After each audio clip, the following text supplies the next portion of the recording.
Alright, I figured we'd go ahead and get started. Because it's not gonna get any better. I saw some people wondering in the comments like why I was late, you know? Some people said that, some people were insinuating that I had just forgotten to catch up on normal, or I guess like in the harder difficulty, but lower than Give Me God of War. Insinuating that I had forgotten to do that. No, I did that yesterday actually. I just took a little nap. Because I am old. Some people were saying that I was old, so that I will give you, okay? That I was old and I had my own reasons, and you're right. I do have my own damn reasons, okay? I was taking a little nap because I woke up a little bit too early to do something with Kona, and it didn't work out because every time I wake up, I have to go through this ritual of just constant sneezing for like 20 minutes, and I think I'm just beginning. Like, it's just now starting, okay? And you guys are gonna have to... You're gonna get the brunt of it now, so I apologize for that. But, welcome back, everybody. How are you guys? So we got Kunal, Blood. We got Flasher. I think that's it for now. Which is cool. Did you do the dance with no pants? Dance with no pants. I'm too tired for this, man. I'm too sleepy for your nonsense, okay? I'm sorry. I love you guys, but come on. What pants are you talking about? There we go. Okay. Hey, Daniel and Soham. Okay, there are more people here. Come out of hiding, everybody. See, I sound gross now.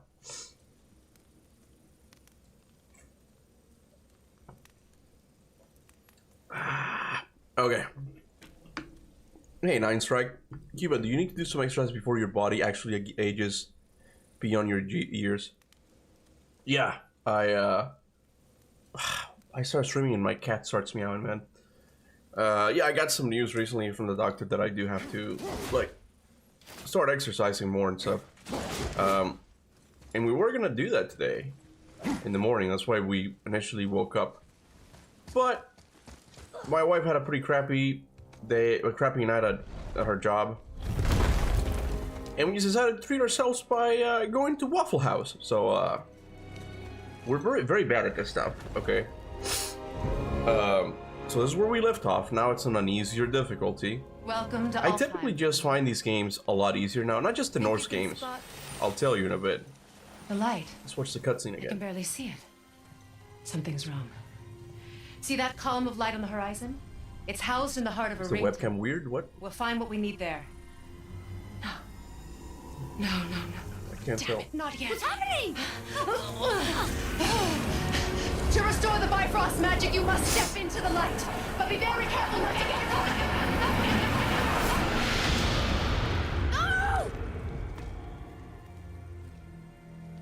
No! She's not dead. Well, I'm actually not on easy mode. Not likely. Come. I'm still on Give Me a Challenge. I think it's what the difficulty's called. I can lower it if you guys want.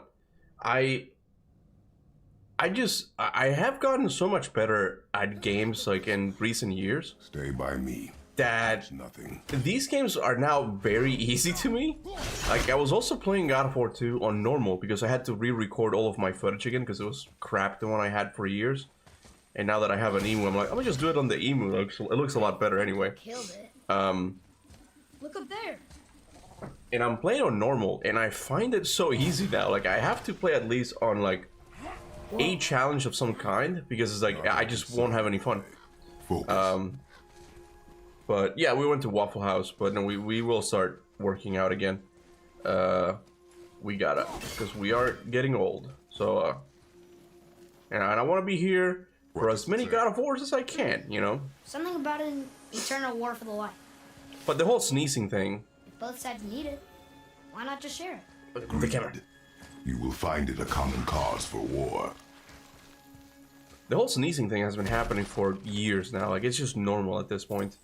I have to ask, why is the emu a slur on YouTube? Man, okay, I said... I don't know. I don't even know if it is.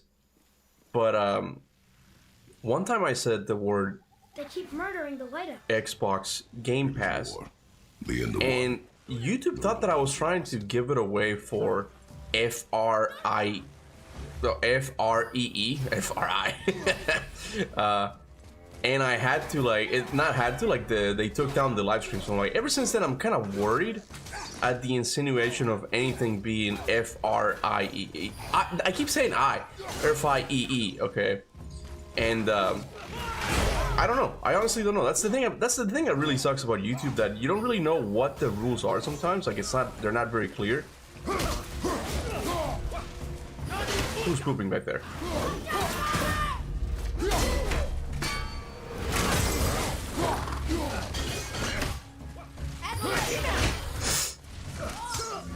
Come on, bro. Stop moving. Oh my god.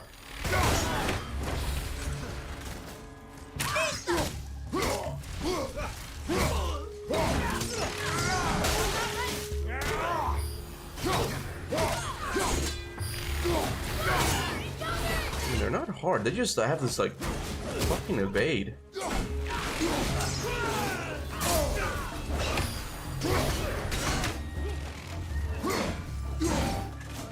Gotcha, stop.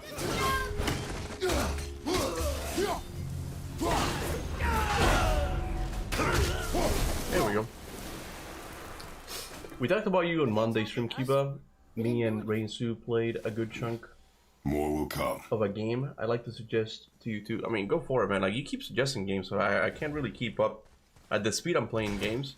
I did watch a Primal review, and it does look interesting. Like, it does seem to be like one of the most underrated PlayStation 2 gems. So I do want to play it eventually. I just don't know when exactly. I might actually, after I'm done with Prince Persia, I'm not gonna give members the option maybe to choose. I'm just gonna go in straight and play it. Okay. Because I know if I put it up against, like, Mortal Kombat Shaolin Monks, it's not gonna win. So I'm probably gonna do that and play Primal a little bit. Not a little bit, I'll play the whole thing. Gotta wake up, man. I gotta wake the fuck up. Need some coffee. And it's only getting dumber once they integrate AI. Yeah, I saw another article, and I wasn't reading it, so I can't really show you now, guys, now, but I saw another article that said that even Santa Monica says that integrating AI is the way to go. Like, we can't really run away from it because it's here. And I kind of understand that. I understand that AI now is... Wait, no, yes, come in. Hold on a second. Let me get the X. AI is here to stay, man. Like, its benefits are just... But if he does... Tell him comparable to what the internet was in the 90s or 80s. I don't know when the internet was created. Maybe even before that. But I get it. Like, it's hard to go back to a life that it doesn't have that, you know? But, now, man, it is so dangerous as well. Like, 'cause it can just destroy human creativity, I think. Man, my cat is acting up now. How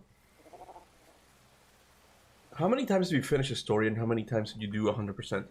100%? Okay, you mean like a real 100%? Like all the ravens? Because if that's what you're asking, I can tell you, I don't think I've done it a single time. I don't care for collecting ravens. I find that task to be menial. Very well. And a little trophy that tells me, you collected all the ravens, is not gonna do it for me. That's not... I'm sorry. Like, I hate those types of, like, things to do in games. Like, I don't bother with that. Can I level up anything? Yes, dear boy? Poor Atreus, I got him on the basic armor still. Well, if you don't... But if you're talking about, like, doing the side quests and stuff, maybe How are you here? 3 times? Like, I don't remember exactly how many times. Told our path was the only one between realms. Well, it may be the only way for you to travel, but we dwarves are full of surprises. That is not an answer. Ah, hang on to that sense of wonder. There's so little mystery once you've amassed the wealth of arcane knowledge that I have. Where to comb the realms for exotic resources, how to craft them into creation. I'm gonna open the closet for you. To the novice, I'm sure it all seems like magic. But, Hold on, guys. oh, all right. It's magic. Are you happy now?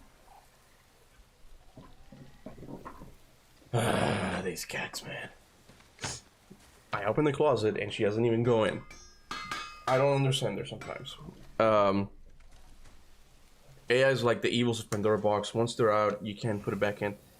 Well, even me, like, I've used it in certain things. For example, like, I can tell you how AI is a very useful tool when it comes to research.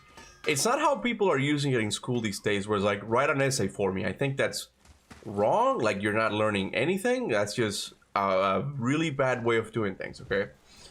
But at least in how I do my research sometimes is that I need to look for certain things. And I don't know what to look for if I don't know it exists. But AI might. Really? So, Okay. I remember doing this little experiment with Black Myth Wukong. I think AI wasn't as popular back then. But there was a trailer. I'm like, oh, let me see if I can... If AI will be able to help me... Not much. Like, write a breakdown trailer for a game, right? And I said, hey, AI, what's... Is there a scorpion character in the Black Myth... Sorry, in Journey to the West? And he's like, oh yeah, in chapter 23, there's the Scorpion King type of thing. I'm like, oh, interesting. And then I go and read the chapter and do my research. But before, I'm like, okay, that's a scorpion, but I have no idea what to look for. Like, 'cause if you just Google, like, Scorpion and Monkey King, there might not be something that shows up. You know what I'm saying? So that's a way that it's very useful. But I think people are using it as a crutch these days. Nothing. It's going away now. It was screaming. Lots of voices. Angry. You really didn't hear that? No. It felt evil.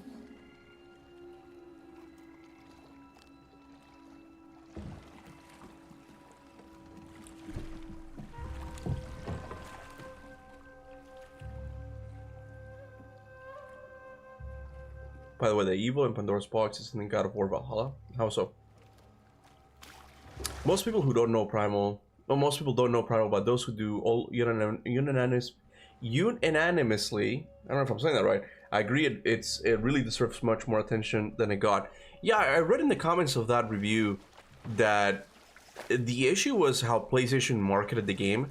They made it seem like it was going to be the next big Devil May Cry game, Should we try talking? but it was a much more slower experience. It was still action adventure, They do not but stop us, so there they was more emphasis on the adventure part. Like, there was more dialogue, there were more puzzles. So I think people just got I don't know if bamboozle is the right word, but they got tricked. They felt tricked. It's like, okay, this is not the next DMC, it's just something else. By the way, speaking of like action adventure games, for one thing, I went to EB Games the other day. I got myself Expedition 33, baby, because I love this game and I want to have it physically, even though that might not even mean anything. I don't know if the game is actually in the disc, because sometimes you just get a code to download it. Anyway, and I also got the Legacy of Kain collection, baby. So this one is also one that I'll play for you guys, because I was at the store and I was looking at it, and I told my wife, and Kona is like, oh yeah, I've looked into the story of Legacy of Kain, and I think you're really gonna like it. Like, I think it's really cool. Like, I'm talking from her point of view. Even I, who's not into this kind of stuff, thought that this was very well written and interesting. We don't have to go here. We can just skip to the second one. So I got those games, and that's it. I won't be able to get a game for another 3 months because I'm an adult with other bills to pay. Alpha's such a beautiful place, but Wait, what was that scene about? The one where he hears a voice? I was thinking about that just now. A lot of things I've forgotten about this game, but I think it's Cory Barlog implied in a podcast that it's the other side. I think it's the Light Elves telling him to help them get the light back, right? I also think there was going to be more to the Light Elves and the Dark Elves conflict. Okay, there seems to be, like, I don't know. When you kill the Dark Elf in this game, he tells you, the Dark Elf King, he says that you have made a grave mistake. And I guess you could take it as like, oh yeah, you just given the power to the other one, but I feel like there was more to that as well. And at the end in Alfheim, we'll get to it eventually. When we're leaving it, we pick up a note about Freyr. And I don't remember what it says now. It's like we are awaiting Lord Freyr or something. eyes of a child. I just feel like there was more. The soldier sees beauty. I just feel like there was more. And I guess that's just the the blue door. That's issue bad. with like Let's go. when you cut the Norse storyline into 2 games. What are they doing? Because now I don't know what's cut and what's my brain just building it up on its own, you know. The bridge is on. We covered the crystal with that stuff. Why? To prevent reinforcements. Let me read the chapter. Yeah, because that assumed that Kratos and that focus on Kratos' concern when Atreus gets upset seem deeper. Exactly. There's ways that when you shoot a scene, just make it look really like there's more to it. And there's one in God of War Ragnarok, believe it or not, about Alfheim still. And I only noticed it recently that he does it twice. Here, we can go look for it. Let me look for it. Give me a sec. Let me go find it.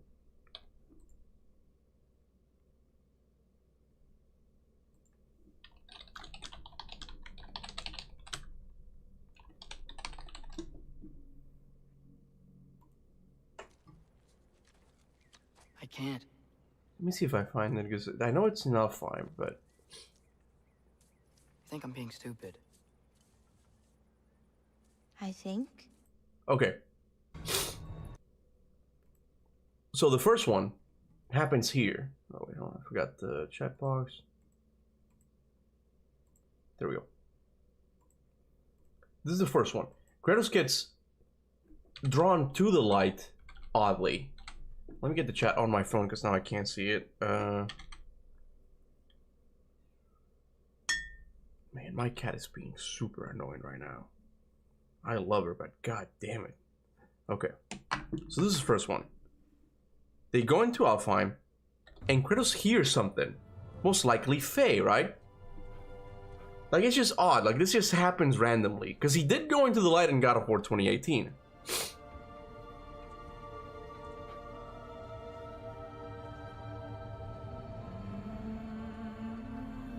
It's like a trance, like he can't help it.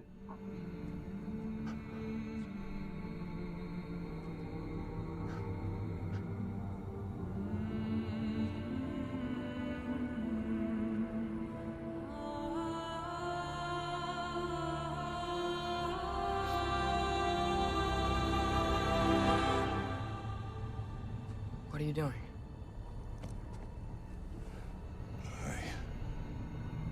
Something.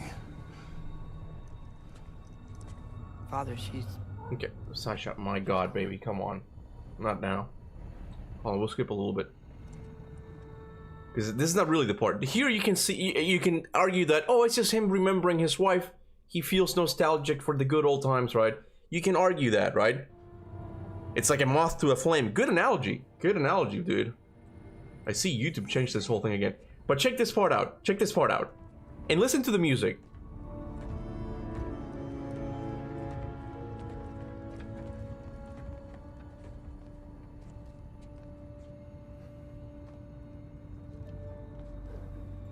I don't know anything about music theory, but that's like a mystery note, like it's like, why don't you come and find out type of thing. And it's the look back that it's like, no, this is not just him about being nostalgic. He noticed something that the others didn't, right?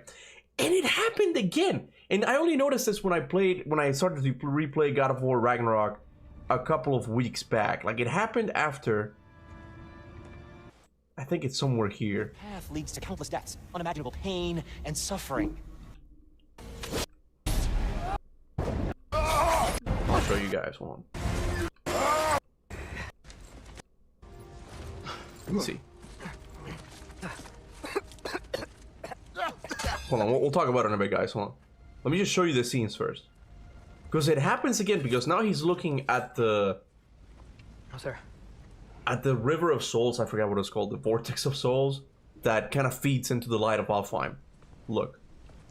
Come on, Tyr. I mean... Tyr? Thanks. And I'm sorry about before. No, I'm sorry. We should never have come.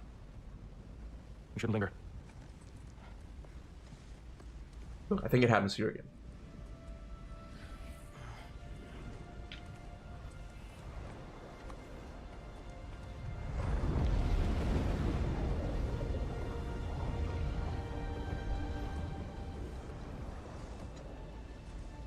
It's funny. The same tone, like again, I don't know anything about music. But it's like, it's telling me something. That it's like, it wants me to pay attention to the light of Alfheim for something. The Lake of Souls, yeah, thank you. The River of Souls. I'm like, bro, I'm a God of War channel and I forgot what it was called. Like that, I feel like that's too obvious. That's like similar to the, when Corey was teasing the blades in 2018 and it kind of zooms into the blades. That's kind of what it reminds me of. Where it's like, the game is making a point of making me look to it, you know? I feel like the Light of Alfheim was supposed to have more about it, but got cut. I feel like that's a lot of things with the Norse Saga, sadly, you know? I really think that scene was an appetizer for a bigger story into Kratos inside the light. Probably the explanation was for the next game, as it leaves us with the cliffhanger with Atreus' last man standing. Yeah, that one was weird too. It kind of gets explained in the novel, but it's hard to know like what exactly was cut because we're not there. We're not there. And we could totally be building it up on our heads. Like, oh yeah, this is totally. They had this whole story arc for Alfheim that got cut, but it's like we don't really know. We just don't know.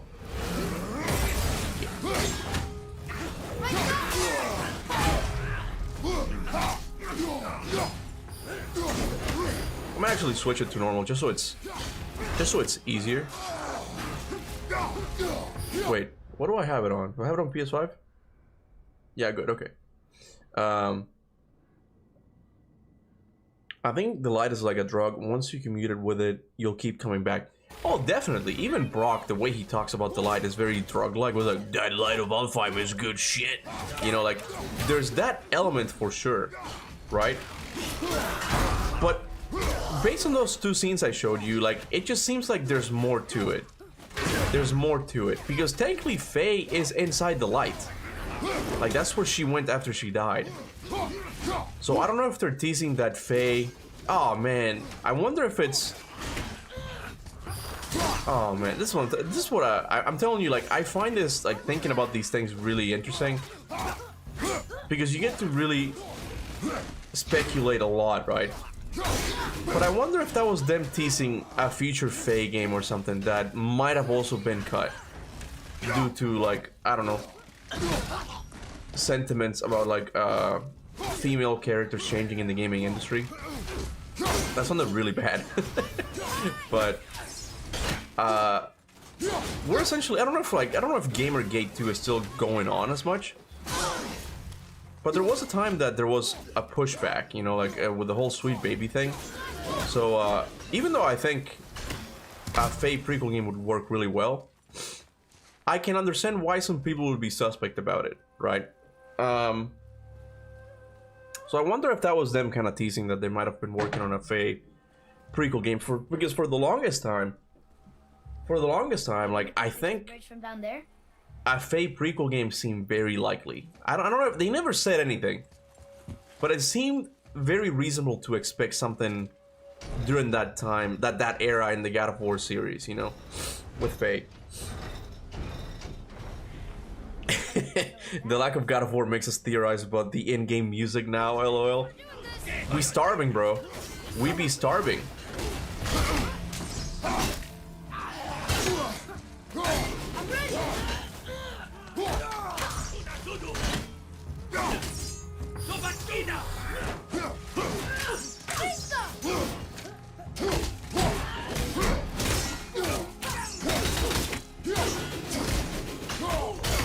Yeah. Beautiful. This is what I'm talking about. This doesn't give me a challenge. We do not belong here. And I am absolutely kicking ass. Anyway, I don't know if Primal music plays a huge part in cutscenes. It's like they explain the moments with music. I'm not gonna be very good at that then. I'm not very good when it comes to music and... Wait, combined together like that, they kind of... understanding what it's trying to tell me in the moment. Makes sense. That's not my, to the boat. That's not where I get my, my theorizing jollies. That sentence made no sense. Man, I still need to wake up. I don't think Faye's inside the light. I think the light is a parasite drawing people in with the things they want. If that's the case, I don't know if that's going to tell me. Corey has said that there are certain people and animals that go into the light of Alfheim. Wars are fought for two things. But it's more like they merge with it. Like, I don't know if they retain their personality. Like, they're just become one with it, right? We must focus. Father, the pillars and ring form an elvish rune. What does it ask? Without me or within me, death is sure. Yet within you, I am life most pure. Yep, it's water, all right.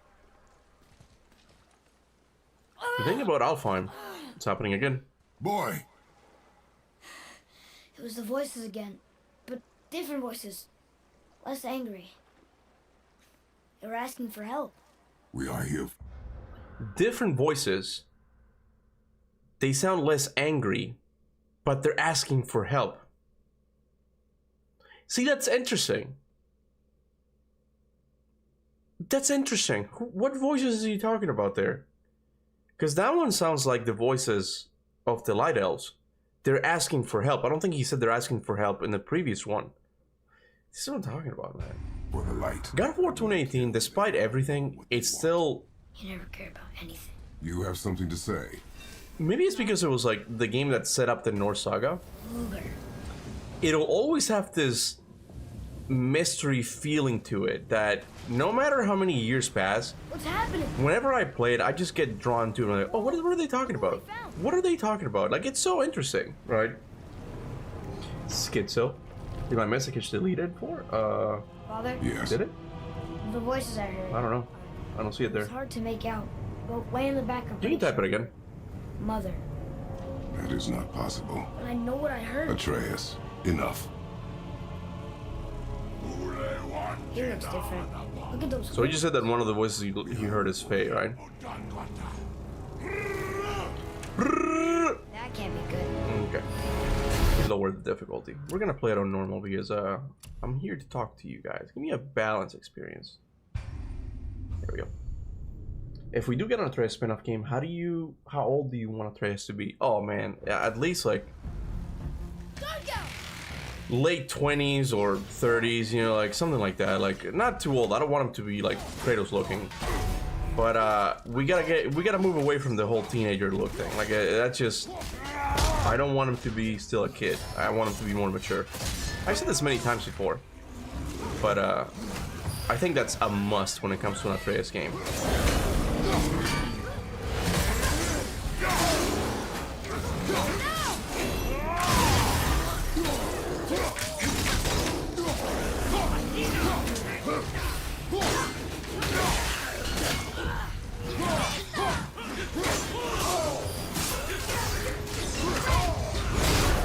Here we go. We're about to shred through all of these guys.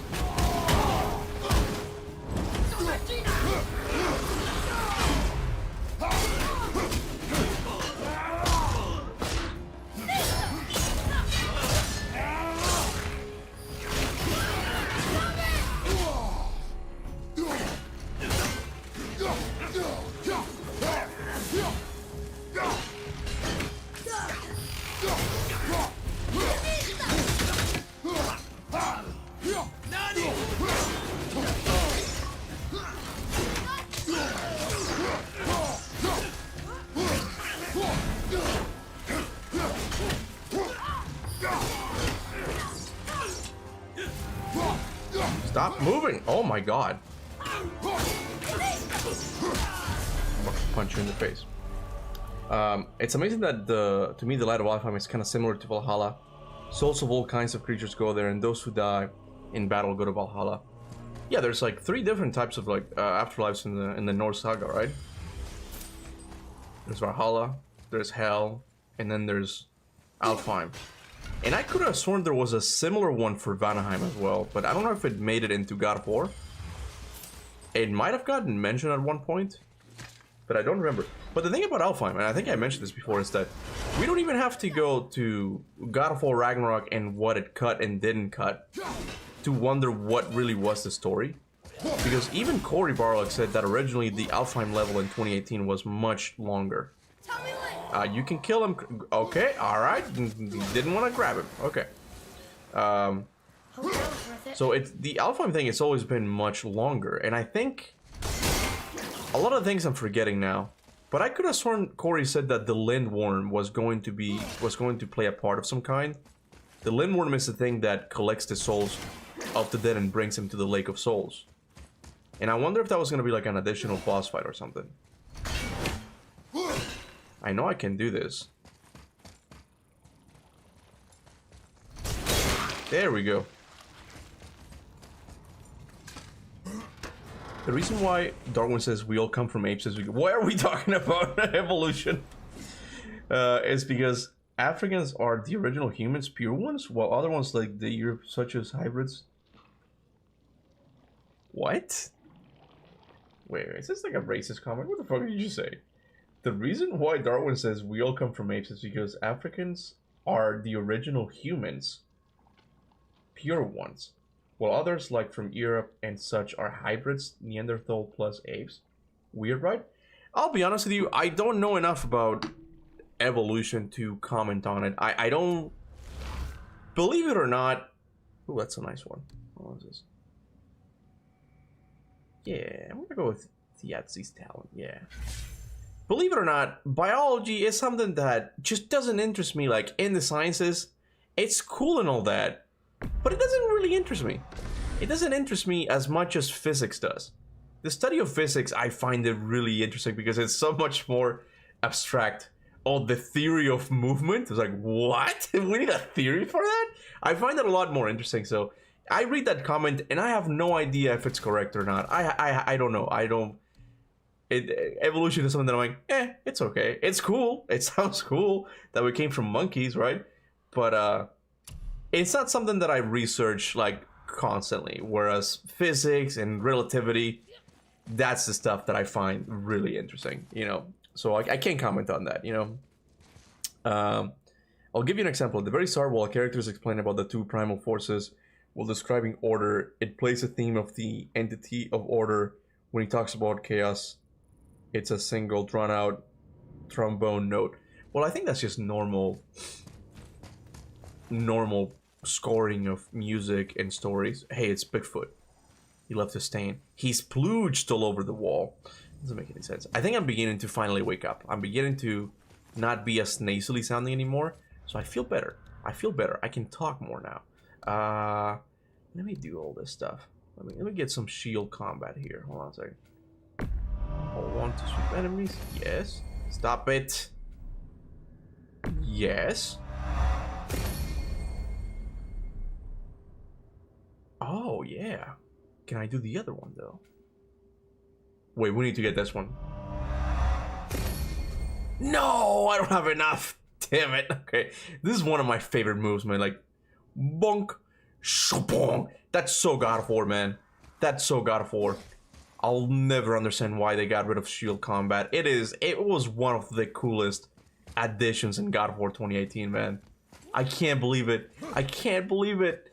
Anywho, that's here, near, there, whatever they say it is. That's what I heard from my dad. I did a research on internet for a second, but yeah, I'm also not interested in biology, but knowing we aren't 100% human, that's just insane to think about. Yeah, it's just, that's kind of, I don't know. I can't talk about it, but I'm not like avoiding something controversial. I don't know. I don't know anything about it. Like, I know a lot of people, I don't mean to bring it about religion again, but I know a lot of like ex-Christians who, the thing that broke their faith was the study of evolution. And I'm sure there's something to it. I'm sure there's something to it. But that's not really like what happened to me. Like, that's not really the thing that got me to not be religious anymore. It might have been if I've looked into it, but it wasn't needed for me. It wasn't needed. So that's all I'm gonna talk about religion, because I noticed that I've been talking a lot about it more. And you know, I'm a God of War YouTuber. I'm not yet someone who like gets into religious disputes and all that on the internet. I'm not ready for that, you know. 2 out of 3 eat 'em apples. Okay. Speaking of evolution, recently learned that a lot of researchers don't like it when someone says humans come from monkeys, even if it's true.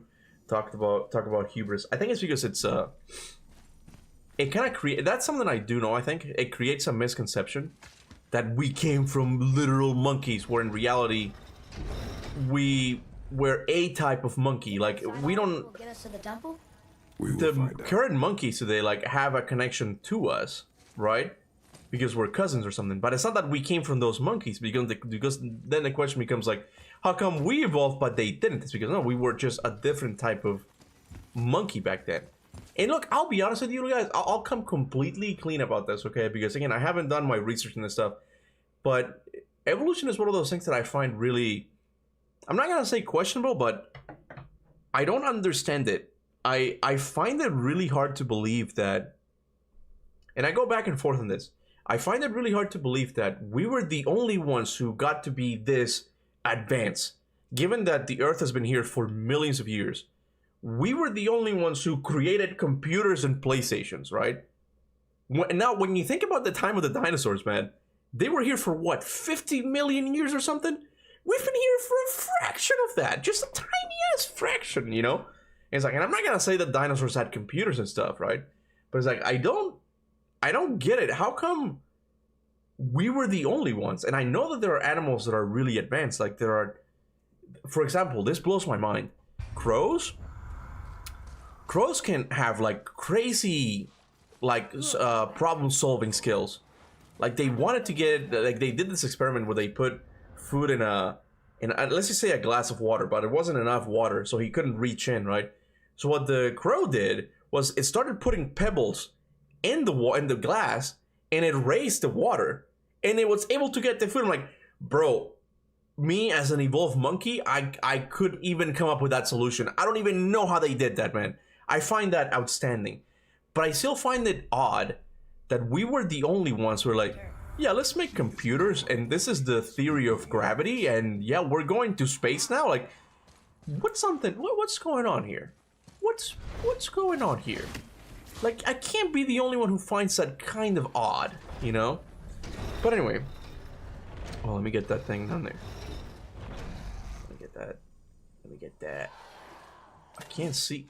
Where do I stick it to? Oh, there you go. I think the next frontier when it comes to like human progress is going to be consciousness of some kind.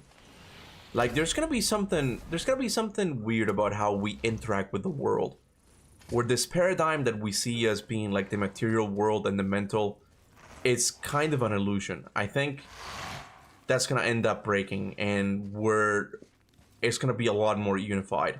I don't have a theory, but I have a suspicion, you know? Oh yeah, crows are really good at imitating other animals, including people. I find that so creepy, man.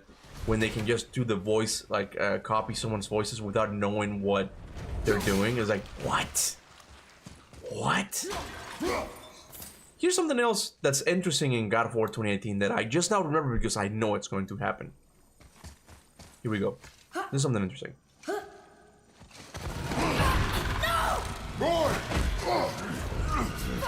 Why does he take Atreus? This is a genuine question. Why does the Dark Elf King take Atreus? Have you thought about that for a second? How come? This is the other force that's similar to the Aesir gods that's looking... I'm not gonna say that's looking for a giant, but at least that turns out to be putting like some sort of like... Let me reword this, okay? He seems to be interested in Atreus, who so happens to be a giant. It so happens that Atreus also heard voices when he came in. Why does the Dark Elf want Atreus with? What does he want with him? Maybe he took Atreus, he was smaller and it was easier to carry? I don't know, man. I don't know. I always found that weird. The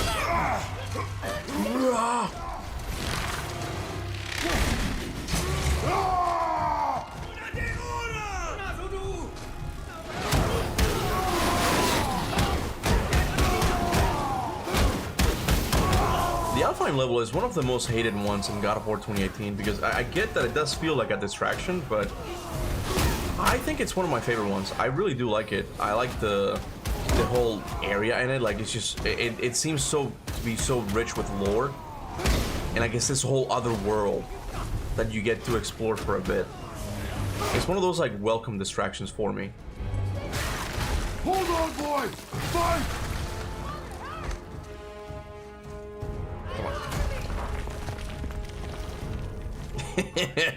I can't say that word on YouTube, Dean, but that's pretty funny. Oh, I almost skipped the cutscene. That's what he wanted with Atreus the whole time, huh?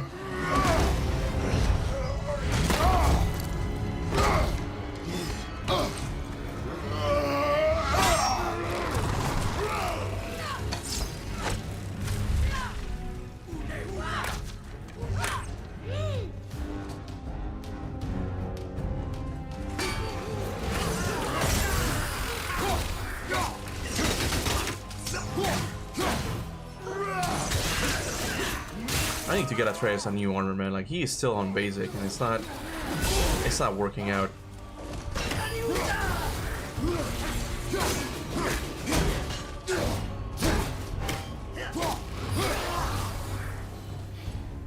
Thanks. We've done. Oh, I think there's a revenant here now, right? We're not out of the woods yet. Okay. Figure it out. They get rid of it because of multiple shields, new abilities, multiple new shields in their abilities. Man, I think they missed out. It's one of those things where, in my opinion, less is better. Too bad the witch's bowstring doesn't work anymore. Well, you get a really cool. It's like another weapon if you think about it. Like it's another tool in your arsenal because you use it to build up stun. It's just so good. It's just I find it supposed to be much better. First playing God of War 2018, I hated these shooting bastards to their core. The Dark Elves.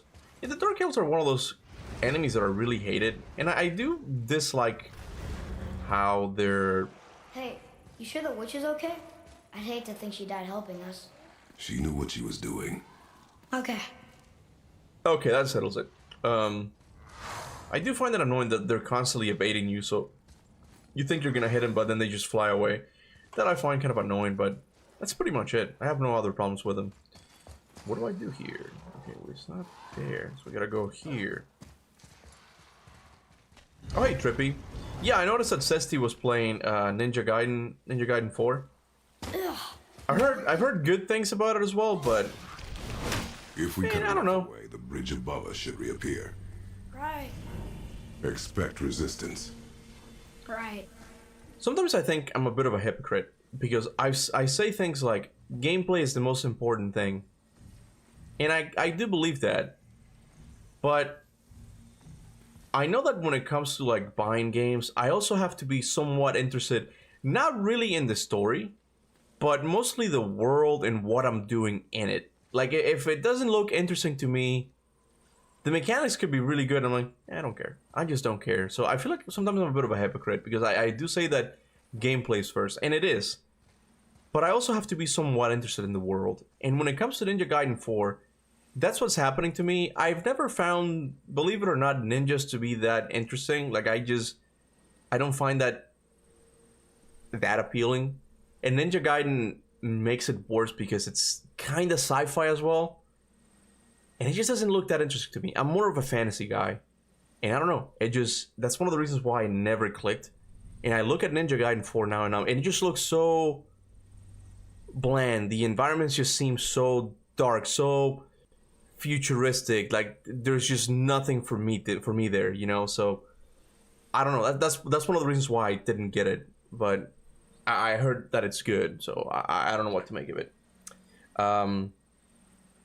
You should play Persona 3 on PSP. It's so good, especially if you're into Carl Jung's psychology, Shadow Self, Persona, Subconscious Collective. The game is turn-based, and the story is dark XD. I think I have it. I think I have a Persona on the PSP. So, I'm down to try it. I heard that...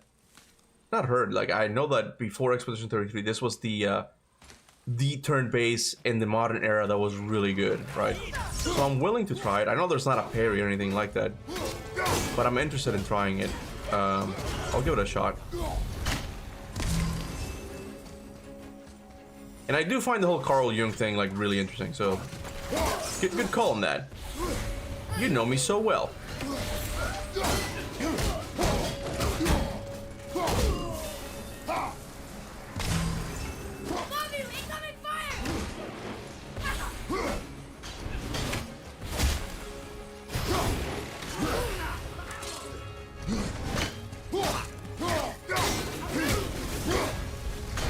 Oh, hello, Ancient.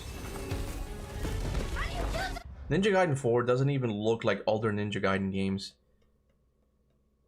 I think it's because it's a Platinum game this time, and I don't think it makes it bad. In fact, like, Platinum Games is a really good developer when it comes to making action games, right? I'm wondering, like, what does Ceci say about it? We can use it against him.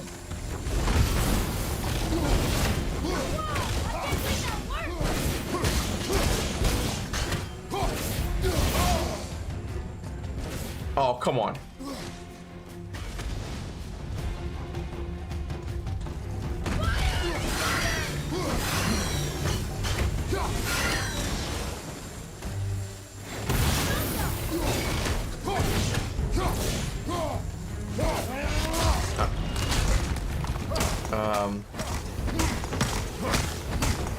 Sounds more and more to me.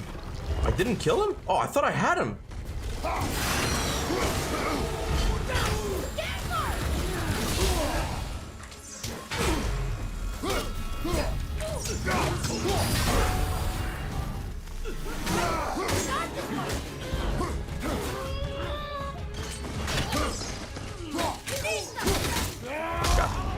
It sounds more and more to me like you're just the right audience for Primal, Kuba. I swear I'm not trying to keep bringing Primal up, but it's true.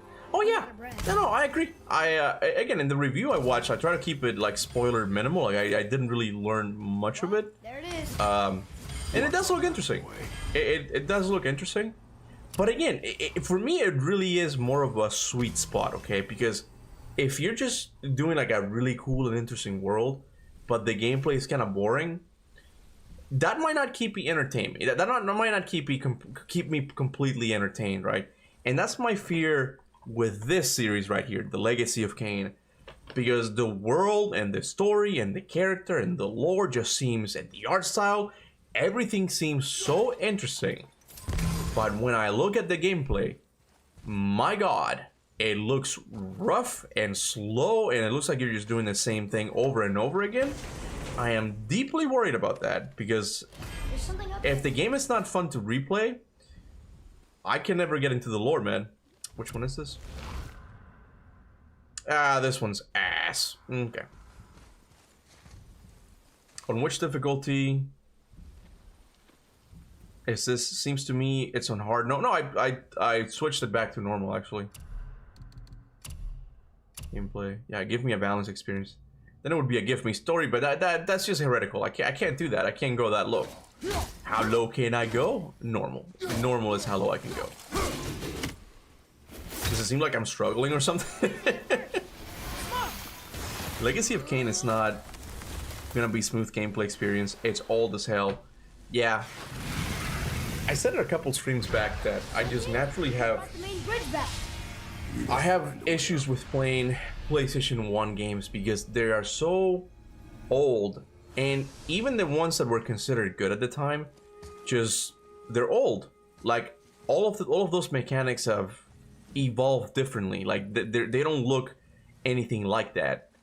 Like even when you go up to the PlayStation 2 era, like you still see weird things, but even in that era, like I can get used to the jank, like certain things. Like I can't really think of one right now, but there's a lot of like inverted controls in the PlayStation 2 that I don't understand why they did that, right? But if you go to the PlayStation 1 era, man, it's even harder to play. I tried playing Tomb Raider on the PSP, and then again, it's on the PSP. But holy shit, that was hard to play. I could not play that game. You know, but I do want to give it a shot because the story does seem really good. And Primal also seems that way to me. Like I haven't looked at the gameplay that much. There's no scene. But it seems kind of slow. Like if there's a lock-on system, it kind of turns me off. Unless it's like a Dark Souls game, like a Bloodborne game. then it's fine. Supposed to be nearby. Wait a second.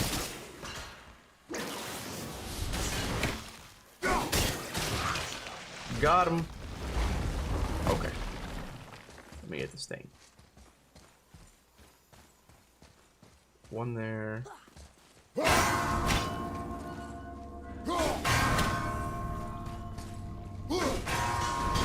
Got him.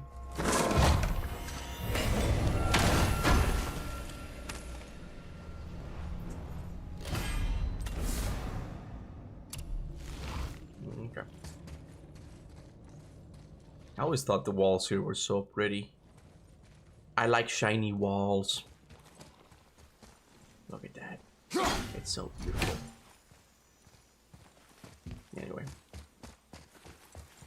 PS1 games suck. Try playing Silent Hill on PlayStation 3, PlayStation 1 classic version. Worst gameplay experience.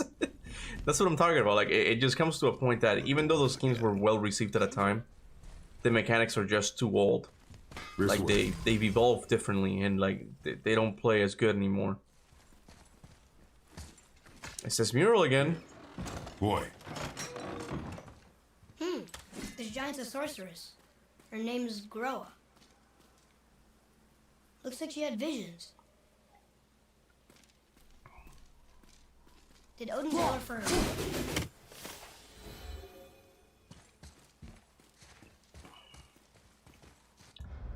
There's that stupid bird again. There's that stupid eagle again. Who the hell is that eagle? Who the hell is that eagle, man? And why is Freya fighting on the side of the Ace? This doesn't make any sense. This doesn't make any sense. It's very suspicious. Very suspicious. I have a theory.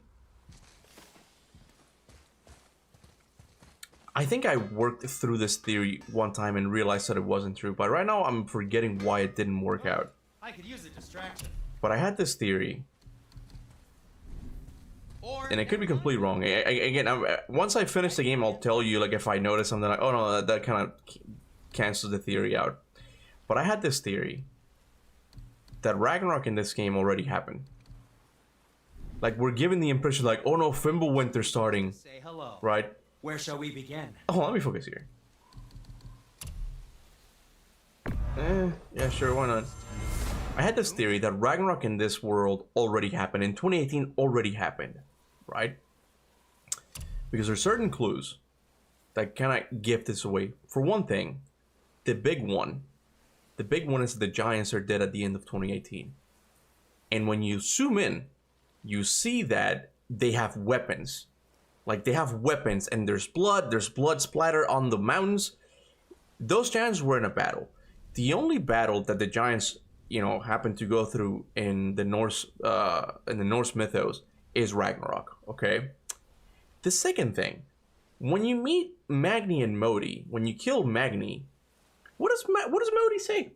What does Modi say? He says, I earned that hammer.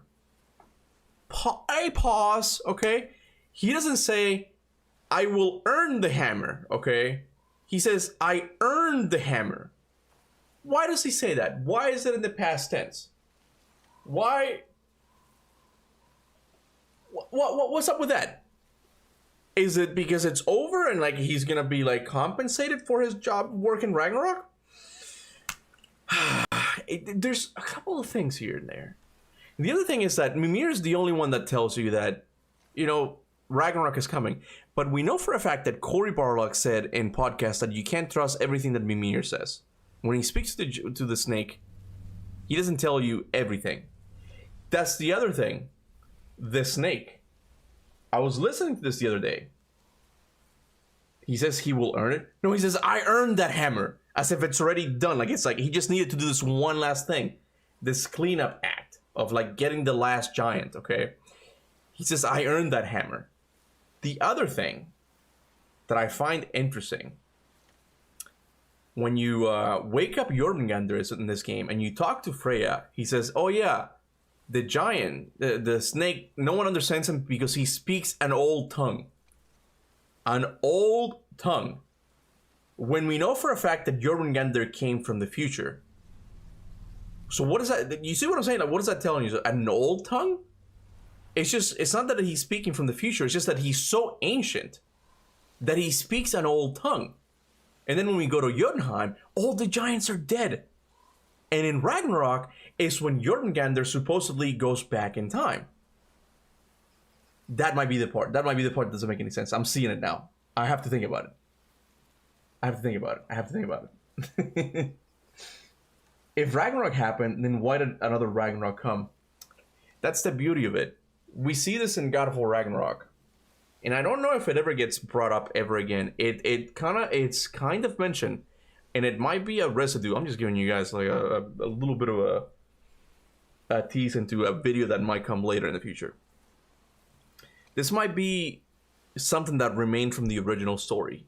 That it didn't quite fit into the story of God of War Ragnarok because they couldn't really do anything with it. Because originally it might have been this plot twist that, oh no, Ragnarok already happened. Odin won already.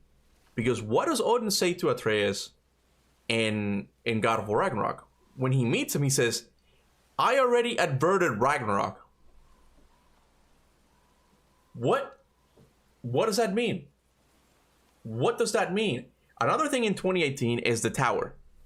When they bring back the tower, there doesn't seem to be a lot of commotion on Asgard's part to like, oh my god, the tower's here. We can go to Jotunheim and find out how to stop. No. It just stays there. There's no hurry on the Aesir's gods, on the Aesir parts to go to that tower. Why? There's a lot of things. I think she said it's a dead tongue. Exactly, dead tongue implying that it's dead as in, okay, who here in our world speaks Neo-Assyrian? No one, because it's a dead tongue. It happened in the ancient times. You get what I'm saying, right?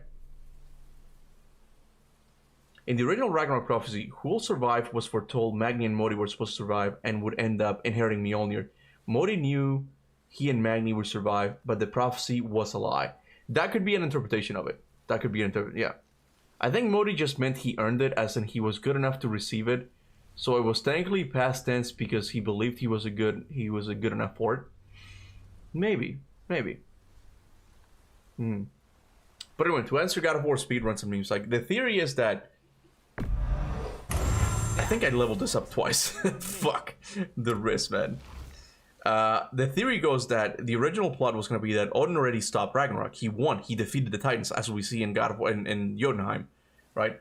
And the whole story was going to be Kratos and Atreus. I mean, Faye using Kratos and Atreus to like go back in time or something and fix the timeline, something like that. Again, it's not a fully fleshed out theory. I do want to make a video on the Giants because there is something interesting that So much blood. the whole If you're not in a hurry. No, Sindri, shut up. The whole thing about like the original story of the Giants has kind of like clouded my my vision of what we saw in Ragnarok, because even though it might be a retcon what we see in it, it's still interesting because it asks questions about it. It's like, why are there dead giants in Jotunheim? We're inside. Right? And I do want to make a video. I'm not going to spoil that one because that one seems more likely that I'll do. The previous one I talked about, it's like I'm still working through it, you know? Yeah, even in Ragnarok, Atreus says that Odin, he didn't care about Jotunheim anymore, and Mimir did question why Odin stopped caring. That's what I'm talking about. These are little things that in the story of Ragnarok don't make much sense because it was cut from the story. But you kind of have to answer why there wasn't this hurry in 2018 to get to Jotunheim. There was no movement on their part, you know?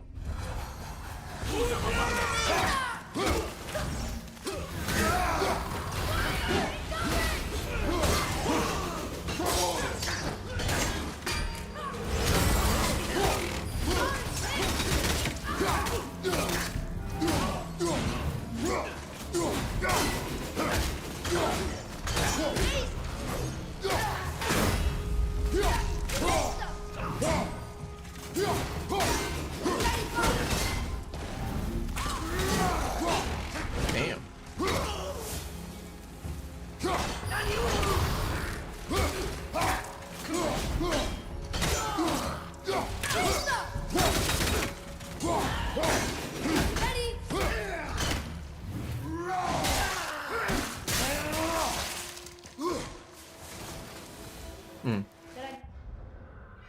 I mean, yeah, if Corey directed Ragnarok, they would have gone back in time and blown the horn. It would be poetic, not gonna lie. Kratos went back in time for vengeance in the second game. Yeah, exactly. Yeah. Phil killed him so she can be with her family in the forest. That doesn't make any sense. That makes no sense and it's completely out of character for Faye. I'm sure you're joking. You have to be joking, Flash. Flasher, you're better than this. Come on, bro. Come on, Mo. Come on. I'm telling you, Odin stopped part of his soul. Oh, stored part of his soul in Hugin. He'll be back. That's why he screamed no when the other crow dies. There's something to it. Well, okay. I said this before. I don't know if there's something to it so much as Santa Monica is leaving the window open for a possible return of Odin. That's kind of how I see it. And it so happens that Atreus has an affinity towards animals. Like, he understands them. He can read their thoughts and all that. I have a suspicion that Hugin might end up going with Atreus. And that'll be Odin's way of influencing Atreus into maybe bringing him back of somehow. If you see Hugin with Atreus, be very suspicious. Be very suspicious because Odin might still be alive. That's all I'm saying about Hugin right now.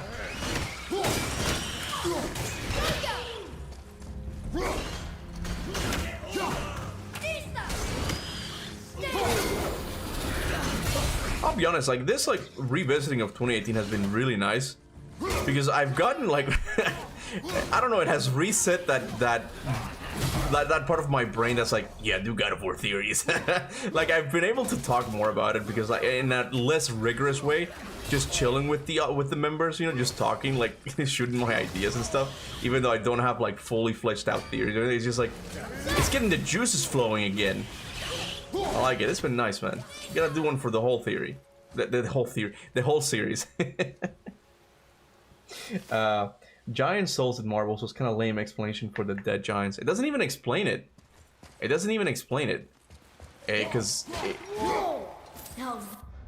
I'm getting too close to kind of spoiling what I'm gonna be talking about in that giants video. I don't even know when I'll upload it because I'm still working on the time travel video. Tomorrow, I'm hoping tomorrow I can finish writing that God of War 2 time travel video explained, and also recording the script so I can start editing so I can have it for the first of the month or something to kind of start off strong in the channel next month. After that, I might do the Giants one. But what's interesting about the Giants is that some Giants went into marbles. Some other Giants went... some Giants went into the marbles. Some other Giants left the Norse realm entirely. And some were dead.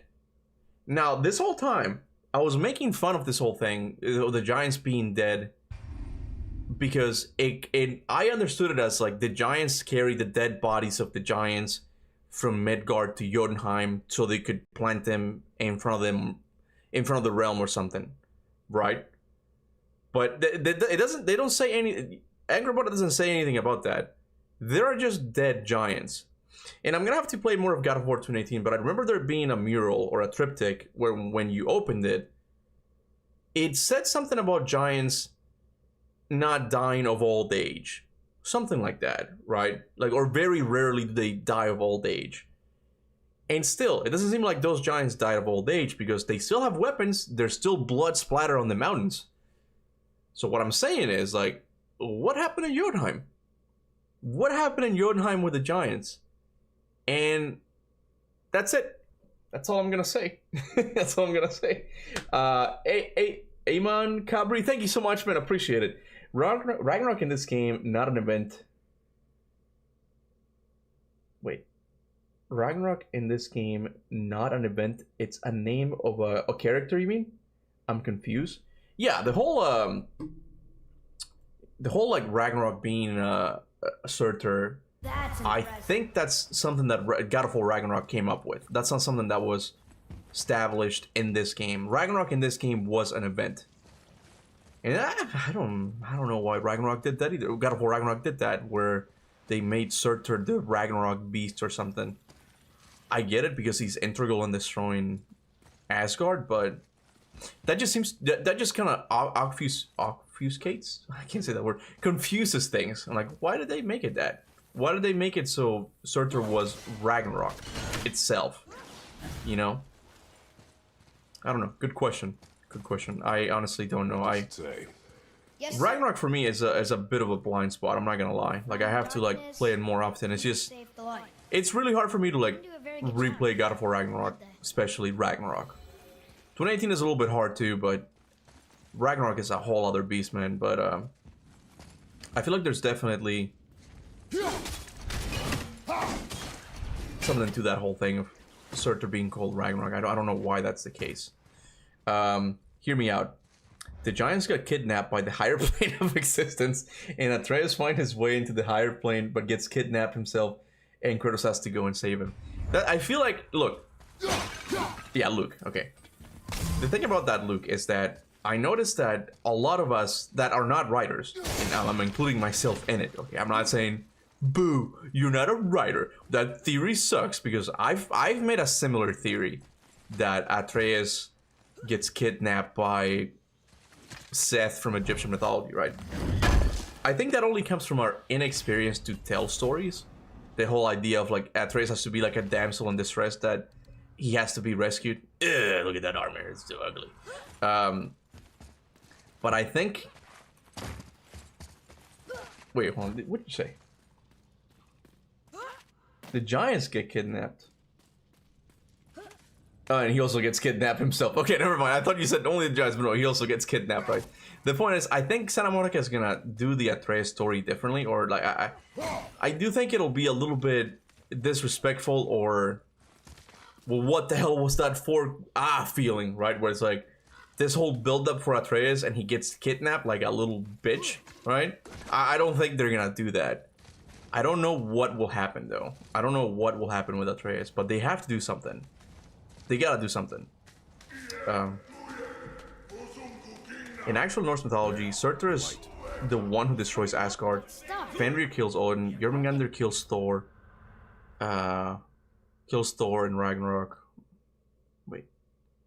Jormungandr kills Thor in Ragnarok? Oh, and Ragnarok is the name of the event. I see what you're saying. Yeah. Do that. 100%, dude. Look. Another light up. What's he doing? Oh no! I honestly think the Why are only... they killing him? Now that I'm thinking about it, the only problems that my theory might have of like Ragnarok has already happened in 2018 What led to this moment? is Sindri. Defend himself. Because technically they can step in the realm between the realms and like they should know that Ragnarok already happened. And Freya kinda. But then again, Freya is trapped in Midgard. But then again, the whole thing with Sindri and Brock not knowing is that Odin is smarter than them in a way. Maybe he did find a way to like avert Ragnarok. He defeated all the giants before prophecy came. And doesn't that make that story a lot more interesting? Because then Odin is like, oh my god, I thought I averted my fate. Why is Fimbulwinter happening now? The giants are dead. How are they gonna do this? Like, think about that for a second. Think about how cool that would be for a story. For as a villain. It's like, what's going on? It plays into his paranoia because I stopped Ragnarok. What's going on? Who is this ashen warrior from the distant land? Why did he start Fimbulwinter? How could Fimbulwinter start? You get what I'm saying? You get what I'm saying? It's interesting. It happens to the Giant King, I think. Then Atreus asks if giants can die of old age. To which Ymir says that if they manage to get to that point, something like, yeah, exactly. I forget the exact wording, but it's something that makes it obvious that giants rarely die of old age, you know? And I find it really odd that all of them suddenly died in Jotunheim. Not all of them, but a lot of them, right? Like, it should be like once in a lifetime type of thing, you know? Maybe even less. Because, look, the whole distinction between giants and gods, or titans and gods, is something we've artificially created. They are all gods. They are all immortal beings, right? So the giants should also be alive. It's the fact that they're dead in 2018, man. People think that the horn being blown is the big mystery. I don't think so, man. I don't think so. I think the big mystery 2018 sets for us was the dead giants of Jotunheim. And it just went over people's heads. And I'm the only one here in a fucking what do you call that? Like a straitjacket? It's like, what happened to the giants? Like, no one's paying attention to this. And I'm the only one who's like, bro, there was something more to this. And Angerboda just says, yeah, we threw their bodies in case Odin made it into Jotunheim. Because we know that Odin is an idiot. Odin would, in this theory, Odin would go into Jotunheim and be like, ah, so they're all dead. I'm not going to explore the realm anymore. I'm gonna go back to Asgard. My job here, son. Does that track? Does that track to anyone? To me, that's a clear retcon, man. And it's like, it bothers me. It bothers me that no one talks about it. One day I'm gonna talk about it. I'm gonna make sense out of all of this, okay? Corey, if you're watching, your son has returned. Corey's my dad now. Your son has returned. I bring the destruction. No, I bring the reconstruction of the true Norse saga. I just made it really cringy. God damn it. Hey, Charlotte. Welcome back, baby. Cinder's gonna use... Hold on. Why was there a long winter when Kratos entered the Norse lands? That one's odd, too. That one I thought it was really odd. We learn about that in God of War Lore and Legends, the book. I don't understand that as well. It could be... I can read it for you guys. Here, we'll do a refresher, okay? We'll do a little quick lore refresher here to quote what he's telling you guys, what he just said. Let me go to the timeline real quick. Yeah, let's consult the timeline, shall we? I'm sorry I can't really show you this. I do have the digital one, but I don't know the password for my Kindle account. I forgot it. Where's the fucking timeline? Here we go. When those credits get here? Yeah.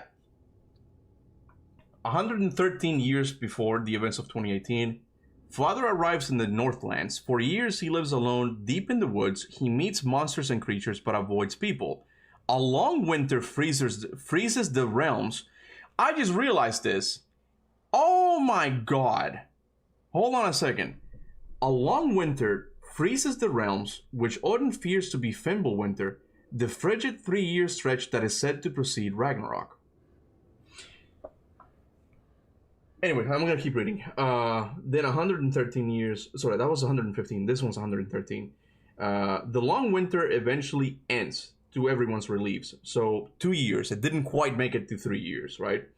To everyone. But Odin's paranoia gets much worse after this close call. He directs the Aesir to resume their brutal campaign to conquer the realms. As Thor and Mjolnir continue their unstoppable rampage, the giants finally decide to make a full retreat to Jotunheim. What's interesting about this, and I just noticed this. Thank you for mentioning this. I just noticed this. We can tell that this book was written before... Most likely we can tell that this book was written before the changes in Ragnarok we see. Because he says, he meets many monsters and creatures, but avoids people. Anyway, a long winter freezes the realms. Not the realm, the realms. All of them. What this tells me is that when this book was written, Santa Monica was still under the impression, or like they were still like hinting at Fimbulwinter being like a winter that could cover all of the realms, like in Norse mythology. But in Ragnarok, we learned that Fimbulwinter affects each realm differently. So in Midgard, you get the snow and the frozen hellscape that you get in Midgard, right? In Midgard. But in a place like Svartalheim, you get volcanic activity and like stuff like that. In Alfheim, you get the Lake of Souls acting up kind of weird, right? This was written before. This must have been written before the story changes in Ragnarok happened. I just realized that. That's really interesting. Wow. Anyway, sorry, I don't have... Hold on a second. There we go. I gotta go pee real quick. So, here, I actually do have a be right back screen, so...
we're back.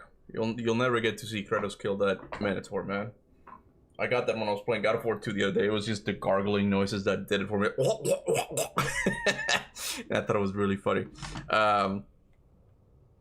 Who's under the table? What under the table? What do you mean? What were we talking about before? Well, I gotta read some old comments. I'm gonna be sad if we don't see the higher plane of existence in the next game. We know it's real, but it's still such a mystery. We don't. Okay, again, I've said this many times, but we don't know what that is, man. We really don't know. We just saw it in Fallen God a little bit. I gotta sneeze. I gotta sneeze. I burped instead. There we go. Fuck.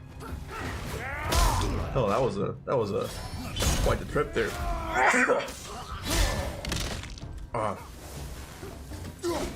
My sneeze glands have been activated.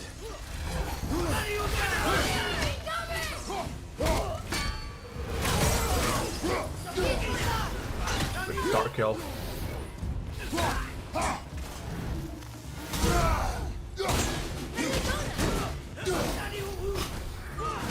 Gotta be that. There we go.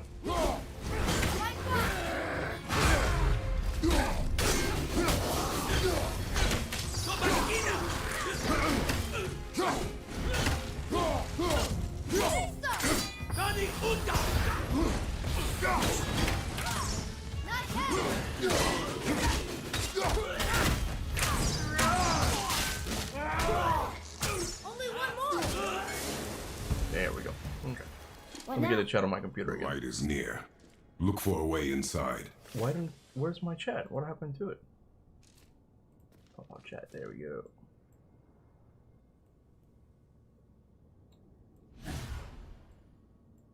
Okay. 3 points. First, Ragnarok ruined a lot of story setups done in 2018. Oh, okay. Second. So first is just a point. Second, do you think Sindri will return, and will he try to kill Atreus? Third, does Sindri stand a chance against Kratos?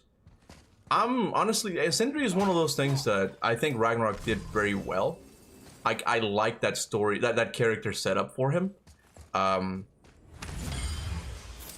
I even in Ragnarok, I found Sindri to be kind of like insufferable at times. Like, all right, dude, enough with the whole like paranoia of germs thing. Like, this is getting kind of old, right? But in retrospect, it's nice to see that contrast between like, ooh, I'm afraid of touching dirty things, to like when he takes off his gloves and he's like, this is what you've done to me. Like, it just like the old Sindri is dead, you know. And Sindri, the thing that's really interesting about Sindri is that, yeah, when it comes to actual physical strength, he cannot match Kratos. He can't. But he is a genius. You can't deny that. He is like one of the top Smith characters in the series. Like, maybe only rivaled by Hephaestus, okay? And even that, because, bro, Brock and Sindri created Mjolnir and Leviathan Axe, okay? Among other things. They're the ones who opened realm travel for them in God of War Ragnarok. They are brilliant, and Sindri as a villain would be really interesting. But I don't know. Like, there's no way in hell that Sindri is going to remain a villain. I just don't see it. Like that.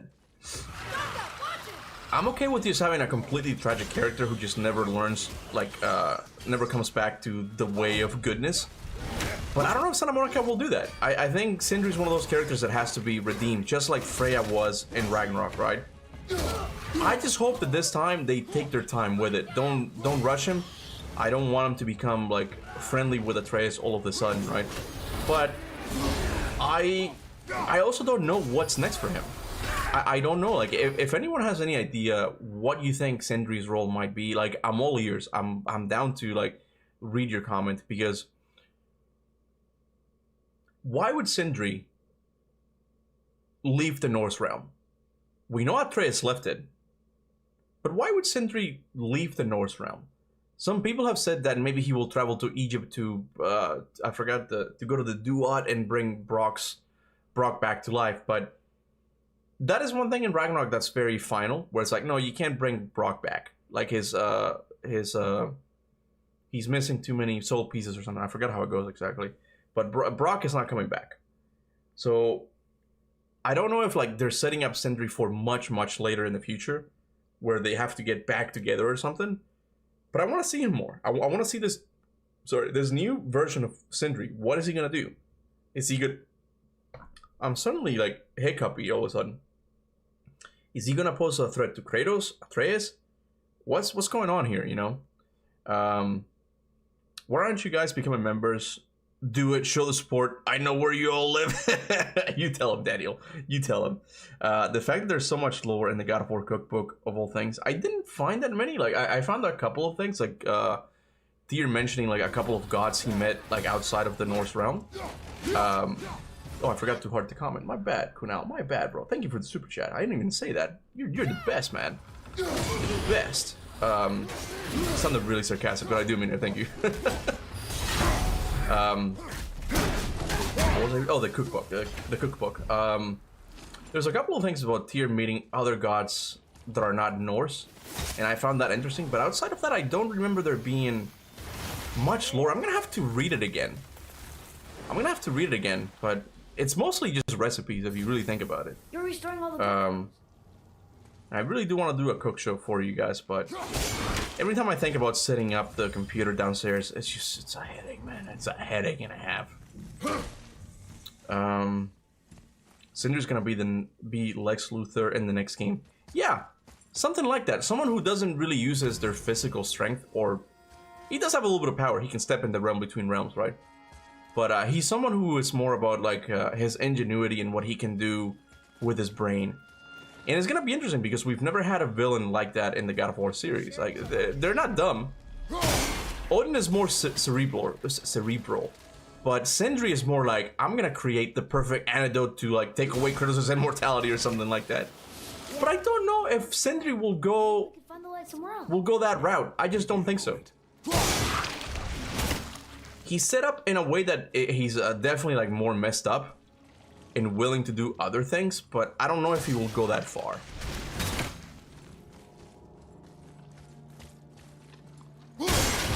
God. Sindri will for sure be a villain in Atreus' game, but will come back to his good side. That's what I mean. I just hope it's not rushed like Freya's was, you know.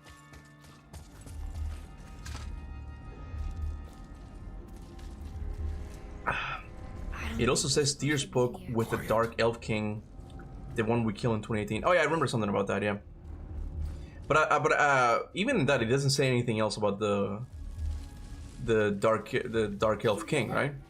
Stay alert and by It's just little things, not things that we can use for the future. It's just like world building per se, right? How do you think we get it into the Bifrost? The witch said to step into it She did? when she was ripped away from this realm. Oh, how did I miss that? You were more concerned with her safety than our goal. Quiet! I have him.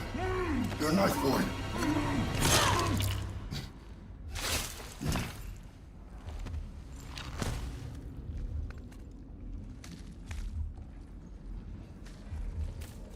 That was close. Do not stray from me, boy. You don't gotta tell me. Okay. Sorry, I got randomly quiet. Oh, so sticky. I think it's because I like this next part. Another one! Stay back. Hold on.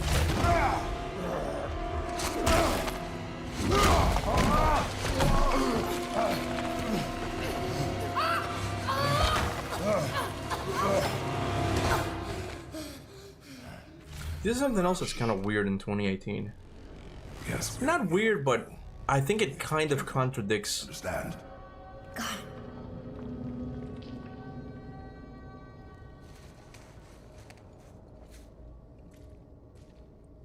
Hold on a second. Correct me if I'm wrong, you guys, because I'm a little bit spotty when it comes to the lore of Ragnarok, and I might have forgotten some things, but isn't the position in Ragnarok that the elves, the Dark Elves, just want the light of Alfheim to just be, right? Like, they just want it to be there, right? but they don't necessarily drink from it, right? Yet that's what they do here. Like, the Dark Elves in Ragnarok are depicted as being more of the hippies. They're more like, no, we're just supposed to enjoy, like, these things, but not really use them, while the Light Elves do. But in this one, they're not doing that. They're also covering the light, which is why Freya's like, oh no, what has happened to the light? Man, that's what I'm talking about. This is what I'm talking about. I gotta think about that more often, because that might also be, like, a little bit of a contradiction, like a tiny one. A tiny one.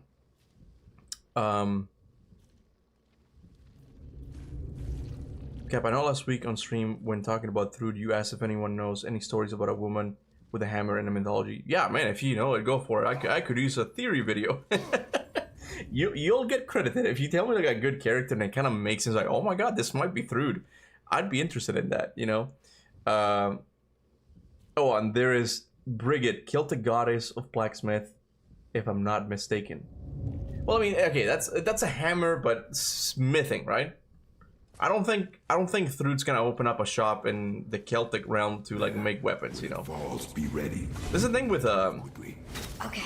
that's so interesting with God of War and mythology is that they don't just retell the same stories that we know about. They take these stories and just turn them around in interesting ways, right? I always quote like the Baldur's curse being lifted, how it's very different from the mythology.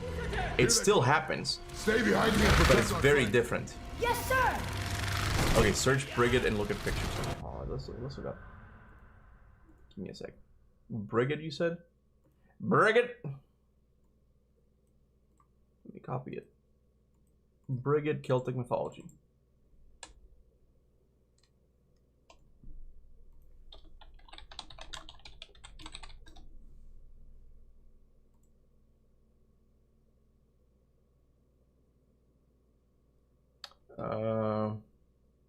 I don't think this is right. Is this what you had in mind? It's a lot of AI stuff, I'm pretty sure.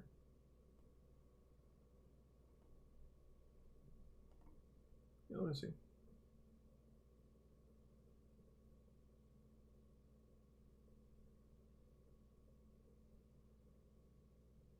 So, goddess of the pre-Christian Ireland, she appears in Irish mythology as a member of the Tua de Danann.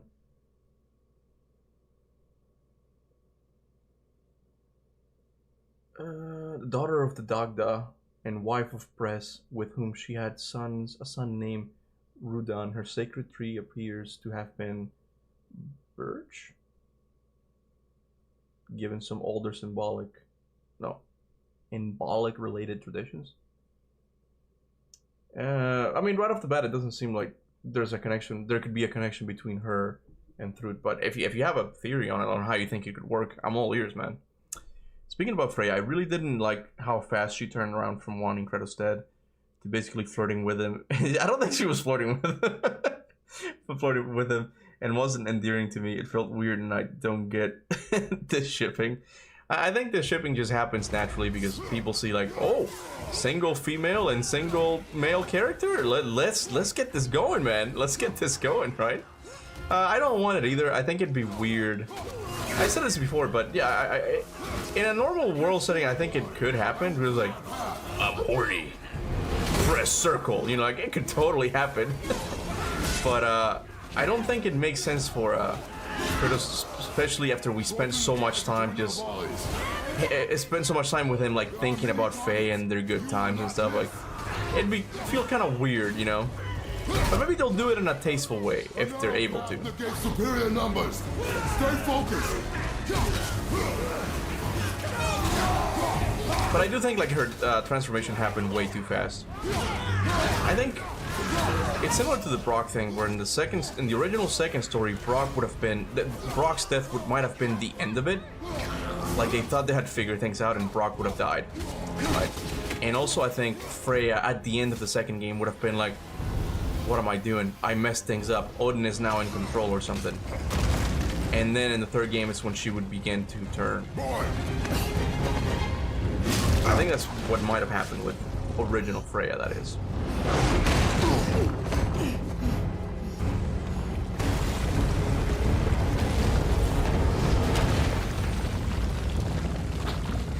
Are you injured? I'm fine. Wow. It's beautiful.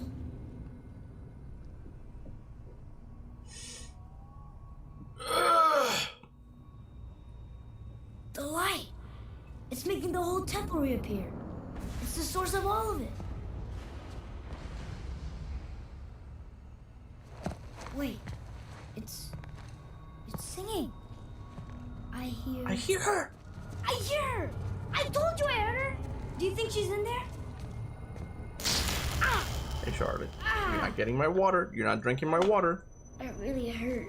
I felt like my hand was on fire.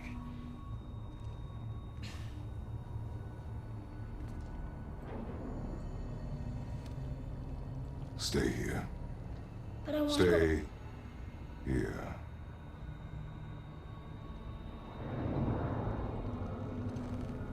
Only use it as a last resort. Oh, hey, Hassan. Welcome to the Spartans, man. You're giving me your axe? I'm letting you hold my axe. It's not a gift. Still.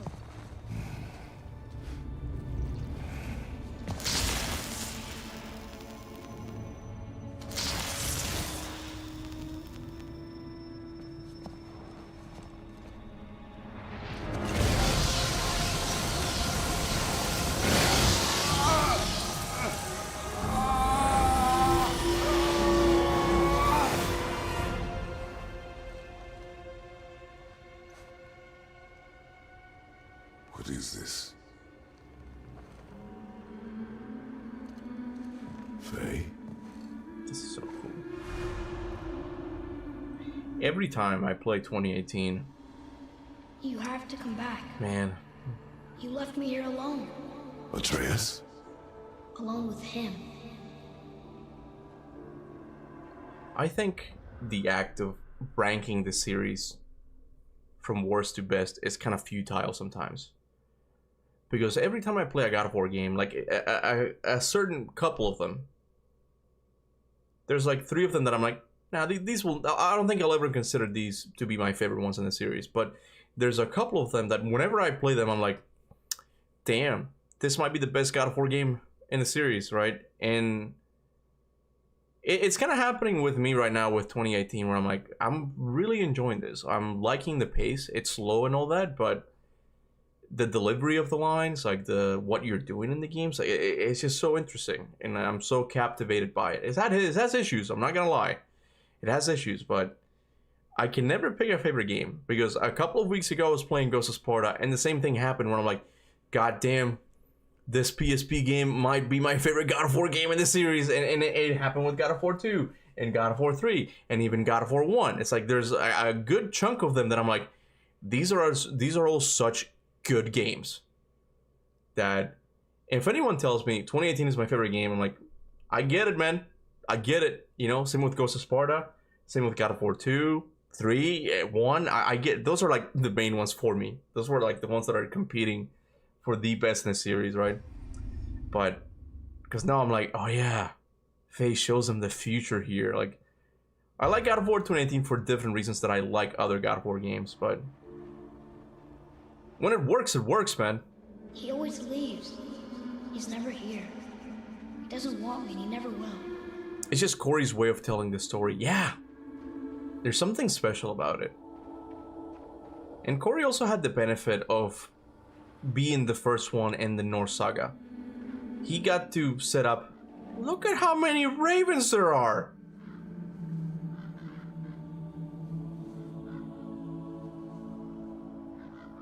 This can't be a coincidence. This can't be a fucking coincidence. Why are there so many ravens here? There's so many of them. Look at this. This is not a normal amount of ravens.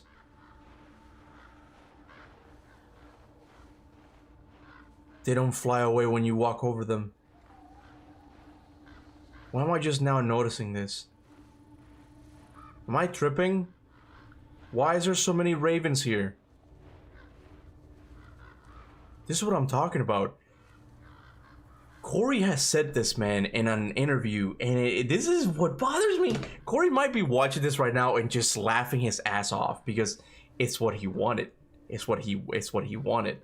He said in an interview, there are little things in this game that are for later and much later and much later, and it's like, why are there ravens here? Why are they so close to Kratos' home? Like, what is fate telling us here? What is fate telling us? These ravens can't be here for nothing. There's no way. Odin's eyes are everywhere. That's a good point. That could be, it could be as simple as that. But why? But why? Corey, you're killing me, man. You kill me. Look at that, leading right into their home. Look at how many ravens there are, man. I don't know him and he doesn't know me. Doesn't seem to want to. I'm strong. I'm smart. I'm not what he thinks I am. I know better.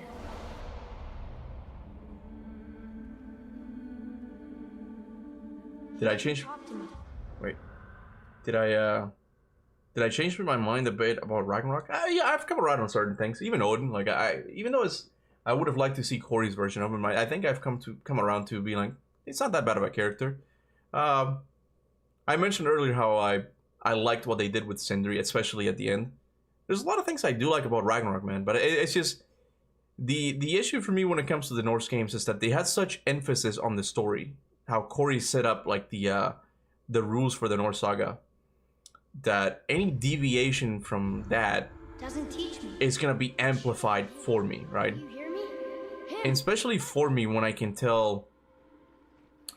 think I can tell what a retcon is and what it isn't, it just leaves me like wondering, so like, what was the original story? You know, like that's. But I totally get it for people. Like, I don't know, the people who reviewed at IGN, they're like, oh yeah, it's just another, what the hell? What in the Lovecraftian hell? People for IGN who just play the game once and like, oh, this is just a cool story about a father and son. It is that, but I think for the really hardcore fans, it was more than that. Except We rewatched those interview with Corey's, man, and it just made us you know I love him. imagine I just wish he was... what it could be. I know he can be. And I totally understand that So if he tries... there's a point where it's like, okay, But if he we have to draw the line somewhere. We can't just be like, oh my god, this pot. What does this pot mean? Look at this ladle. Look at how big this ladle is. What is it? They're pretty big ladles, not gonna lie. What the hell? I've never noticed how big they are. Like, there's gonna be a point where we have to stop, you know, with like searching for clues and stuff, right? But there's other times where I'm like, that's gotta be something. That's gotta be something, man. I know you're out there somewhere. Why is this place in the light? The Thor statue, right? Yeah, I think I made a video about that years ago. I also wonder why... Maybe it's like the, sorry, Mimir's eye or something that's, that was hidden inside Thor's statue. Maybe that's it. That's why she showed us, because she shows you things that are important to their upcoming adventure. You know, what they're gonna be doing in the next couple hours, right? But, look at Jotunheim.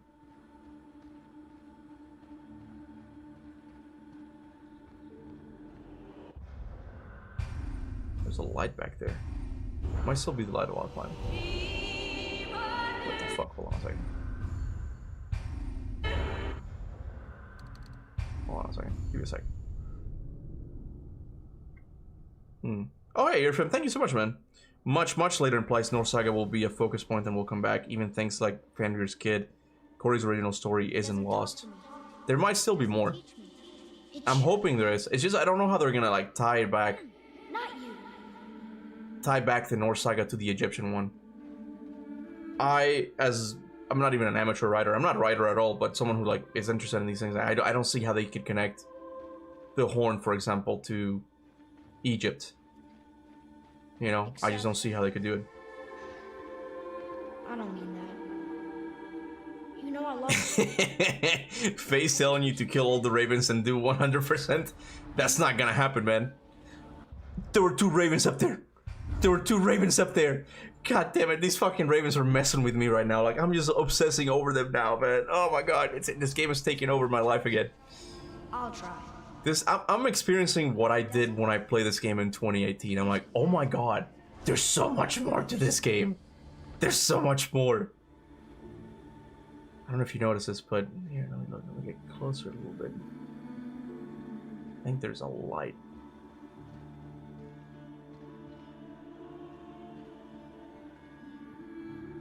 I can't see it anymore. That's weird.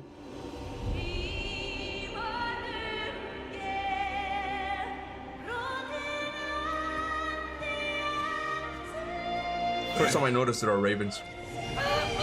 Yeah. Come back! No! No! What have you done? Why did you do that? I saved you! You were trapped in there! I waited, but you wouldn't come out! So I pulled you out! Boy! I was gone only Moments. moments. The reveal, man. You've been gone a long time! I didn't know what to do! You left me here! Again! Why don't you care? That's impossible. We should go before they come back. I hope you got what you needed. Look at all the dark elves he killed, man. So many of them. And now, see, I'm usually talking about like the mysteries, what Corey set up for this story and all that, but man, the writing is also on point, man. It's so on point because Kratos here is wondering, like this could also be seen. This is really interesting. Wow, I never noticed this. So this could be seen as a really important character moment for Kratos because Kratos always, at this point, is always trying to distance himself from Atreus because he doesn't want him to become like him, right? And this is almost like a warning to Kratos. So it's like, no, if you separate yourself from Atreus, like you just did by going into the light, your son is gonna turn into you. And this is why I think Kratos is so freaked out because like, oh my god, the amount of dark elves that he killed, this is something that I would do. My boy. You get what I'm saying? Like, this is almost like character foreshadowing, like a warning that the world is telling Kratos. Just like Mimir tells him, like, you gotta tell him the truth. And Freya tells him, you gotta tell him the truth. This is the world now telling him. And it might have even been orchestrated by Faye. Because, like, yeah, go in the light. It's like, you gotta open up. You gotta open up to Atreus or he will end up like you, right? It's right. It's so good. It's so good. Like the writing also has layers that you can peel from it, man, and it's so good. Demmer says, "What if I said Ascension was my favorite?" I would have to ask first. But there's no light to make a bridge. We're trapped. Are you being honest? Like, is it really your favorite? And I'm not judging you if it is, but I'm curious as to why it is. I do like certain things about Ascension, but it's not my favorite. It really isn't, man. Roy, your bow.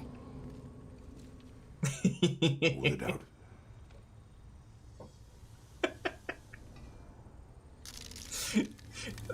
Hold on. I'm not gonna lie, I'm still mad we didn't get a Mjolnir reskin for the Leviathan axe. That would have been nice. At least a Mjolnir reskin. Into the stone.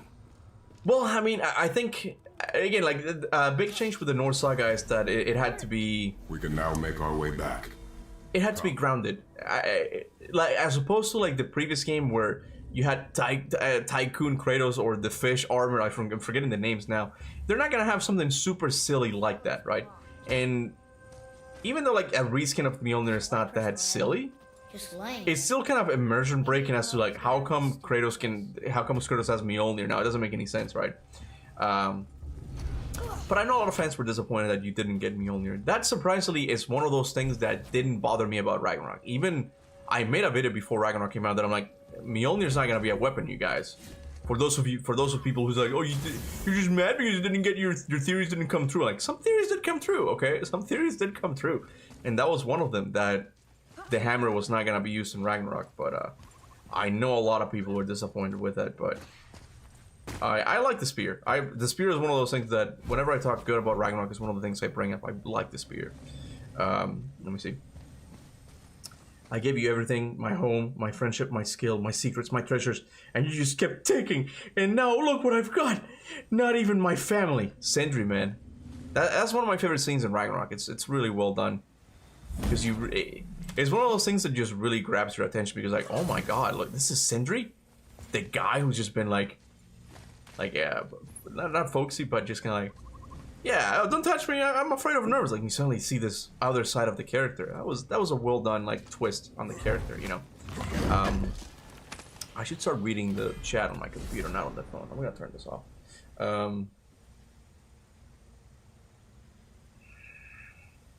Reduce all damage from Dark Elves attacks by 12%, stacks up 36.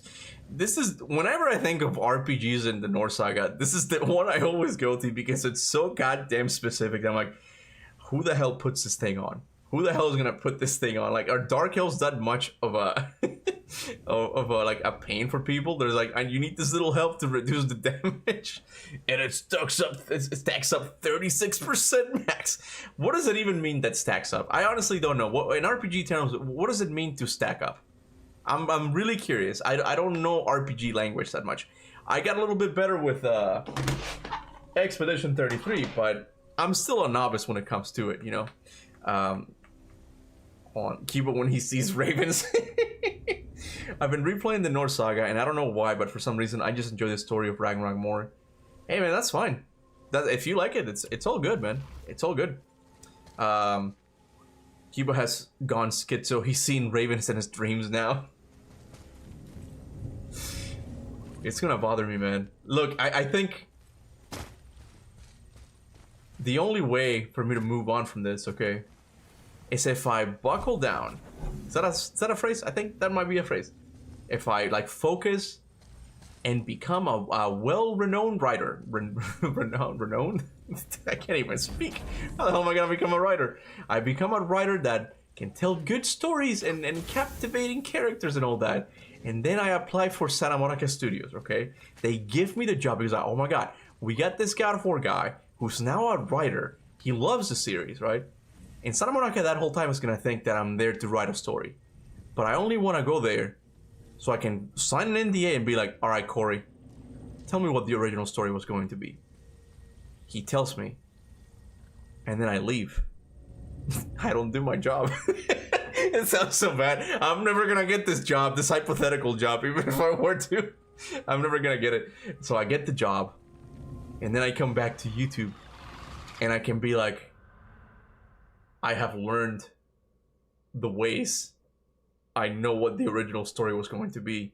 But I cannot tell you guys, for I have signed an NDA. And I would get the original story. But sadly, you couldn't. I'm sorry, that's just how things work in this extremely stupid hypothetical I just came up with, okay? That's how it would work.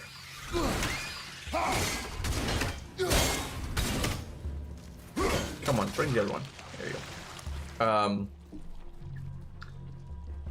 Boy must have blacked out and unleashed the bear.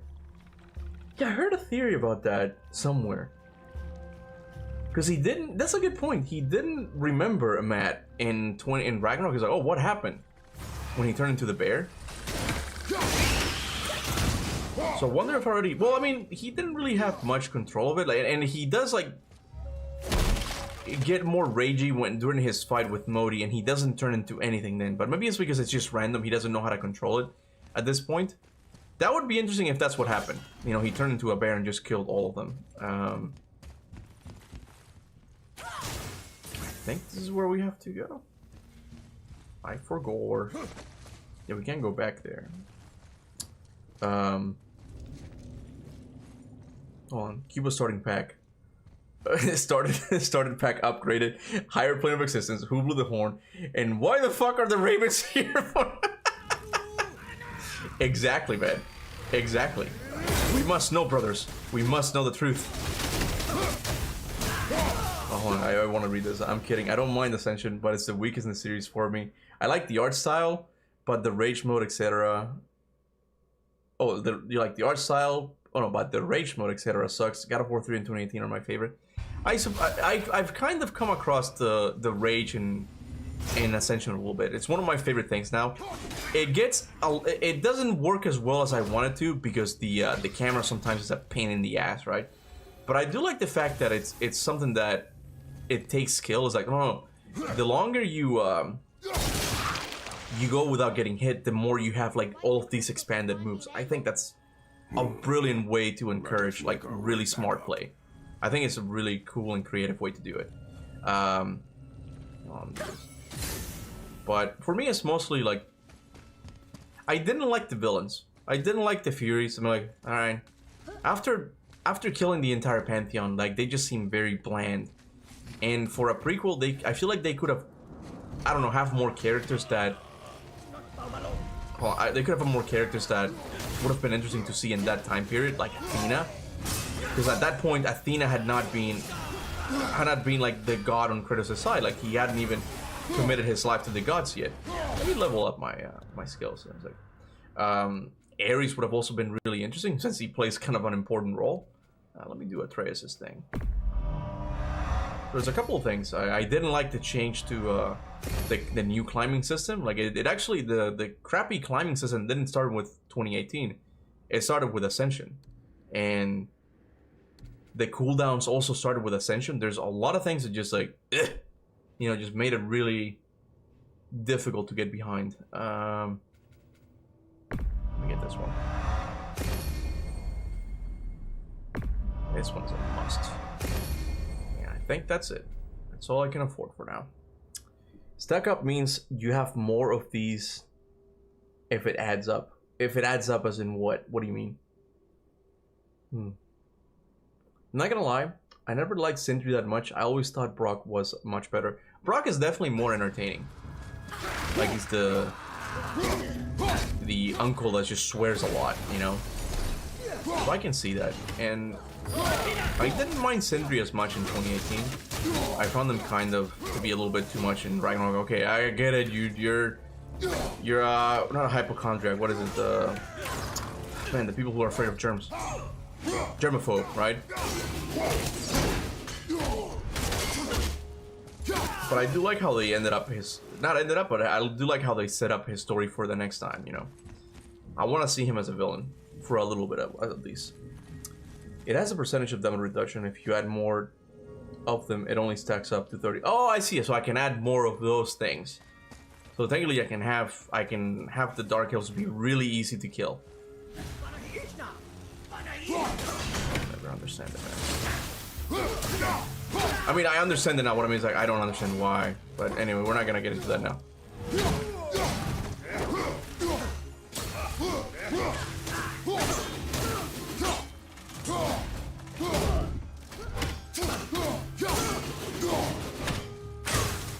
Damn it, Atreus, you missed. That would have been so cool. Father and son tag team.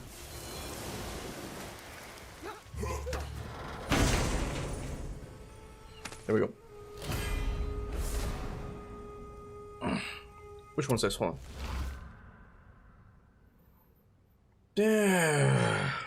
Maybe. I do like the charge in this one, though. I'm gonna keep this one. Sindri's arc is peak in Ragnarok. It's also something that's hinted at when he's unwilling to part with Draupnir, but Brock convinces him only to lose everything he had later. Yep. Imagine how crazy Kuba would go if Santa Monica posted a picture of Hugin. For one thing, I would have to wait until some of you guys told me, like in the comments or in a chat or something, because I'm not on Twitter anymore. So that has honestly been like one of the best things I've done recently. Like, I just left Twitter. I'm not there anymore. I don't bother with it. Like it gets too toxic. Is this where we learn about Freyr, or I think it's a note later on. Maybe it's this one. Look here.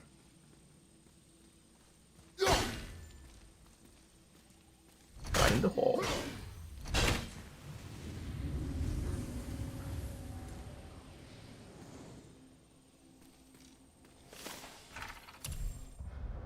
No, this is it. No, it's not. From the light we are born, and to the light we return. The light is the river of souls, transforming us, consuming us, transcending life and death. The light is the truth. The light is all. Okay, the light sounds great, but maybe it also makes you crazy. All right. Oh, sorry. Hold on.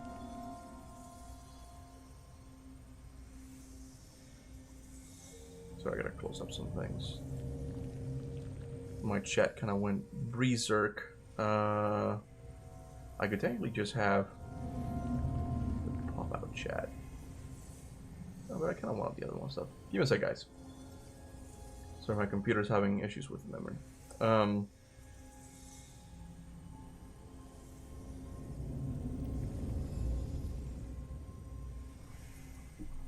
Let me see where I left off in the comments one. The Traveler armor was always my favorite. Kratos decked as a medieval knight is so metal. I just found it to be too bulky. Like, I'm gonna have to see like what it looks like again, but I could have sworn that he just looked too... It looked too bulky for him. I forget which one was my favorite in 2018. 2018 does have my favorite armor in the Norse Saga. You gonna carry that everywhere? But I forget what it was called. We'll have to wait and see. It has like a cool writing on the shoulder pad. The blue door that's not a door. And a sandbow. But how do you expect me to reach it? Oh wait, how do you do this again? I forgot. There we go.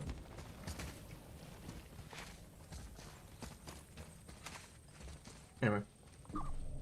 Twitter, no joke, has gotten worse than Reddit for toxicity.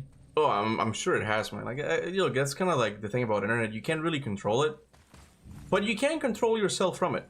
Like, I do think like restricting people's like ideas and stuff is not a good idea for the internet. But as you get older, you're like, this is not worth it. It's not worth it getting into it because it also creates a mindset. I will ask for it. That you feel like you constantly have to be given your opinion on things. You know, like I felt like I had to do that. And that's just like a modern fallacy, if you will. It's like, no, just live your own fucking life. Like, you don't have to give your opinion on every single thing. You're not an expert on everything, or not even anything, right? So that's one of the reasons why I kind of just stopped. I'm like, no, I'm not going there anymore. I'm done. You know, I might like... If another God of War gets announced, I might like...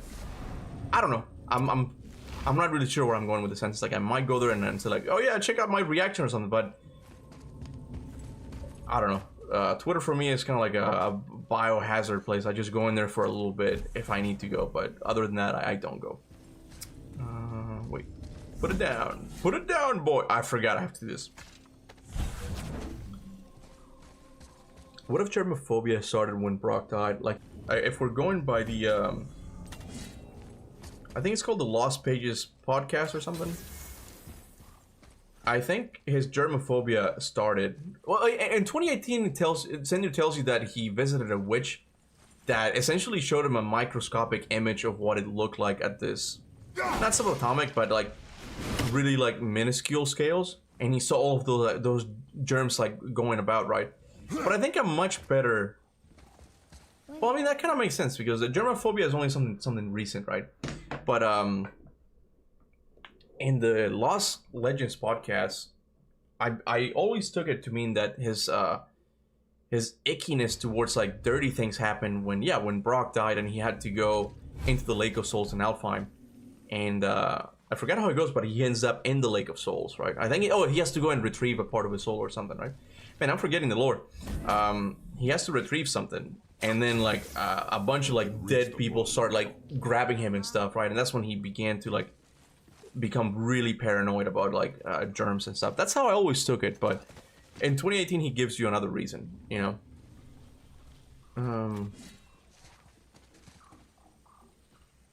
In my opinion, Kuba's Is Odin Still Alive theory video is one of, if not the best video he's ever done. I don't even remember it, man. Go ahead. I'm gonna have to like check it out again. What does this mean? Not to toot my own horn, but sometimes it does happen that I watch one of my videos and even I am like, I become a viewer just like you, and I'm like, yeah, that's pretty interesting, because I do have kind of a crappy memory. Like, I tend to forget a lot of the things I've said in my videos. So sometimes I watch my videos like, yeah, that's a good point. This guy's pretty good. Sometimes. It doesn't happen always. Right? Sometimes I cringe. I'm like, this is stupid. This is so fucking dumb, man. But sometimes it does happen. Here are the light elves.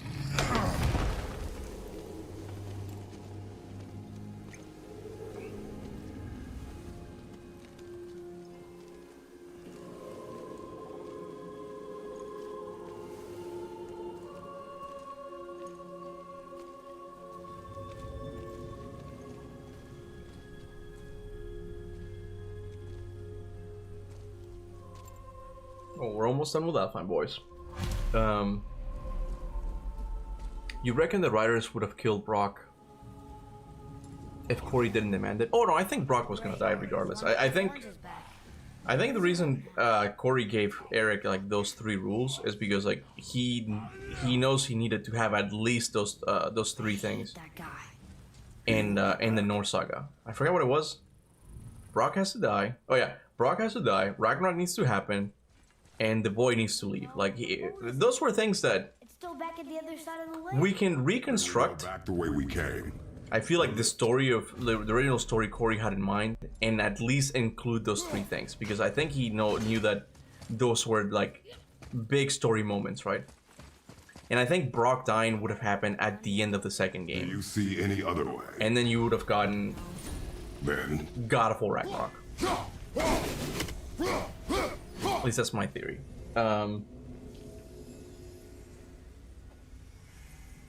Traveler armor makes Kratos look like a tank.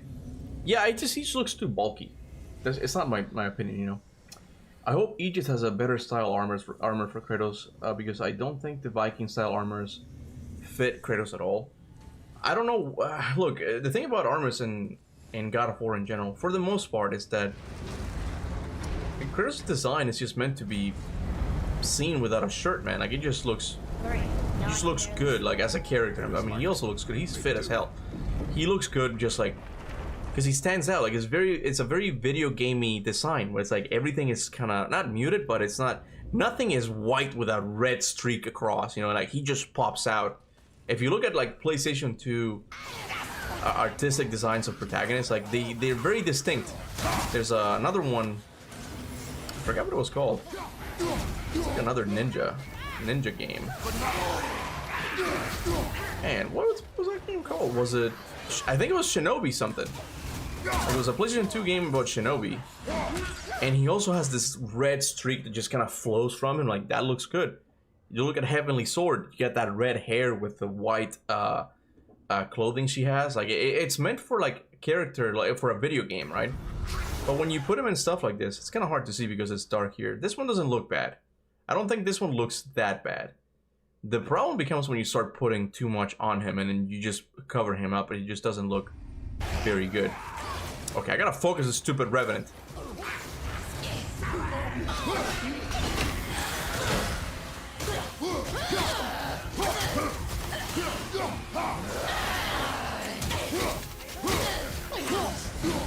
I'll bring it down.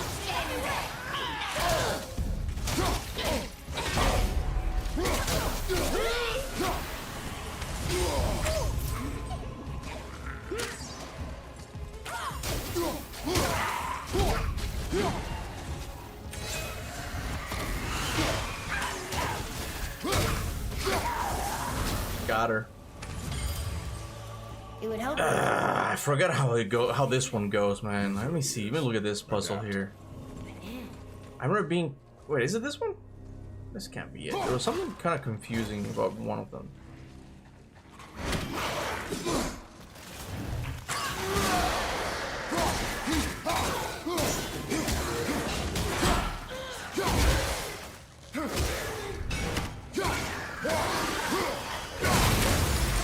Got him.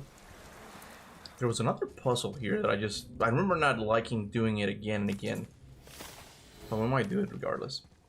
In my opinion, Odin being alive diminishes a lot of the narrative from the Norse saga. Norse games, just like Zeus being alive, will for the Greek saga. Oh no, I agree. That's why I say that I even like I don't really have a fixed like a concrete theory as to how Odin could be alive, because I don't think Santa Monica leaves anything in the narrative open to interpretation. I do think need be. how they write him is that Odin is indeed dead. The only thing that kind of sticks out about that is one of his birds that was one of his tattoos is still alive. That's the only thing. And that's why I think that it's left open as a possible retcon in the future. I do think Odin is still dead. But they're keeping it kind of open just in case they come across something that's like, maybe we can bring Odin back, you know?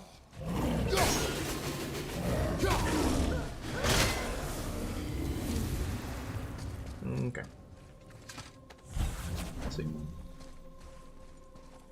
Killing characters for the sake of it never makes sense to me. What was the point of killing Brock? Kratos was ready to fight in Ragnarok regardless. It was a pointless death.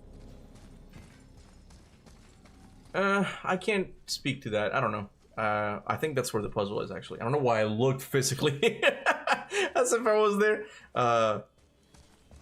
It's more like to get an emotional moment, but I kind of agree with you. I don't know what the point would have been. Shoot. I know how it works. Let me just look at this puzzle. I remember being kind of confusing. I don't want to, because you have to memorize the symbols. It's not gonna be worth it. I don't want to do this.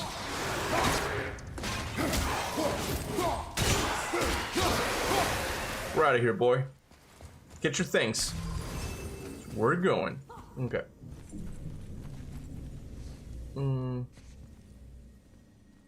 They even said during the making of Kratos style, they said that the more armor they took off, the more fit Kratos as a character. Exactly, man. More animalistic. Kratos is a god. He's killed gods and titans, man. He doesn't need armor. Yeah, he could, and it's honestly like the Greek style. Like if you look at like Greco-Roman wrestling, right? Like I'm pretty sure they used to fight naked. We can use the same. Like it's very Greek when you think about it. It's like, no, he doesn't use armor, man. He is the weapon, you know. So it makes sense that in the Greek saga, he's just wearing a sandals and a skirt. That's all you need, man. And he looked good. He popped, man. But this was one of those things that they had to concede when making the game more open and an RPG, because you have to justify leveling up in different ways. You have to justify exploration because you have to give them things to get in while you explore. It can't just be exploring for the sake of exploring, right? I saw a video recently, and I don't know how. It's just a guy talking. He's not like a God of War guy, but he does make a lot of like God of War news videos and stuff. It's the guy with the thumbnails of like, this is huge. Like, that's his thumbnail for every single video. Anyway, he was talking about how the whole thing about Jason Schreier saying that, yeah, people think Corey's working on a new IP, but it's not. It's going to feel like one, but it's not a new IP. And the guy in the video was proposing the idea that what seems to be the case is that God of War might be going... So what I used to think is that maybe Corey's working on the Atreus game. But what this guy's proposing, and I'm like, that's kind of an interesting theory. I don't know if they'll go with it, though. The theory is that Santa Monica is getting ready to reboot the series once again. Like, reboot it every time you go to a new pantheon, right? I'm like, I kind of like the sound of that. That sounds cool. I do think the Norse Saga got the short end of the stick here, okay? But it sounds cool that every saga, like, it gets reinvented, right? It's what Zelda does if you think about it. Zelda goes through periods, right? And it finds its will to reinvent. Like, it's much better than what you have with Call of Duty that's just making the same stupid game for 20 years now, or even more than that. I'm glad it's not selling well. I'm glad Call of Duty is... I hope it dies, man. It's such a stupid... Sorry. Such a dumb series now. But yeah, the theory goes that Santa Monica is getting ready to like reinvent the God of War series again, and I'm like, I wonder what they're gonna do, because to me, at least in Egypt, because it's a desert, it just feels more open. I feel like an open world game might try to do an open world game, right? Because it would be a nice transition from the Norse Saga to it, right? Just like go one step extra and just become an open world game, right? Hey, receding hairline. What's up, man? You guys' names sometimes just kill me, man. Welcome to the Spartans, man.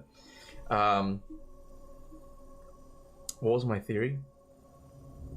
I hope we get a new God of War game soon. That was your theory video? No, it wasn't. Me saying this is huge?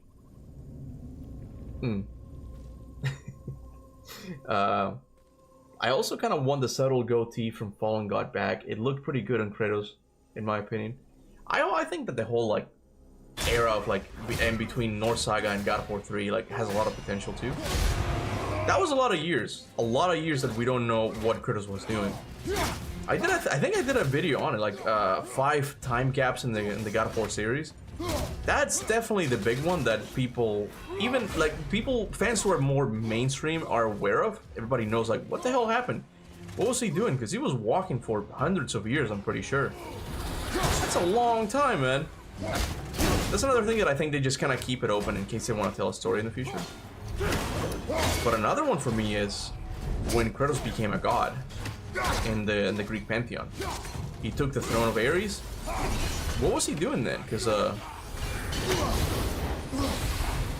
when you see him in Ghost of Sparta again, it's not told to you like how long has it been since he's been a god. And I think that's possibly when we're going to get, if the Metroidvania rumors are true, that's probably going to be what they're going to capitalize on that time period.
And he's dead. Got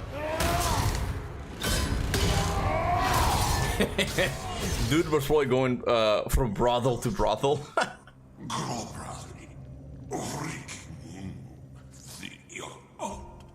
I forgot, in the God of War novel he says something. Can't be. What did it say? That we made a grave mistake. In the God of War novel he says more than that, and I forgot what he said. I think in the novel it says like he will enslave all, they will enslave all of us or something like that. There was something more to it in the novel. And what's interesting about, what the hell was that? Oh, never mind. What's interesting about the novel is that I think Cory Barlog wrote it with his dad. So it's like, it's not just like some other writer like we had in the Greek saga novels. It's like, yeah, those guys took some liberties, you know, with the stuff in it. This one was written, or at least worked on by Cory. Let me guess. So again, we go into this whole thing. It was like, okay, what That is enough. was that? Cory expanding on the lore as well? Like, what was he planning for it? You know, Odin killing Brock also shows Odin losing control. That's where it all goes bad for him. Oh, you guys are talking about Odin. Kratos would basically be a berserk class in an RPG. Berserkers don't wear much armor. They fight better without armor. Yeah. Speaking of like that kind of stuff, I kind of want to try out the there's a Diablo-esque look at Titan Quest 2. I heard it's been getting really good reviews. It's a Diablo looking game, but it is Greek mythology and it looks kind of interesting, and I kind of wanted to give it a try, but I don't know. Do you remember the answer? Yeah. I don't know if I'll like it.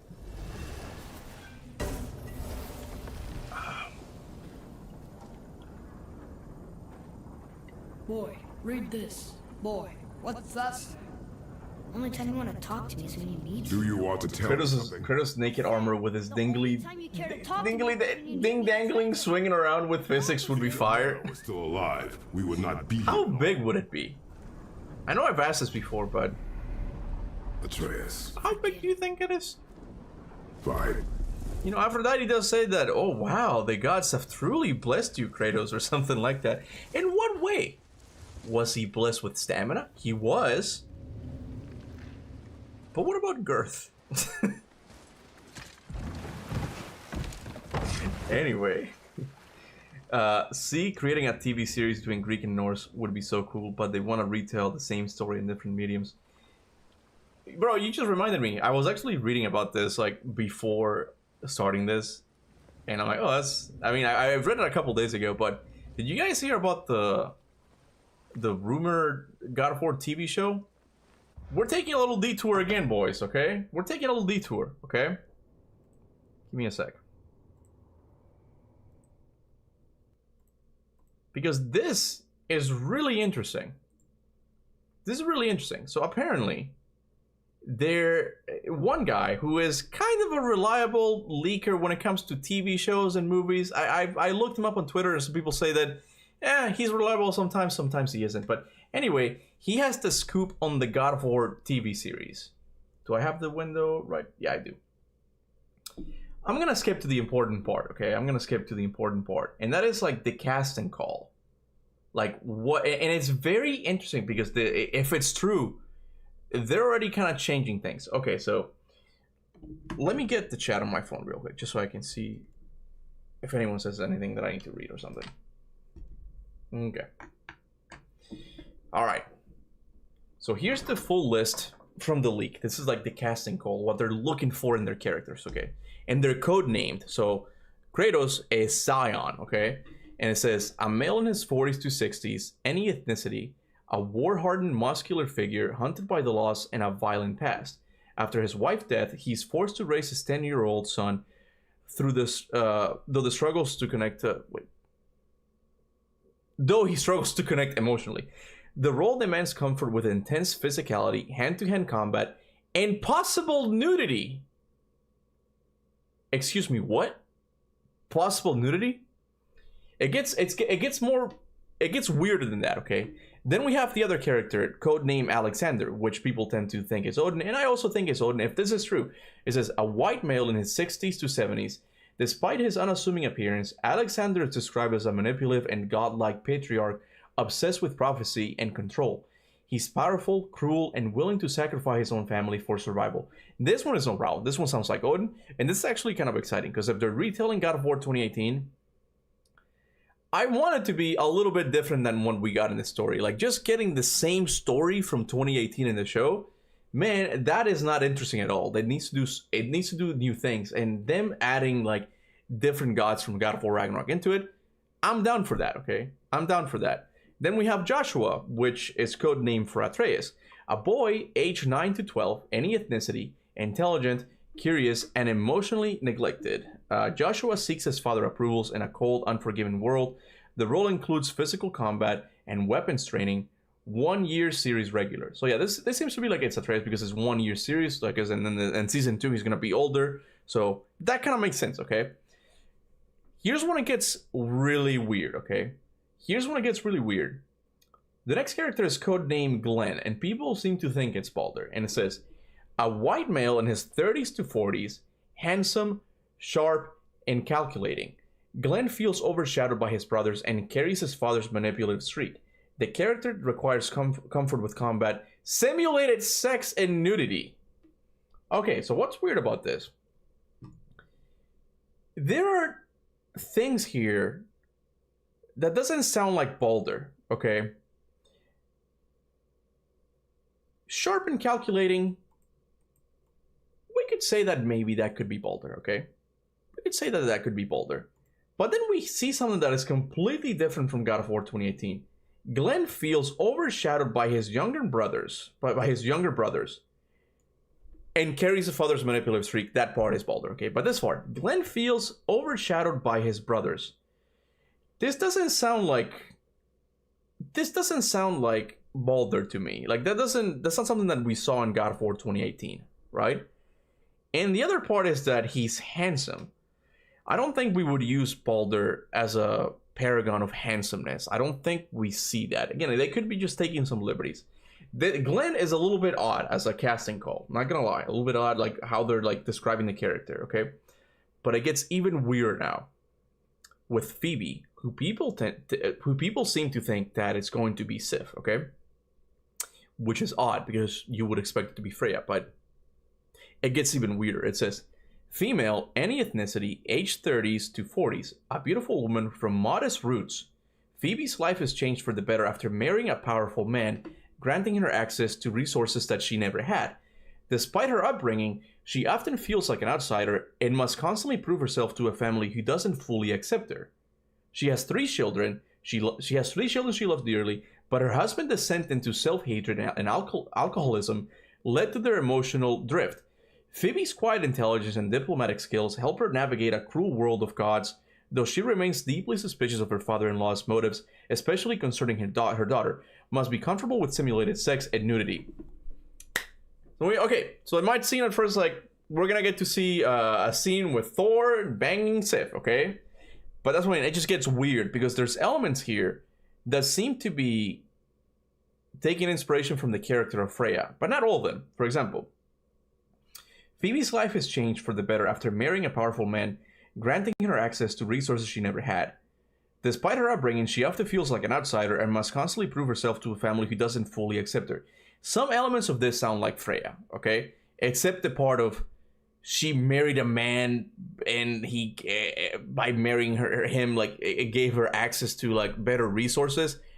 In God of War lore, Freya marries Odin as a treaty deal type of thing to stop the Vanir and Aesir war. It's not because she needed better access to education. This is like, it sounds like some modern audience type of shit. I don't like that, and I don't like that one bit. Okay, then this part sounds more like Sif. She has 3 children she loves dearly, but her husband descended self-hatred and alcoholism led to the emotional drift. Okay, this is another thing that it does sound like Sif, but it is kind of odd because we know from the lore that Sif was just as bad as Thor for most of her life. They got along quite well, okay? It wasn't until Magni and Modi's death that she began to think that maybe this wasn't the way. But it's not that she's always been this paragon of virtue and then Thor became a drunk and now she hates him. Like, it seems like they're taking some liberties with this character. And Kanaruhi, my wife, actually thinks that they might be combining Sif and Freya into one character. I don't know how to feel about this. Phoebe's quiet intelligence and diplomatic skills help her navigate a cruel world of gods, though she remains deeply suspicious of her father-in-law's motives, especially concerning her daughter, must be comfortable with simulated sex and nudity. So again, this sounds like Sif again. So I don't know why Sif is being talked about in the God of War 2018 live action show. This whole thing feels weird. Like, I don't know if this is actually true. I don't know. Good thing about TV shows is that you can jump to scenes not involving main characters like Thor in 2018 story when Modi dies or Odin boiled all their scenes. Oh yeah, no, I'm down for that. I like the fact that they're changing things, but there are some things that here that just feel like too much of a change. Like this whole Phoebe thing is like, is this Freya? Is this Sif? Like I get streaks. I get like hints of both characters, and I don't like how they're merging both of them, right? God of War Gooners are gonna have a good time with Sif cheeks on the screen. We kind of got a hint of that in Ragnarok. Like, there's a scene where Atreus goes to listen in through the door, and Thor's like, "Come here, give me them sweet cheeks" or something. He doesn't say that, but it's implied that they're doing the nasty deed, you know. But yeah, this whole thing. I don't know if I should trust this rumor, because the guy is kind of like a loose cannon when it comes to being reliable or not. This could be true, but this could also be false. There's enough here that makes me think that maybe it's real, that they are doing like things drastically different. But I don't know, man. Glenn and Phoebe seem kind of odd. Like, Baldur in 2018 does say that I can't feel anything. Food, water, women. So it kind of makes sense why nudity would be here, because maybe we could see Baldur just doing it with some girl, just being frustrated because I can't feel anything, right? Like typical Baldur stuff, right? So that I have no problem with. The thing that just feels kind of weird for Baldur is like he feels overshadowed by his brothers and carries his father's manipulative streak. That's not in God of War 2018 at all, but maybe it's another facet of his character that they're adding on to Baldur. If this is Baldur, you know? Because the whole overshadowed by his brothers, it doesn't make sense for it to be Modi, because Modi only has one brother and then Thrud, so it doesn't make sense for it to be Modi, but I don't know. What do you guys think? What do you guys think? Freya was the queen of the Vanir. She didn't need anything from Odin. Exactly. It seems like Phoebe here is trying to be... They're trying to do both characters with Phoebe. And, I don't know, man. I don't know. So that's like the big God of War news of the week. It does feel like we're, the God of War hype train is slightly picking up speed. Like, we're getting rumors from every other week about something. If it's a game or a show, it's always something. I'm telling you, I feel like we're gonna get something at the Game Awards. It's gonna happen, man. Okay. Let's get back to the chat. I hope we get to see Lady Sif Soft's perfect sloshers.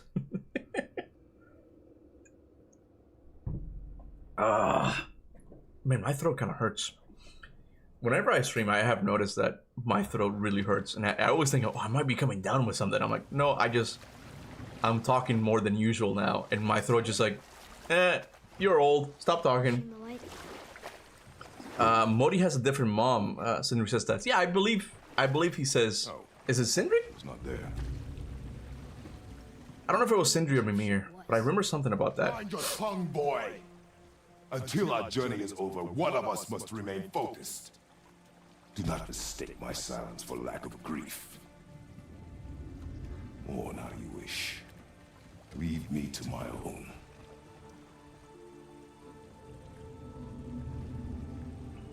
I'm sorry.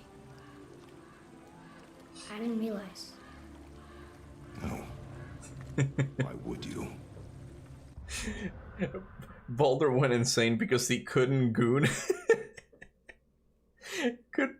Could Baldur still get it up though? Because thankfully you don't need to touch it to get it up.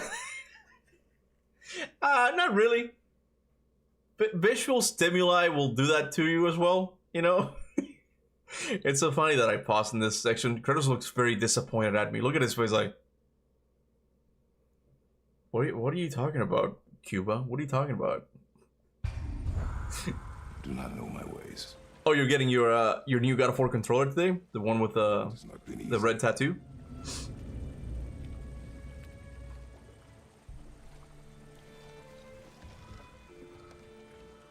In the light, I felt only moments pass. If that is of some comfort to you. That's good to know. Really? So, should we go back to Midgard? Face the Black Breath? Or do you think there's more to see in this realm? I don't think there's any. Well, there might be like a puzzle, but I'm not gonna do it. I'm not gonna do it. Let's see. What else were you going to tell me about war? Battles may be won by the better soldier. Wars are won by those who are willing to sacrifice everything to ensure victory. No, not November. It's just another day for Baldur. I think that's why. Not that she's not. That's not the only reason why I find Baldur to be an interesting character. But that whole concept of like, again, it's Santa Monica at its peak when it takes like a mythology, and just like reworks the story into an interesting way, right? It's like, oh yeah, he doesn't feel anything, but it's like, what would that do to someone's psyche? I'm like, it's exactly what it would do, man. You wouldn't really be alive if you really think about it. You don't get to sense anything. Observant. I am known for my attention to detail. You boys look like you're gearing up for quite the journey.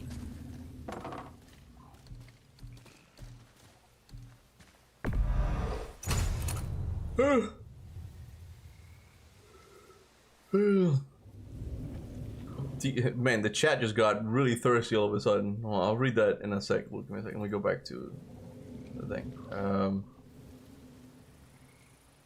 Do you think Freya gets a little hot looking at Kratos' muscle when rowing the boat? I mean, she's been single for hundreds of years, and her last was a scrawny old man. Well, we don't know what Odin looked back then, okay? Maybe he was a very handsome man, okay? But he did. Yeah. He's kind of old in Ragnarok, at least. Borhide. Yeah, we can level it up. Why not? This is gonna be my build of the game. But man, I don't know. People always want to ship Kratos and Freya, but I just don't think it's gonna happen. I just don't see it, man. Was there more? Let me think. We're not doing the side quest, Sindri. We're not doing that. Forget about it. Odin can shapeshift. He can look like whoever he wants. That's a good point. That's a good point. Who do you want me to look like tonight, Freya? Huh? Father, Oh! Nah, I was gonna make it weird. I'm not gonna say it. I'm not gonna say it. I'm not gonna say it. Alright. Well, okay. Who do you think I was gonna say? I'm not gonna confirm anything. Who do you think I was gonna say? I want to see the comments, okay? Told you. well, I could just feel what she was feeling. What she was afraid of. It happens again. You tell me. Understand?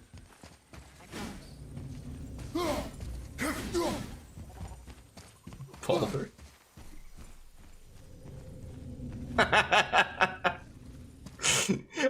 Okay, yeah, Matt, okay, I said I wasn't gonna say it, but Matt called it because it's that whole scene in Ragnarok. Man, okay, hold on. I'm sorry. Fuck it. Okay, look. We make fun of all the games in this series, okay? Maybe not equally. Maybe not all the games are created equally, okay?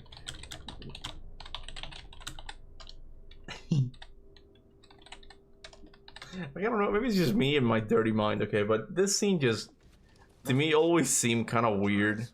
Like, I cringed a little bit. Hold on. Kratos isn't the true cause of your suffering. You're both as much. Oh, this is before her. Oh no, it's when Well, Kratos isn't the true cause of your suffering. Sister. Some dungeon in Asgard? She even alive? I went back somehow. Hold on a second. You just got back. We'll rebuild. Okay, here we go. Here we go.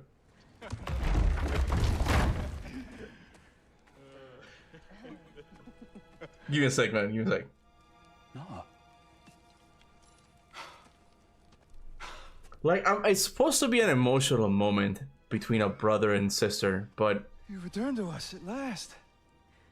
I just kind of cringe at this scene. I don't know why. Is this happening here? It happens here, right? We'll rebuild. Me and you against the world. Well, okay, hold on. Back what's guilty? Go with that old fight. Liddy, one Old Come on.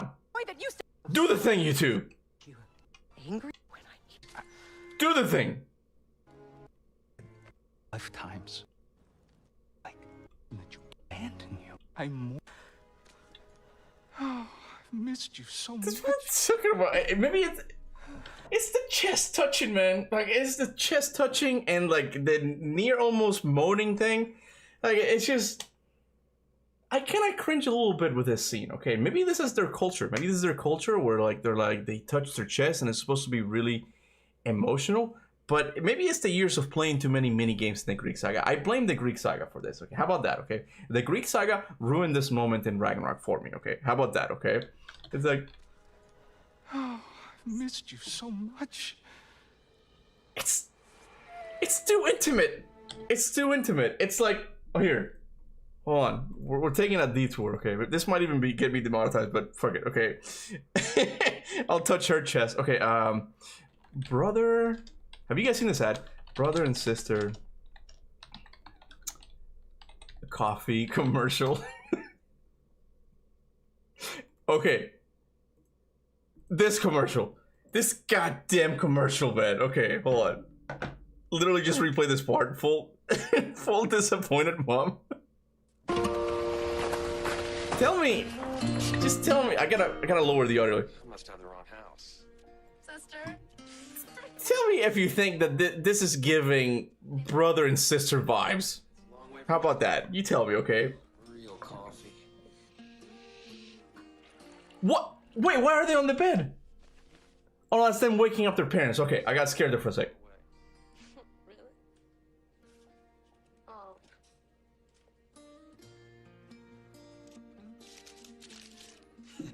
What are you doing? You're my present this year. You're my present this year.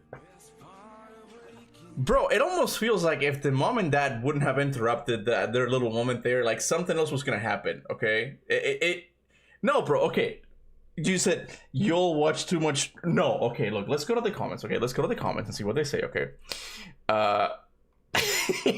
mom's eye can't open real quick because she knows those two can't be alone for too long. That's what we're talking about. This commercial gives the same vibe. You were probably good to this shit. No, I didn't. All right, back to the game. That was a little odd detour, okay? But yeah, that's why I was thinking about that scene in Ragnarok. I was one of those things that I find kind of cringy. Like, I know it's not meant to be taken that way. I totally know that, okay? But it just kind of like, that's what it seems like to me. That's what it seems like to me. Whatever. Get off my screen, Cuba. What the hell? Okay. The comments also watch too much corn for real. Man, maybe you have too much of an innocent mind. Okay. Have you thought? Oh man, oh my god, I feel so bad. I missed the super chats. Oh, both super chats. How dare I? I'm so sorry, guys. I'm so sorry. Okay. I'm so sorry. Compared to Ragnarok, what do you prefer in 2018? Like, compared to Ragnarok, what do I prefer in 2018? I think the combat's definitely better, with the exception of the shields. I think the combat's overall better in Ragnarok. But It's crazy to think that I just like the story and the writing in 2018 more. Like, every time I play it, I'm like, I think I'm gonna find it slow, and it is slow, but it's a nice slow burn. I end up liking it more. But that's the big thing I think I like in 2018 more. It's Corey's writing when you think about it. I think bottom line, I just like Corey's style of writing. Despite having issues in God of War 2 and even Ghost of Sparta, like, it's written by Corey, and they end up always being like my favorite stories, right? God of War 1 is also really good, but and that one's David Jaffe, but I don't know, you can see little hints of Cory Barlogness in God of War 2018, and I think that's why I like it more, you know. Nah, man, you're weird for that. I don't see that. Maybe it's just me. I totally agree that maybe it's just me, okay? And I gotta stop bringing it up, because whenever I talk about Freya and we just came back from another Freya, I always bring that up, you know? Not that order. It's totally normal to kiss your sister. You'll just watch too much porn. Okay. You do. Are we talking about the commercial now? Or the scene in Ragnarok? Which one are we talking about? One day, tried taking me down with him. Did he botch up on a girl? Quite the opposite.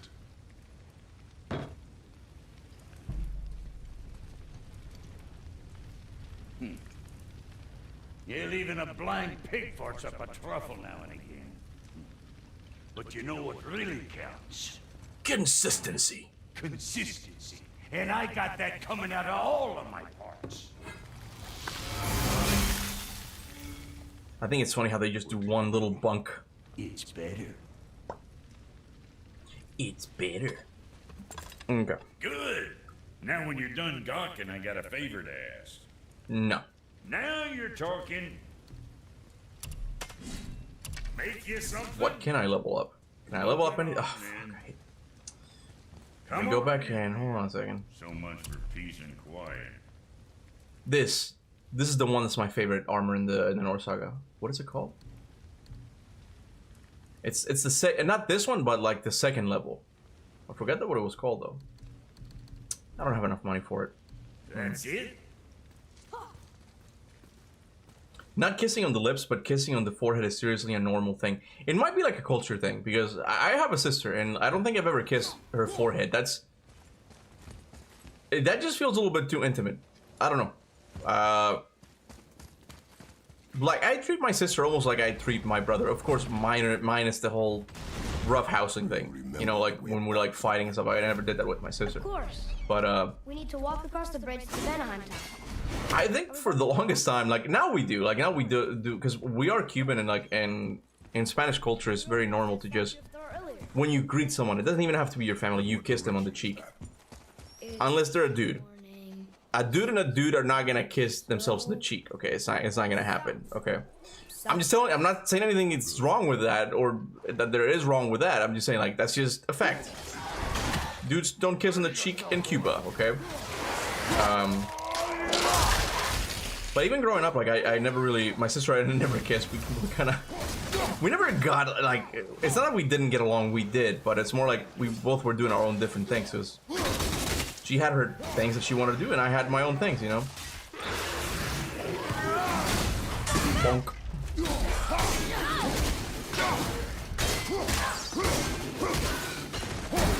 Got him. We did it. I did it, boy. Fun fact, Aphrodite's Kratos' half-sister. Oh yeah, I know. It's best not to look at that stuff, not to think too much about that, you know. Magic is still covering those scorn poles. Saves us some time.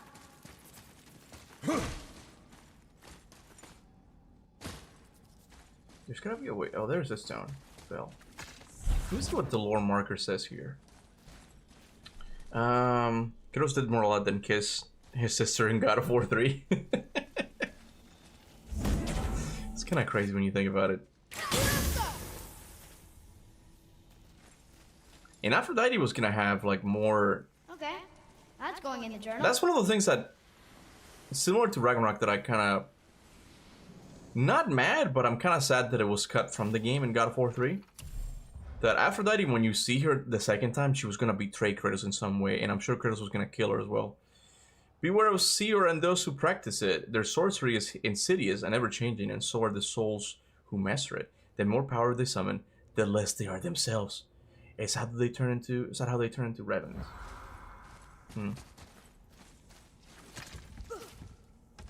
Anyway, it could be a culture thing because I don't find some of the things mentioned here weird. It's probably that.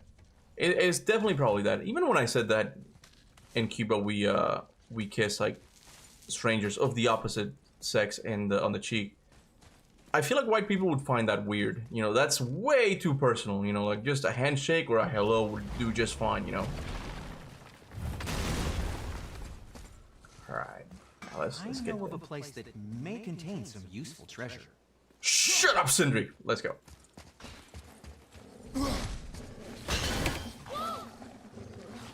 Oh, enemies.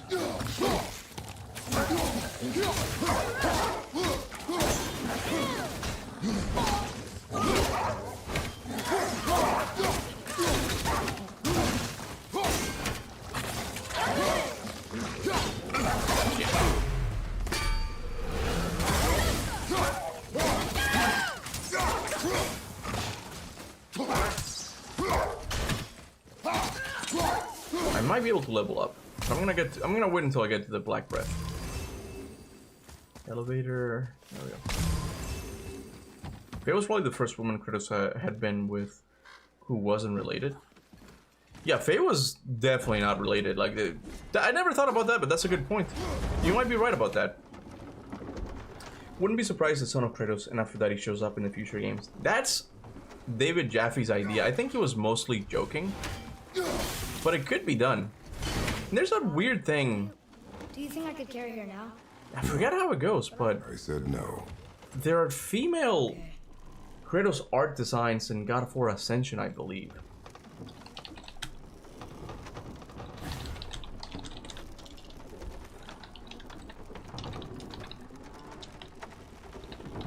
Let me see. I don't know if it was just like an art thing that they did. I mean, look, looking female Kratos on Google is kind of it's kind of dangerous because you don't know what you're going to see. And I'm definitely seeing some things that are not very PG-13, so we're not gonna do that. Okay, but I remember there being like female Kratos designs in God of War Ascension's art book or something. Okay, there we go. We can keep going. So who do you think carved the face in the mountain? God of War Ghost of Sparta. Was it Ghost of Sparta? Thanks. Now, oh, I might be thinking of the Amazonian warriors from Ascension. I actually have to go pee again. I've been drinking too much water. Give me just a sec, guys. I'll be back. Beep.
Someone said has to pee.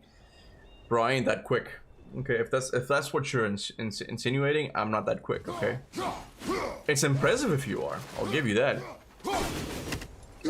There we go. It has to pee right after searching female Kratos. That did seem kind of sus. I'll give you that. That seemed kind of sussy. But no, it was way too quick, man. It was one of the unlockable concept arts in Ghost of Sparta. Well, I could have sworn there was something in Ascension as well. But I might be getting it mixed up with the Amazonian designs that also have like tattoos and stuff, right? It's working. She was right. Come, let us finish this.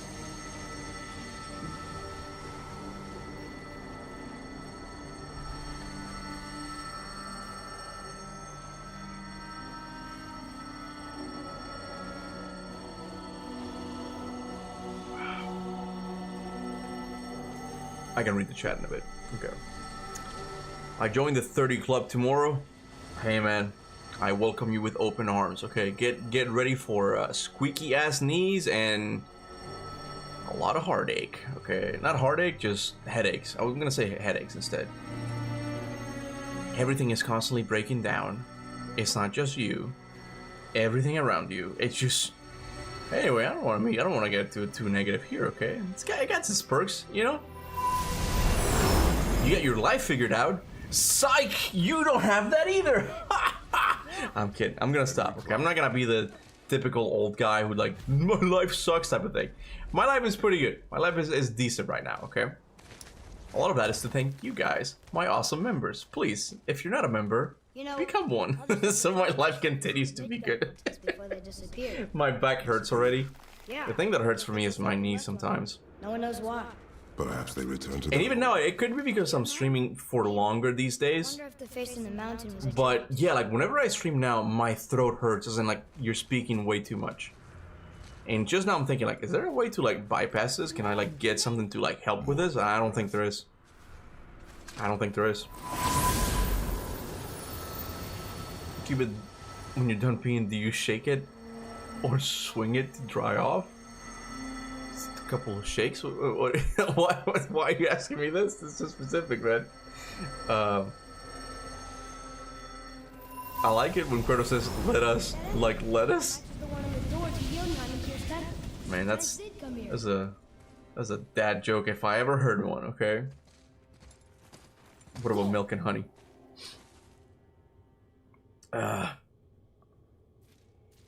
Imagine if Aphrodite's kid is the one ruling Olympus now. Man, the question of like who's like what's going on in Olympus, like I'm not gonna say it keeps me up at night, but I find it really interesting. I don't remember stories of a giant with a deer head. Wonder who he is. I will say though, this is probably one of my least favorite like sections in the Norse saga. No yoked beast. I find Fearful thrall. the mountain level to be so long and monotonous. Like you're not doing anything. It just goes on forever, man. I kind of want to stop streaming right now. I'm not gonna lie. I kind of want to stop for now.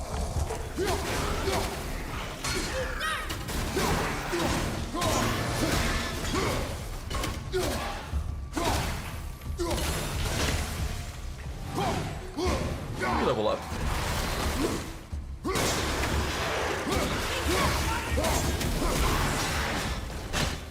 That was that? Oh, how do you think that got up there? This place must have been important to the giants. It's like they're testing us. Someone had a theory that Spartans will invade Midgard or the Norselands. That would be interesting. I don't think it will happen, but that would be interesting if like Lord Kratos? We've heard stories about you, because like this would be like another generation of Spartans, right?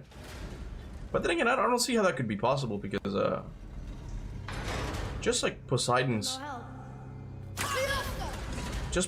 death alone just like submerged the entire Greek world in water. So whatever remains in the Greek pantheon, I'm sure it's very different from what we're used to, and that's why I think I like the idea of it them becoming more secular. The gods are dead now.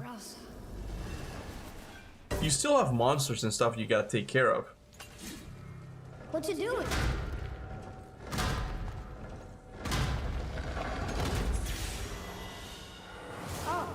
maybe there'd be a bridge. Your giants need to test us further.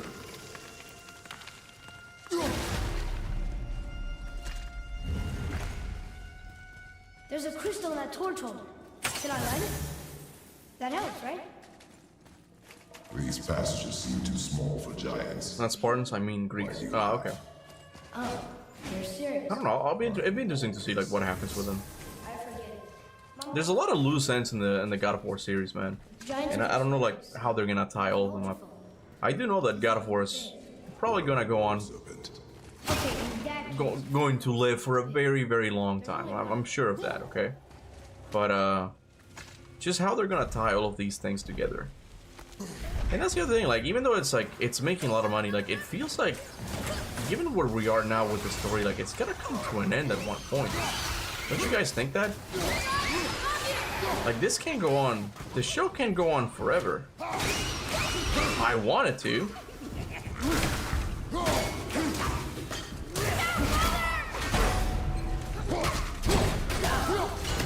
I guess my biggest fear is that at one point, like, they're just gonna go similar to the Doom route, which is not necessarily bad, but I don't like it for God of War. Of like somehow like he goes to like they put him to sleep, right? Kratos, in a way. And then when he wakes up is our world, and now it's God of War in modern times. Like, I don't want that. That's one thing that I don't know how it could work. You know, I just don't see it happening. But who knows, man? Who knows? Hey, Vlad, welcome to the Spartans, man. Welcome back. I see you got the shield. You've been a member for a while. Like if Greek hate Kratos, they would overtake the lands. Kratos is the God of War for now, which are the Norse lands. But that's what I mean. Like, a lot of years have passed since. Let me level up. A lot of years have passed since Kratos left Greece. My theory is that the Greeks that are alive now, if they're regular mortals, they don't even know who Kratos is. They don't even know. Like, that could be interesting where we see, when we come back, there's statues, but these are statues of like the first Greeks that remained alive after Kratos left, because he released the power of hope and they started to worship him. But the following generations have kind of moved away from that way of thinking. You know, I wonder if that's something like that's going to happen. But maybe I'm thinking too much about it. Let me get some of the rage stuff. How would you like an ending when Kratos dies and ends up in the what? Elysium Fields? Oh, no idea how to spell that. Elysium. I'm like, what? I didn't read the next part. What are you saying? Elysium Fields. Reunited with Calliope? Could be interesting, but I think it's been established that you go to the afterlife where you are, in the realm that you are. So if you die in the Norse lands, you go to Valhalla or Hell. You don't go to Elysium, right? So let me get some more trade stuff. So I don't know if it's supported with the lore, is what I'm saying.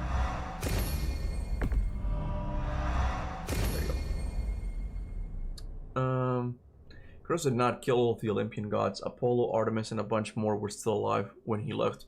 That's what I've been saying, but I think like someone at Santa Monica at one point said that no, he essentially killed all of them. You don't look too good. Oh shit, I almost did. And I don't know who said this, but I could have sworn someone said, don't quote me on this. This is one of the things that I don't remember exactly. But I could have sworn someone said that Apollo might have been, which makes sense because there is a character design, a concept art for Apollo in God of War 3. That Apollo was going to be one of the characters in God of War 3.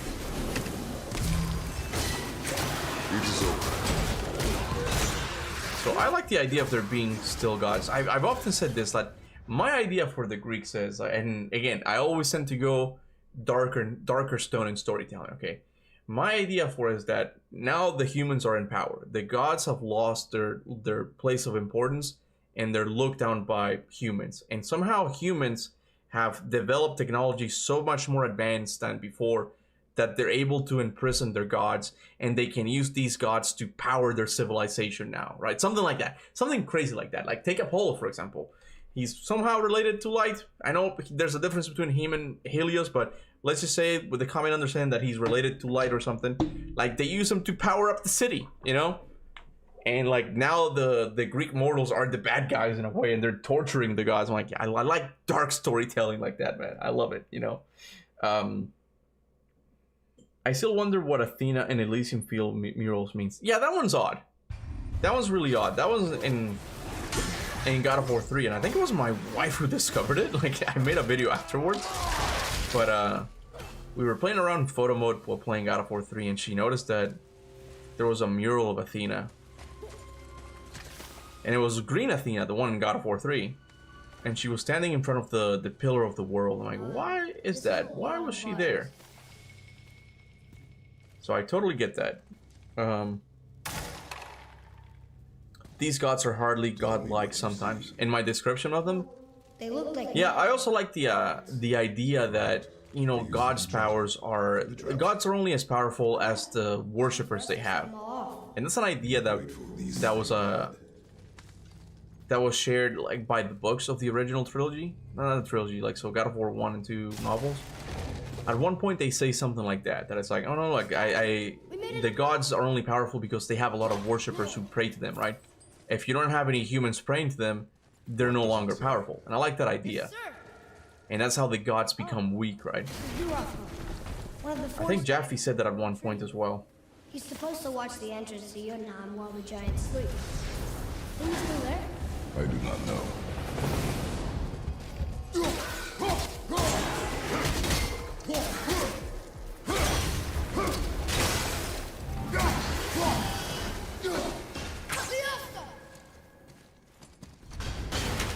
Hear me out. The next game, Freya and Kratos start to fall in love, and then Aphrodite shows up like an angry ex, and then there's a love triangle story between Aphrodite and Freya. I love you, Luke, but I hate that idea, man. I don't want a love triangle storyline. Like, that sounds too rom-commy for me. It's not for me, man. Even though it's kind of present in Prince of Persia, which I'm guessing is kind of what inspired you to that theory. It's like you like that because you do like Prince of Persia, and there's a little bit of that between Kylina and Farah, right? Peak is still our goal. We fight. Speaking of that, I'm probably gonna finish Prince of Persia, the original trilogy, this week, man. Highest peak in the realms. Can you believe it? Mom knew this was the Giant's Mountain. Can you believe it? No, the request has been more complicated than she could have foreseen.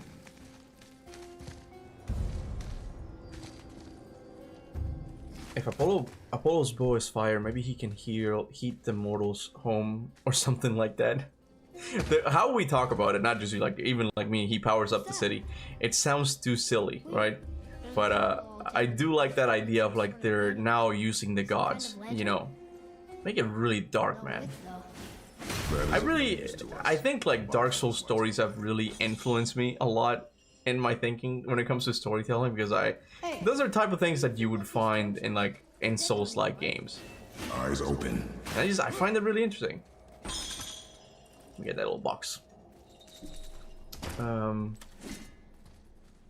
still like the theory of Kratos being one of the 3 wise men? I don't think he was one of the wise men. I think in the original story. Hello. Stop that. That was just... Okay. Hello. I never heard that part. In the original story, the 3 wise men are kind of followed by Kratos, right? It's not that he's one of them. I do like some aspects of David Jaffe's new take on the whole like Jesus thing. I might make a video about that, like kind of sharing his idea a little bit. Our goal is near. Alright, how do we use it?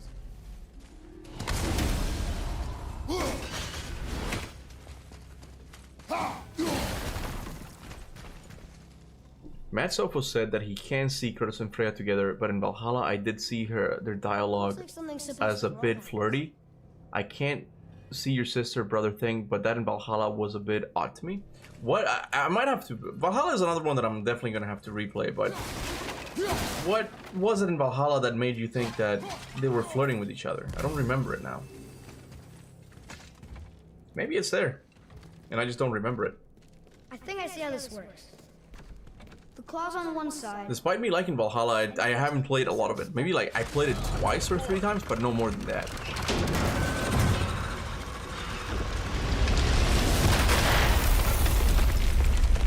Oh no! I think the rope's stuck under that rock. That was careless. Yes, sir. Sorry, sir.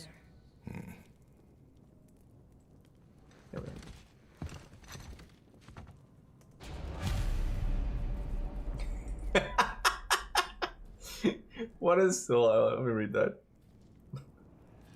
What is your favorite line from the God of War franchise? Mine is when Odin said the iconic line, "Keep my ex off your back." Beautiful.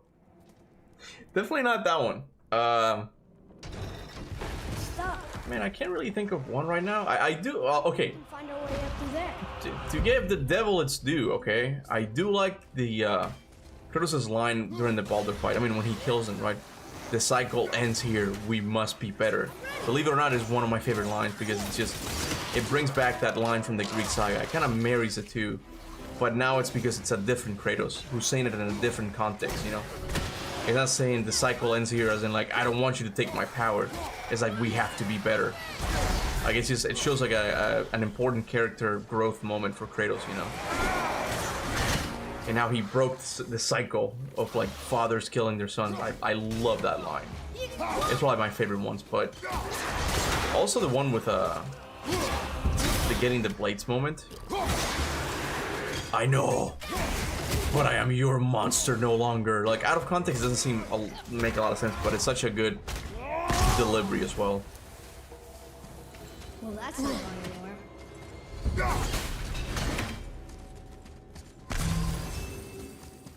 And I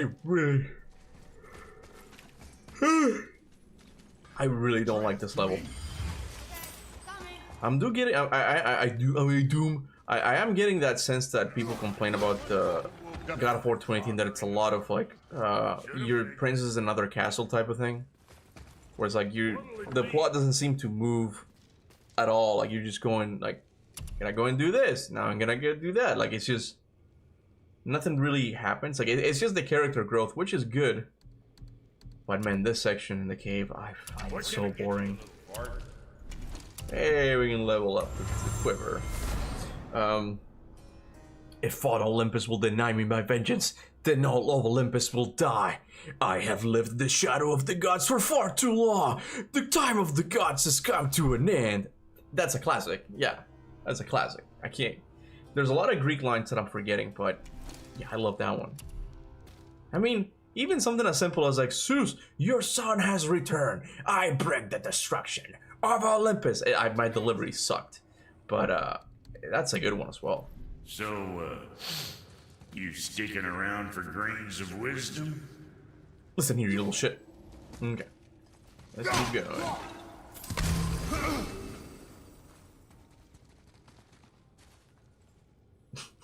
You're 30 and feels like 80? How so? Explain. Wow. Explain yourself. How big is this place? It is a mountain. Big. More traps.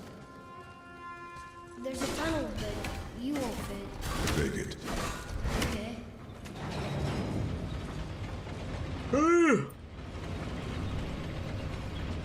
Man, I forgot how much I hated this section.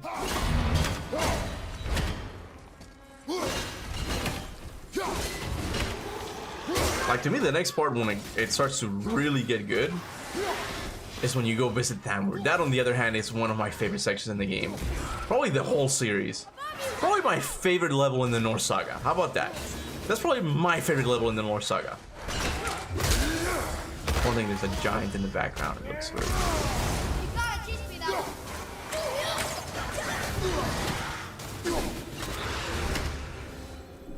I think I'm getting the hang of this. God of War Ghost of Sparta had the best ending from the Greek games. Well, I really like the ending of God of War 2. And you can move it. But Ghost of Sparta is really good too. I'm not gonna lie. Ghost of Sparta is peak Greek writing, in my opinion. Just seeing him go full circle Card's still attached to the... I see that. Not full circle, but just becoming the monster we see him in God of War 2 and then in God of War 3. Ghost of Sparta has a really good story, man. It's really it's an underrated gem in the series. That's it! It's a shame that it released on the PSP and not on the PlayStation 3. Wait, gotta go back. Because it definitely would have sold more, but, you know, it is what it is.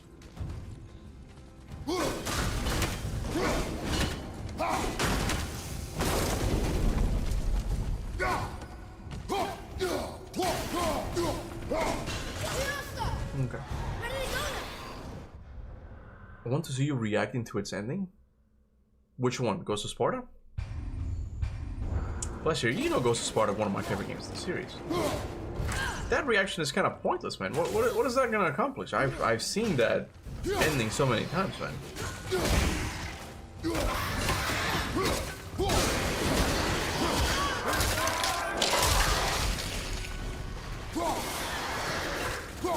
There's a moment when the combat in this game just works really well, man.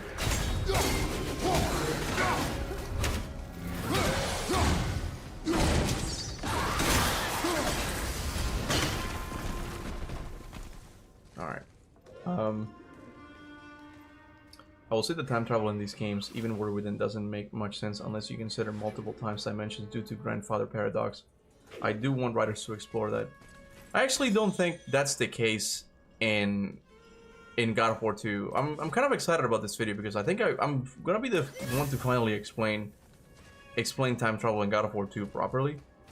There are two premises that if you take them, and I think there's evidence to believe in them, kind of fixes things kind of neatly, okay? There is one area that's very kind of controversial that could create some plot holes, and I talk about it in the video. But there's two things that I've seen people talk about. They're like, no, they're misunderstanding because they're saying there's actual lines in the game that kind of explain why this does make sense. But you'll have to wait for that in the video, okay?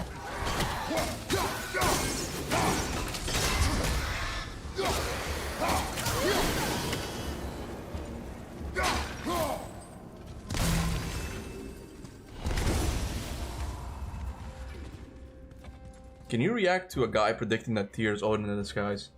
Yeah, it's the guy who, I've seen the video already. It's the guy who makes, is it Psycho Silken or something? The guy who makes a lot of Metal Gear theory videos. It's really cool. Like, he's one of those guys that got a very, because I got a couple of theories right, but the ones I got right, there were very minor theories. Like, it's things that were kind of outside of the mainstream, I would say. Like, I theorized at one point that Mimir was gonna be turned into a weapon. And he did. In God of War Ragnarok, you can get something to make him into a weapon with his Bifrost eyes. I also predicted that Mjolnir was not gonna be a weapon. So it's minor things that I did get right. But that guy got something... Well, I did get right that Tyr was still alive. I remember people saying that Tyr was not alive. And then when we saw it in the trailer, everybody freaked out. I'm like, you're welcome, everybody. Your boy Captain Kuba figured this out a long time ago. But then again, I think people were just... I don't know what happened there. People were just not paying attention to the fact that you don't need to chain up a dead guy. Because that's what you see in the mural in Tyr's temple. Is Odin and Thor standing over Tyr. Well, he has chains in his arms and feet. I'm like, bro, you don't need to chain up a dead guy, okay? Tyr is very much alive. So I got that one right as well. But it's cool that the other guy got the Tyr's Odin in disguise thing. And what's really impressive, well, not impressive, more like... Now where do we go from It was almost luck. I don't want to diminish his accomplishment because it is cool, okay? It is cool. Well, I forgot. Did he do that theory? He must have done that theory after Ragnarok was announced and we saw Tyr, right? I don't remember if he mentioned the whole, the real Tyr, the fake Tyr not, the fake Tyr's name not being spelled properly. Did he mention that in the video? I don't remember now. I don't remember that. But what's interesting about him predicting that is that originally that wasn't going to be the case. It was while they were writing, and Eric Williams at one point came in and said like, hey, what what if Odin was Tyr the whole time, right? And Eric Williams did correct this. I think it was in the God of War Ragnarok anniversary, right? He said that when he said that, I mean, I know a lot of, like, I have the knowledge in God of War, like the whole history, because Eric Williams originally said that in the podcast with IGN, and it made it seem like they randomly, like, while they were mid-production, one day he came in and said, yeah, I want Tyr to be Odin now. And then in the anniversary, he corrected himself to be like, no, this didn't happen overnight. This happened during the writing process of the game. So, but originally still, Odin was not going to be Tyr, right? Which I thought it was really interesting. Watch the video later again if you want on the stream. We can do it now. We can take a little bit of a break from this area because I'm kind of, this area is making me fall asleep. Let me look it up.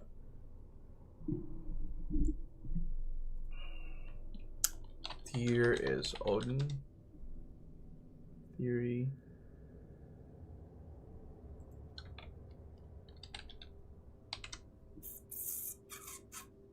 Yeah, it is Psycho Python Selkin. I don't know if I'm pronouncing his name right. It's 14 minutes long. Well, I'm hoping you guys will have fun with it. So here we go.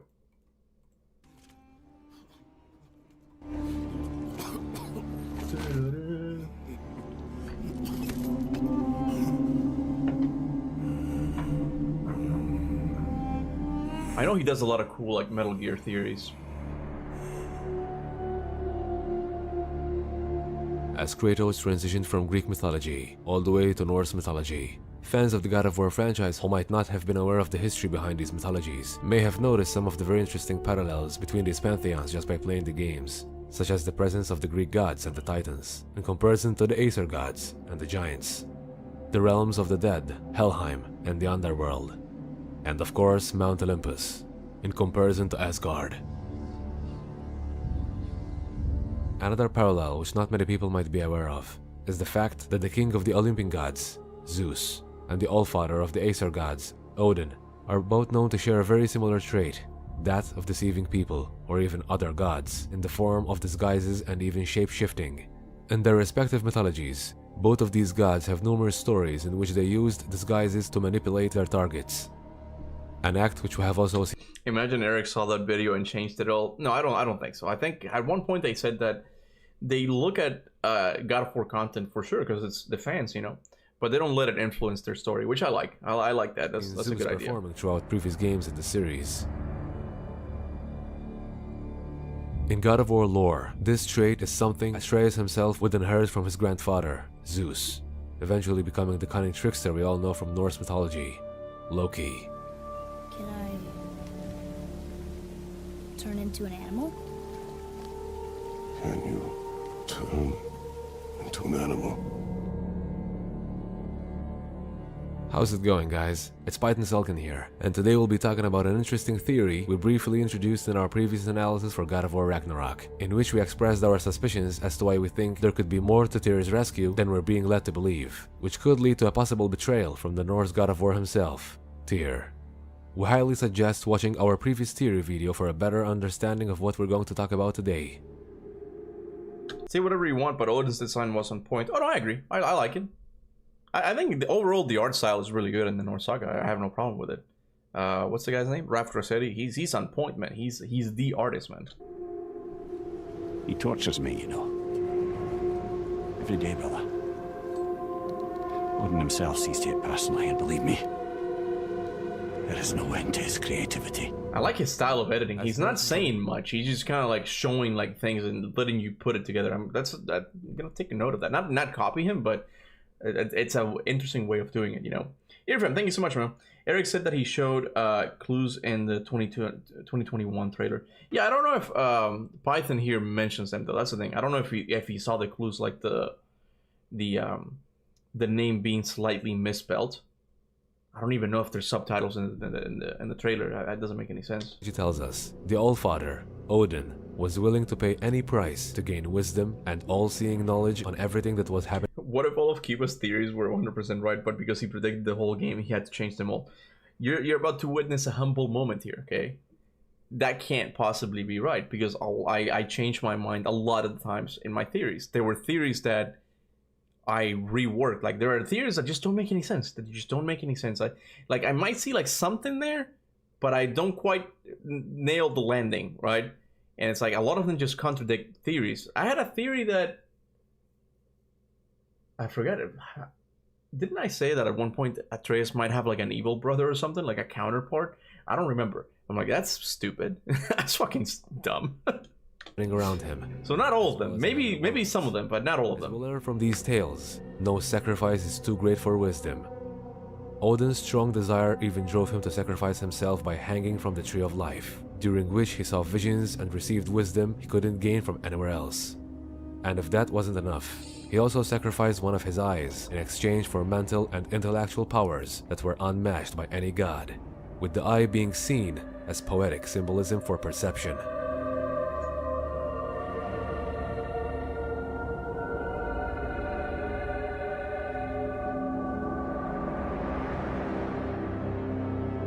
Considering the fact that Odin was a shapeshifter and was renowned for tricking people with disguises, one of the possibilities we introduced in our previous theory was the notion that this Tyr could in fact be Odin in disguise. Now, assuming the trailer wasn't purposely altered and the scene with Tyr standing up wasn't from a totally different part of the game, upon being found by Kratos and Atreus, Tyr still seemed to have both of his bejeweled eyes intact.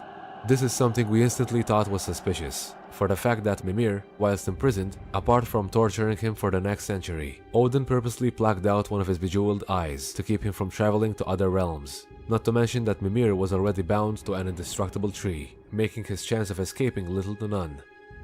Tyr, on the other hand, wasn't bound to any tree and doesn't appear to be heavily imprisoned as Mimir was, yet Odin still seems to have left him with both of his bejeweled eyes in place.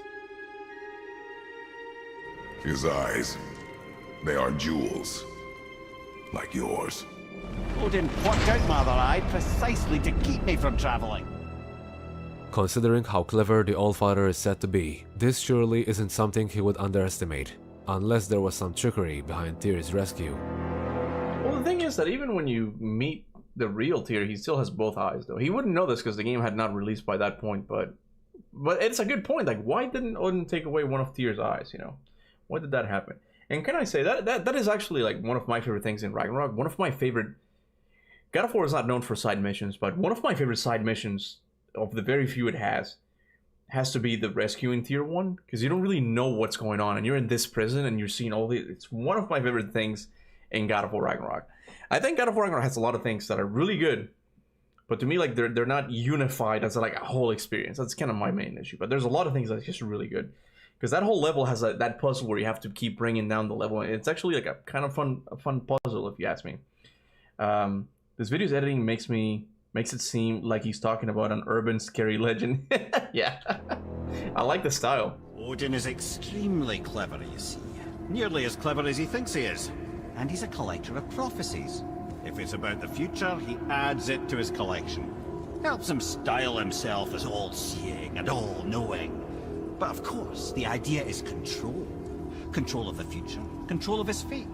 He'd control every realm of every land in every world if he could. One should also keep in mind that in his sacrifice for wisdom and knowledge, Odin also became a collector of prophecies, as he tries to control fate by knowing the future. So there's a very good chance he already knew Kratos and Atreus were eventually going to rescue Tyr, just as Odin had foreseen in Ragnarok, as well as Kratos and Atreus traveling to Jotunheim in 2018's God of War. Tell me again how Odin knew we were going to Jotunheim before we did. And if Odin already knew Kratos and Atreus sought to rescue Tyr, there would be no better opportunity for Odin to ruin their plans with one of his deceptions, if not with a disguise of Tyr, the very same god they were searching for. Are you coming with us? Man, it makes me wonder if this guy had inside knowledge or something, because it's on point, man. Stated in our previous video, by the time he's rescued, Tyr is supposed to be missing an arm after it was bitten off by Fenrir, a wolf giant considered to be one of the Aesir's greatest enemies. We also stated that according to Mimir, these events should have already happened in the past, so Tyr's arm should already be missing by this point. Man, okay, so he's making really good points. He's like bringing up evidence that actually works in his favor, you know, like the whole arm thing, because it does happen. But Valhalla in Ragnarok, I'm guessing in Ragnarok they just wanted to reuse the same character model of the fake tier, because yeah, those would have been like really cool little clues, right? Like he's missing his arm, he's missing an eye, but he looks exactly the same, and I'm guessing they just wanted to reuse the model, right? But the arm thing, I forgot how it goes. It gets explained in Valhalla, but it seems like such a dumb explanation that I completely forgot about it. Does anyone here in the chat remember it? Can you tell me what the explanation of the arm was? Because I forgot. It's like I just grew back or something. I forgot how it goes, but it's kind of dumb when you think about it. Since then, some viewers have argued that since grew back, Fenrir is the son of Loki, and Loki is obviously still young, Fenrir hasn't been born yet, which is the reason why Tyr hasn't lost his arm. However, things aren't always what they seem when it comes to the God of War franchise. Let's hear what Mimir says during this particular sequence. You're familiar with the tale of Skoll and Hoti, bringers of day and night? Oh yeah, the wolf giants. Aye. They were born of the archwolf Hrothwitnir, a great nemesis of the Aesir gods. Odin captured them as pups and kept them in the kennels of Asgard to hold his foe at bay. But when the sun and moon grew mutinous and stood still, Odin put Skoll and Hoti to use. With his ancient magics, he cast the wolves to the heavens, and they began their chase. And long shall they chase, but not endlessly. For it is foretold that someday Skoll and Hoti will catch and devour their prey. And that day shall be Ragnarok, the twilight of the gods. Remember, now that I heard that about the Skoll and Hati, remember how later in 2018 we learned that the Vanir's were using like time magic, and they had to stop because using time magic would not stop Skoll and Hati from chasing the moon. So it was bringing Ragnarok closer to happening. You guys remember that? That was interesting. That was an interesting little thing that Corey put in the game. And again, poof, nothing, you know? Skoll and Hoti are the sons of Archwolf Fenrir and the grandsons of Loki, who like Jormungandr already exist in the God of War universe. These two wolf giants are said to have been captured by Odin when they were just pups. And since these wolves determine when Ragnarok begins, they are now being controlled by Odin, as he hopes to prevent the twilight of the gods. The toilet of the gods. Why is he doing that? It's always about control. The wolves determine when Ragnarok begins, and now he controls the wolves. A battle fought on his timetable is a battle he better stands to win. As legend says, Odin had discovered a prophecy in which it was foretold that the children of Loki would cause trouble for the gods. He demanded Fenrir to be brought to him and to be raised among the Aesir. Growing stronger and stronger, the gods feared he would one day destroy them, which led them to chain Fenrir 2 times, with both chains ending up being broken by the wolf giant.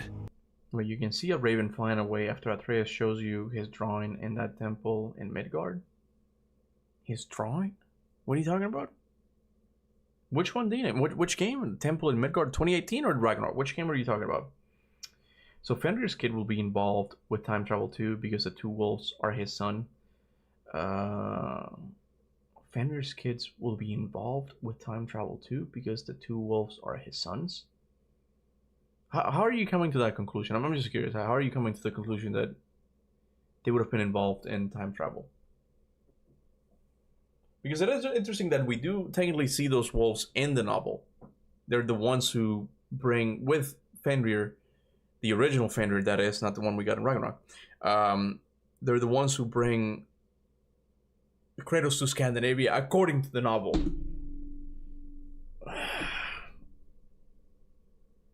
I'm gonna do it one of these days.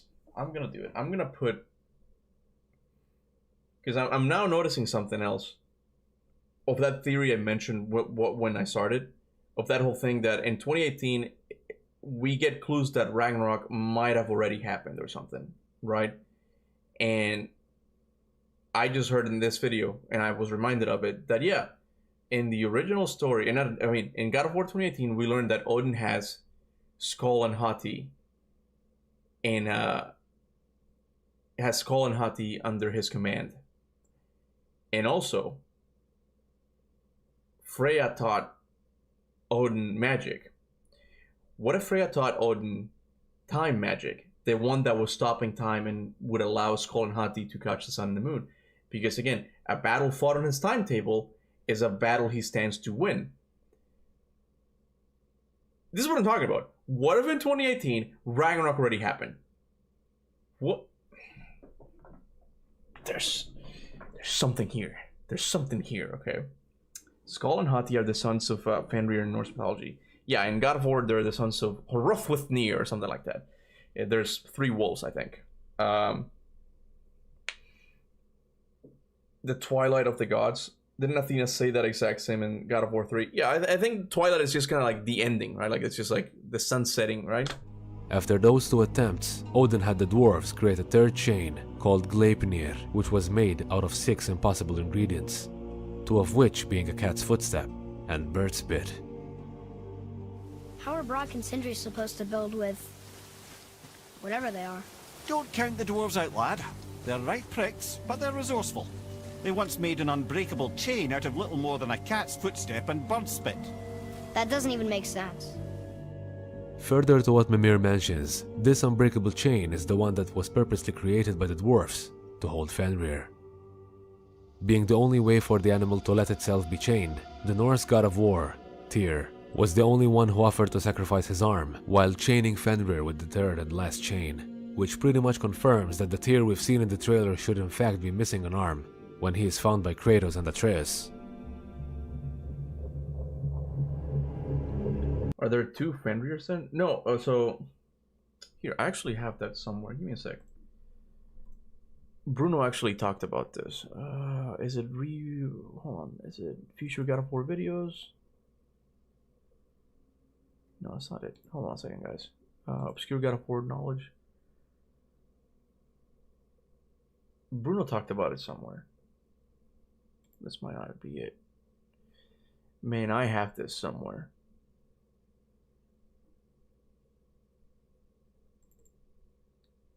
Okay, no, it's gotta be this one. Oh, it's here. Yeah. Oh yeah, I have an answer for you. In our version of the Norse myth, we separated the wolves into 3 different ones. Hrolfwithnir, father of Skull and Hati, Fenrir, and Garm. This is why they all can have different stories in our version. Yeah, so we actually have not met Hrolfwithnir in God of War yet, okay? Fenrir, it just gets complicated, okay? It gets complicated because the Fenrir he's talking about here, okay, this one, is the one we see at the beginning of the game, which is just a regular wolf, right? Still, it's a big wolf, but it's a regular wolf, right? Then there's another wolf called Garm who lives in Hell, in Helheim, sorry. And we don't know what the point of this wolf is in God of War. Like, someone, I think it was Irfem who mentioned it a couple streams back, is like, why do you think that Garm's claw mark look exactly the same as the little rift Odin has in his basement? And that's a good question. How come that wolf does the same mark that Odin has? Could it just be a reused asset? I have no idea. But the weird, funny thing is that at the end, this wolf, Fenrir, and Garm end up being the same one, because Atreus puts Fenrir's soul inside Garm. So in reality, we have 2 wolves. We have Hrolfwithnir and we have Fenrir. Garm is out of the picture, right? I still think Garm is connected to the mask or the rift. I'm gonna have to rewatch my own video on that, because again, like, I don't remember what I said, but if you guys want, we can watch it again.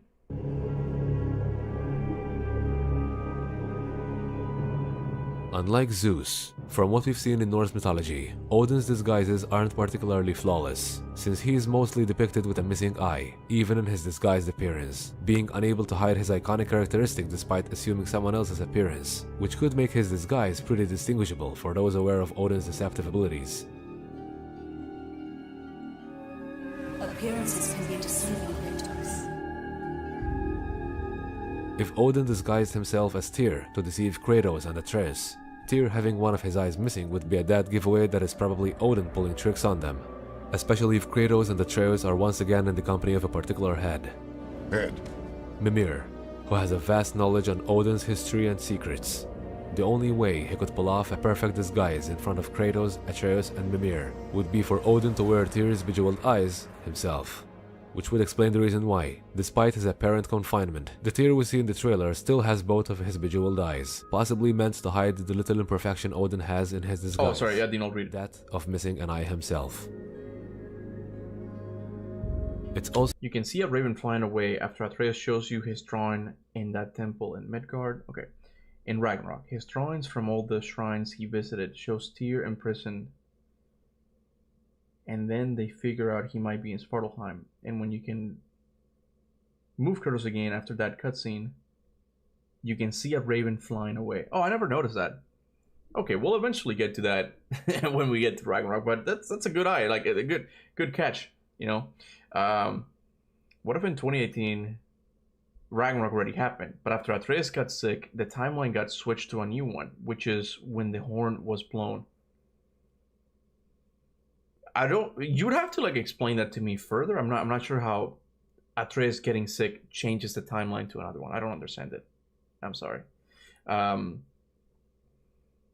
I love the use of God of War 1's OST in the background music in the video. What is the name of that OST, by the way? I'm asking for a friend, not me who's planning on using it in the video. I'm asking for a friend. Also worth noting that in one of the murals depicting his imprisonment, good job, man, seemingly being watched by Odin and Thor themselves, guarding his location. For Tyr's captivity to be overseen by two of the most powerful Aesir gods pretty much means Kratos and Atreus would have to go through the best Odin and Thor have to offer before they can rescue Tyr. From what we've seen in the trailer though, the fact that Tyr was located behind just another large door and barely... I just want to say that... Okay, never mind, never mind. I see what he's doing. Though, the fact that Tyr was located behind just another large door and barely appearing chained up when compared to this kind of imprisonment. Or even this kind of imprisonment. Or perhaps this kind. I was gonna make fun of something, but I'm like, oh no, it's actually like... It actually helps God of War Ragnarok's case. Where it's like, yeah, Tyr wasn't really like heavily protected or anything. In reality, he was. He was in Niflheim, right? But I'm thinking, see, my reflex sometimes is to make fun of Ragnarok, okay? And I gotta change that about me. I gotta change that, okay? Seems a little too easy for Kratos to rescue him.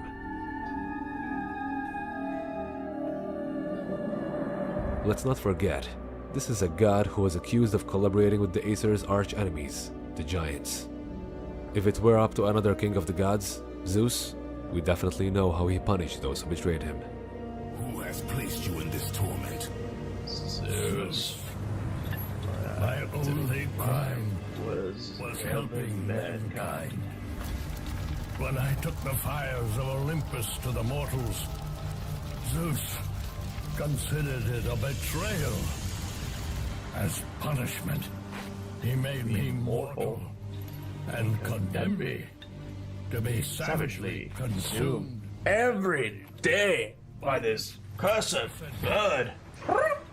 Love that delivery. Of course, Tyr's rescue is truly a part of Odin's clever tricks. And if Kratos truly had to go through Odin and Thor's best to rescue Tyr, why show this scene in the very first trailer of the game, especially considering Tyr was said to be dead? It's all pretty suspicious in our book. Why would you betray me? Death of Olympus means the death of us all. Then prepare for yours. His editing is really good, man. He does barely any talking. He just does like the evidence do the talking for him, and the editing is on point. He does a really good job. I forgot how good this video was, man. Getting me pumped. The All-Father demands it. No. Good. This fight is mine, boy. Go. This, of course, was just one possibility of the many paths the story could take. As viewers of our previous God of War videos may have noticed, this was an alternate theory to the one we previously talked about with Tyr's possible betrayal. A little message which we'd like to share is that with these videos, we're not trying to say this is something that will surely happen or hit jackpot by trying to be proven right. We're just having fun talking about some interesting ideas from a storytelling perspective, whilst we present them in a cinematic format for your enjoyment, in anticipation for the sequel to one of our favorite franchises of all time. I am what the gods have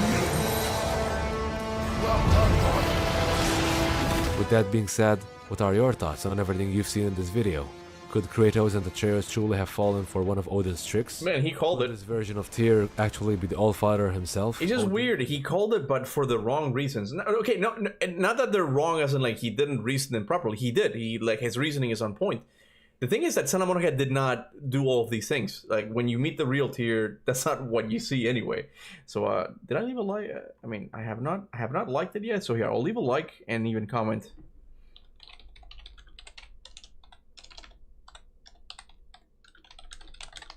Wait, I'm gonna say that.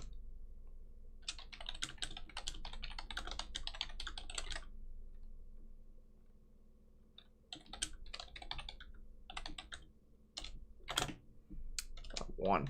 There you go. There we go. The music is called Exploring the Ruins in God of War 1. I'm gonna have to remember that as well. Did you guys want to watch my... It just seems like, well, now you need to watch my video. But it's like someone did mention the whole Garm thing, and I don't remember what I said. I think I do conclude that Garm is also from the higher plane of existence. Garm theory, Kaptain, Kuba. Let's see how long the video is. Where is it? This one, right? Oh, it's about the same length as this video. Remember my cool intro? Remember my cool intro? Doesn't this get you hyped for a God of War video?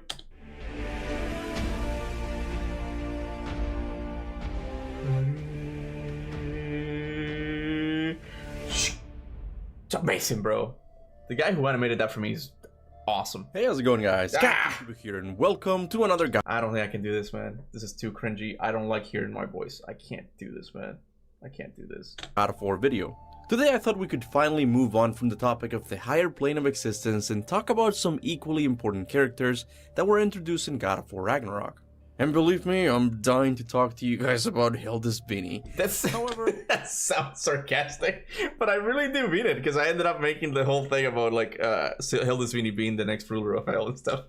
I thought it would be better to start by talking about Garm or Fenrir or both. It's complicated. And that's exactly what I want to talk to you guys about. I wanted to give you a full explanation about who Garm in Norse mythology is, as well as his interpretation in the God of War series. In order to understand the character of Garm fully, we have to look at the source material, Norse mythology. Now, I hate to burst this bubble so early on, but unfortunately, due to important source material being lost to history, Norse mythology as we have it today is incomplete. Which has left scholars with no option but to make educated guesses. Did I say incomplete? It's incomplete, you moron. Especially when it comes to obscure characters such as Garm, whose only mention appears in the Eddic poem called Voluspa. The mention goes as it follows. Now Garm howls wildly before the Gniblir cave, chains will snap, and the wolf will run. In addition to this text, there's also a possible mention to Garm in another poem called Baldur's Dramar. This poem tells the story of Odin's journey to the underworld after hearing about Baldur's dreams. Now, according to the story, as Odin enters the underworld, a mysterious wolf covered in blood howls at the Allfather. And this has led scholars to believe... Hey, this setting is pretty good. Like, I was getting very good back then, man. Kuba's 3 videos after Ragnarok were godlike. I didn't have a lot of them, but I'm glad you liked them, man.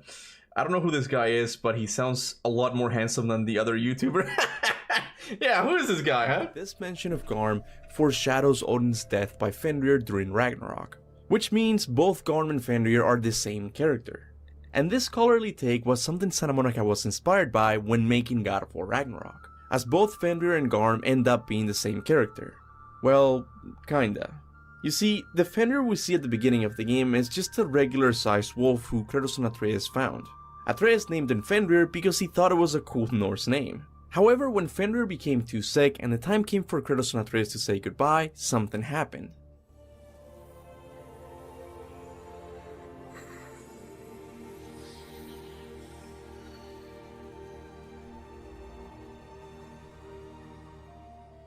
Part of Fenrir's soul went into Atreus' knife, while the rest went to the light of Alfheim. When this happened, neither Kratos or Atreus were aware that this soul deposit had happened. It wasn't until Angrboda brought it up and later taught Atreus how to whisper the souls of giants that he began to suspect that maybe part of Fenrir's soul was within his knife. Later in the game, Atreus accidentally releases Garm, who Mimir tells us was imprisoned by the gods after he ate a chunk of Midgard as well as a season. And no, I'm not speaking metaphorically. I forgot about that. He locked up to begin with. Ah, Hell's feral sentinel. Well, believe it or not, Midgard was once bigger. Until Gar, then just a wee pup, got peckish. He ate Midgard? Only a few mountain ranges. And the 5th season that comes after winter but before spring. Now, see, I completely forgot about that. That's such a... I mean, they have to give an explanation as to why they imprison him, right? But that's such an interesting thing that he ate a chunk of Midgard in a whole season that we don't have anymore. How does that even do it? Young Kuba was full of energy. It's not necessarily... Yeah, okay, I have gotten older and my energy is not nowhere near the same, okay? But it's not just that. It's the fact also that I was still under the impression that the thing that really like propelled my channel into being as popular as it got is the belief that there was a reason for everything that we saw in the game. There were answers. We just had to look really closely, right? And that kind of like inspired me to look really closely, right? But the more I looked at Ragnarok, the more I noticed that they were just retcons. They were just a lot of retcons, you know. It's like, I don't know if this is worth doing anymore, you know, and now I just kind of reserve theories for when I think I have something to say, you know, and I think it's better. I like it this way better. Like, I'm not really forcing it anymore. It's more like when I have something interesting to say that I say it, you know, so that's kind of my take on it now. Dude, I still can't believe we didn't get Odin's Source. Yeah, I'm a little bit salty about that. To subdue Garm, Kratos obviously wanted to kill the beast. But after seeing that approach wasn't going to work with Garm, Atreus had the idea of giving Garm a soul of his own, and that soul turned out to be Fenrir. I honestly think this is one of the best moments in the story of God of War Ragnarok, not just because it serves as a pivotal point for Kratos and Atreus' arc, but also because it continues a tradition Santa Monica started many years ago of giving players what they expect from a mythological story, just not in a way they were expecting it. They did this with Atlas' imprisonment, Baldur's death, and most likely with a certain assassin from God of War Betrayal. I know I've been working on this video since forever, but I promise it's coming out soon. And it was wrong. Anyway, Santa Monica took Norse mythology scholars' educated guess about Garm and Fenrir being the same character, and gave it a story to explain away this seeming contradiction. And I freaking love it. But is this all we have to talk about Garm and Fenrir? Was he just a big wolf whose soul was changed by Atreus with the soul of a regular-sized wolf? Are there really no more mysteries regarding Garm? Well, if you're watching a video from this channel, you probably suspect there's more to this character. For example, let me remind you of another mystery you probably forgot. In the God of War 2018 novel, Kratos recalls in a nightmare how he arrived to the Norse lands. The novel says that one day Kratos came across 3 wolves twice his height. One black with green eyes, one white, and the third grey.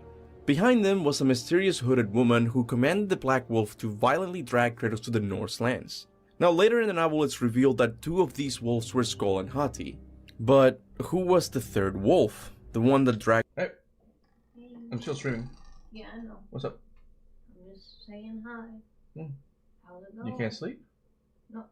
What do you mean I can't sleep, honey? I've been sleeping for the past, like, 5 hours. You're supposed to wake up at 7. Yeah, I know, but sometimes things don't work out. Was I yelling? I don't know. I think I was yelling. I don't know what was happening. Okay. I'm just conscious now. Okay, alright. Well, good morning, honey. We're watching good old Kaptain Kuba videos. Oh, okay. Yeah, took a little bit of a break. My throat started hurting again. Yeah, I think it's because you're talking. I think I'm coming down with something. I think I'm sick.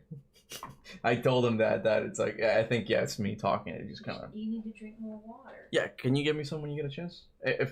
Sorry, you just woke up. If you don't want to, I'll do it later. I'm just going to try to go back to Oh, sleep. that's fine. I'll do it later. I just was going to say hi. Hi.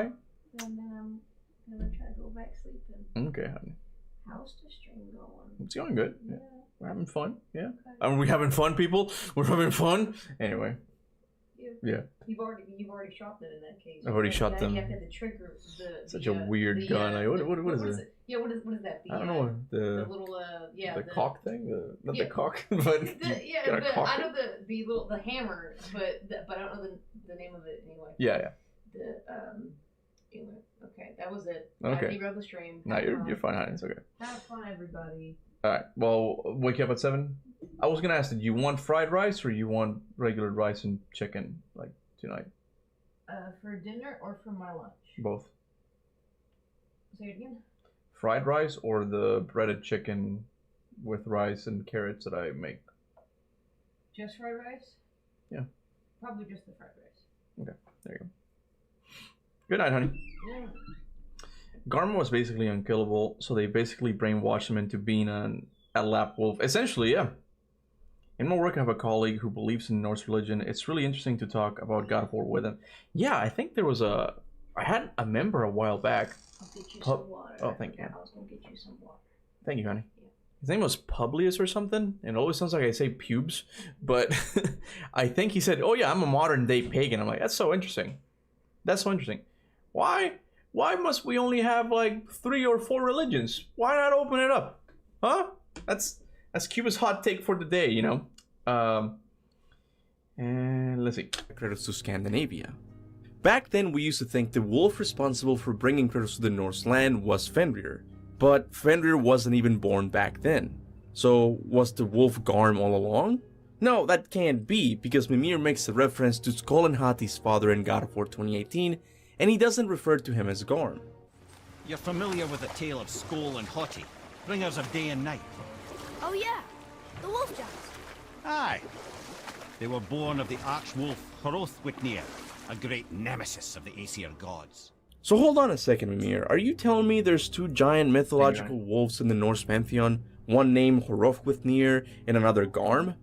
No, that can't be the case, because Hrothwitnir is another name for Fenrir, who once again wasn't even born yet. You see, this is why I needed to make this video.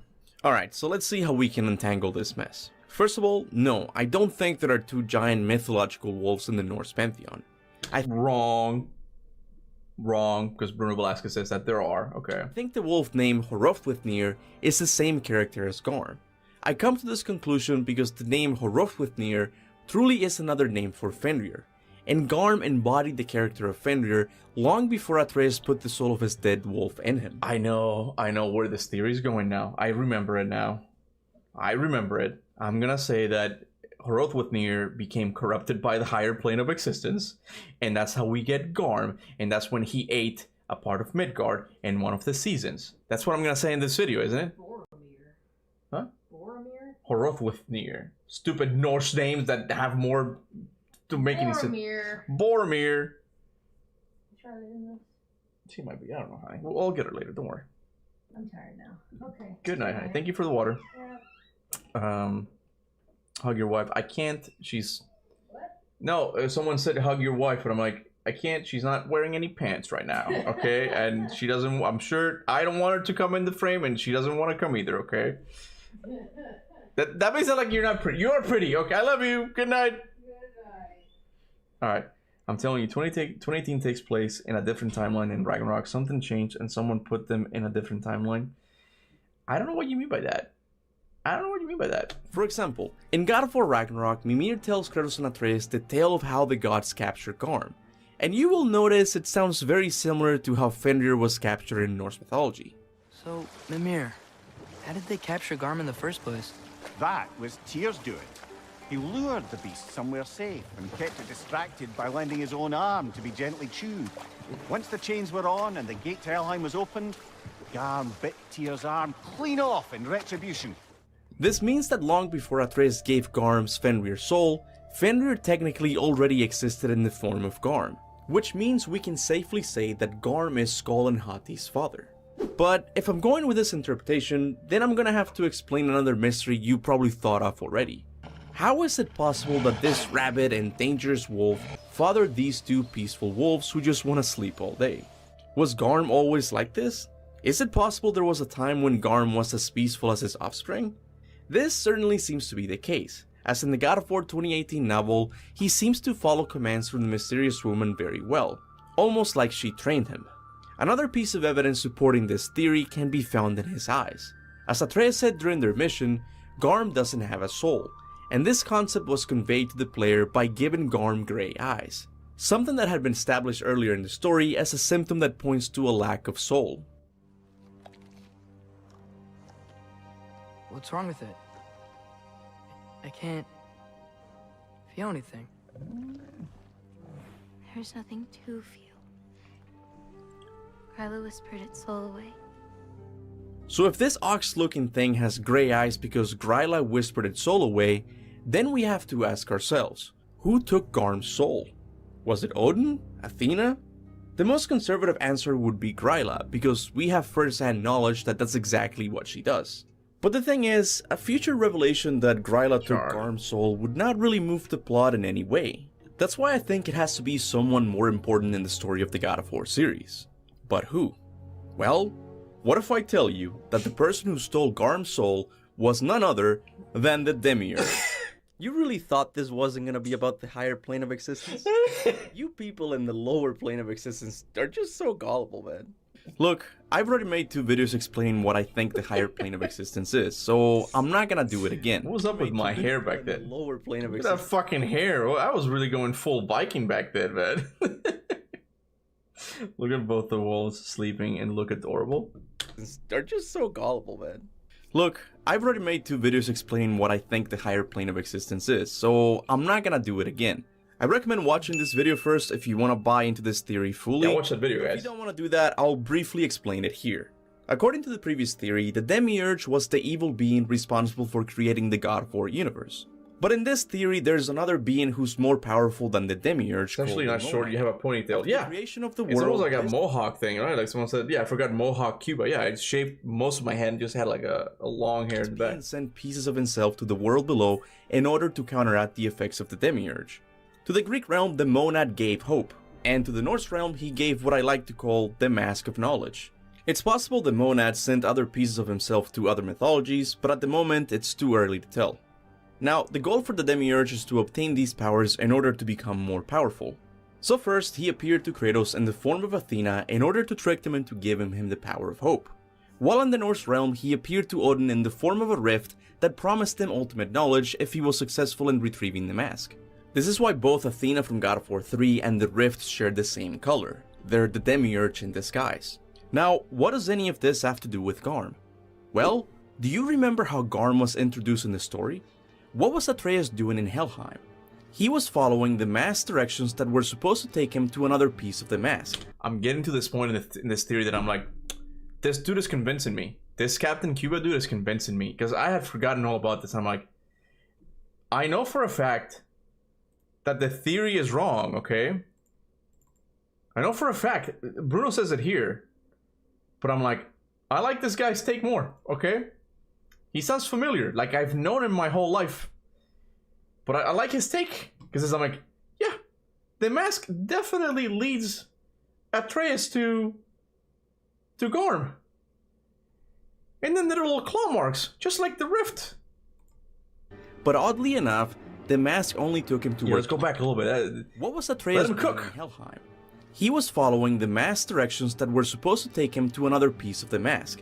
But oddly enough, the mask only took him to where Garm was. After freeing Garm, Atreus can go around the corner still looking for the mask. But for some reason, the mask stops giving him directions. Which means the mask was truly guiding Atreus in the direction of Garm. A dead end? Please tell me it's down in the water or something. There's... How? It's not responding anymore. And later, when both Atreus and Thrud are about to leave Helheim, you see some claw marks in the distance left by Garm that look suspiciously similar to the rift in Odin's basement. So clearly, Garm and the higher plane of existence are connected somehow. But in what way? Well, I believe long before the Demiurge tricked Odin into collecting the mask for him, he had tricked someone else into doing the same. And that someone was Garm. Because if I was a I'm convinced, man. I'm legit convinced. I forgot about this theory, man. Sorry, my memory sucks, man. But I'm like, yeah, I do pretty good theories every once in a while, you know. When I go like, I can't crack my knuckles like that. When I do that, I'm like, yeah, let's get down to business. That's a pretty good theory. Yeah, mask also led Atreus, which is odd. Yeah, I completely forgot that the mask leads Atreus to Garm. That's important. Why is that, you know? Do you think Bruno will direct the Atreus game? I don't know. I'm down for Bruno to direct anything. I like him. Like he's one of like the OG God of War dudes, man. So I'm okay with him directing the next Atreus. I want the next God of War game to go to Corey, obviously. But, you know, I don't mind him giving him the Atreus game, you know? Demiurge looking for the Mask of Knowledge that had been split into 3 parts across the realms, Why wouldn't I recruit a giant wolf who can easily cross realms using magic? This ability alone would make looking for these mask pieces a lot easier. But I'm sure the Demiurge couldn't just show up to Novel Garm one day and tell him to start working for him. He had to bind them to his own will. And what better way to do this than stealing his soul? After doing this, Garm went from being a noble giant who most likely went on missions to save the realms with Fae, to this, a creature whose only goal became to look for a mask. So the reason the mask initially guided Atreus towards Garm is because, much like the mask, Garm also had a connection to the higher plane of existence thanks to his allegiance to the Demiurge. Now, I suspect Garm's search for the mask came to a stop whenever he came across Odin, as soon after he was imprisoned in Helheim. This left the Demiurge without anyone to help him retrieve the mask, which is why he gave this job to Odin. But instead of stealing his soul like he did with Garm, he did something better. He offered him ultimate knowledge, something he couldn't resist. Possibly the birthplace of reality. I looked inside and something was there looking back at me. It whispered to me things I couldn't possibly comprehend, but I knew they were true. So, as Odin became more and more successful in finding the mask, Garm was forgotten in the underworld by his master, left alone in the rigid cold to freeze for all eternity. Until Atreus stabbed him in the forehead and made it all better. Comedy achieved. You may have cooked this meal perfectly, not gonna lie. Is it possible the Demiurge Here's the took thing, Garm's man. soul? Here's the thing. Both takes, both my take, and even Bruno's, which, look, calling the Bruno take a take is kind of insulting because he works for Santa Monica. He knows what the real lore is, right? But both of these views on the whole issue with Garm, we're both trying to fix the same issue. We're both trying to fix seeming contradictions within the story. That there's Hrothwitnir, Fenrir, and Garm. There's too many wolves. The story becomes too messy, right? Santa Monica's way, or at least Bruno's way, I don't know if this is like what Corey or Eric wanted to do, but I think maybe this is what what Bruno understood, or it could be the lore. It might as well be the lore, okay? How they fix that kind of is by, in a way, embracing the messiness, okay? By just saying, yeah, there are two wolves, okay? There are Hrothwitnir, Fenrir, which is just a regular wolf, and then you got Garm, okay? That's how they did it, and you could argue that that is the best way to do it. It leaves a lot of assumptions out of it. My assumption is that Hrothwitnir and Garm are the same wolf, and what happened is that Hrothwitnir used to be just a regular, a good wolf, a good boy wolf, okay, who was powerful and all that, and could cross between realms, but was corrupted by this evil entity that we have kind of evidence for in the God of War series, right? This theory takes a lot more assumption than Bruno's, right? Which, according to Occam's Razor, is not as good. I get that. But the problem with Bruno's take, and I guess Santa Monica's take, is that now we have this, it's not really a plot hole, but it's like, okay, so then what happened to Hrothwitnir? Is he still alive? Like, where is he at? Like, does he matter now? How is he different from Garm? Like, what's the point of having another wolf? So both takes have problems and solutions, you know? So it's just kind of up to you which one you want to believe. Then again, you should believe this one. You should believe this one because this, as we know it, this is the canon one. But it does have problems. It does have problems, you know? Garm is Athena's pet. Exactly, man. Exactly. First it was Hrothwitnir gets his soul taken, becomes Garm. Fenrir's soul gets put in, becomes Fenrir. Yep. If that was going to take Odin's soul away, it's really poetic, which is exactly what Atreus does to Loki. Huh? Sasha, you can't be here now, baby. Come on. If that was going to take Odin's soul away, it's really poetic, which is exactly what Atreus does to Loki. Odin. Okay, Odin. Okay, you confused me there for a second. Yeah, that makes sense now. Well, I did a thing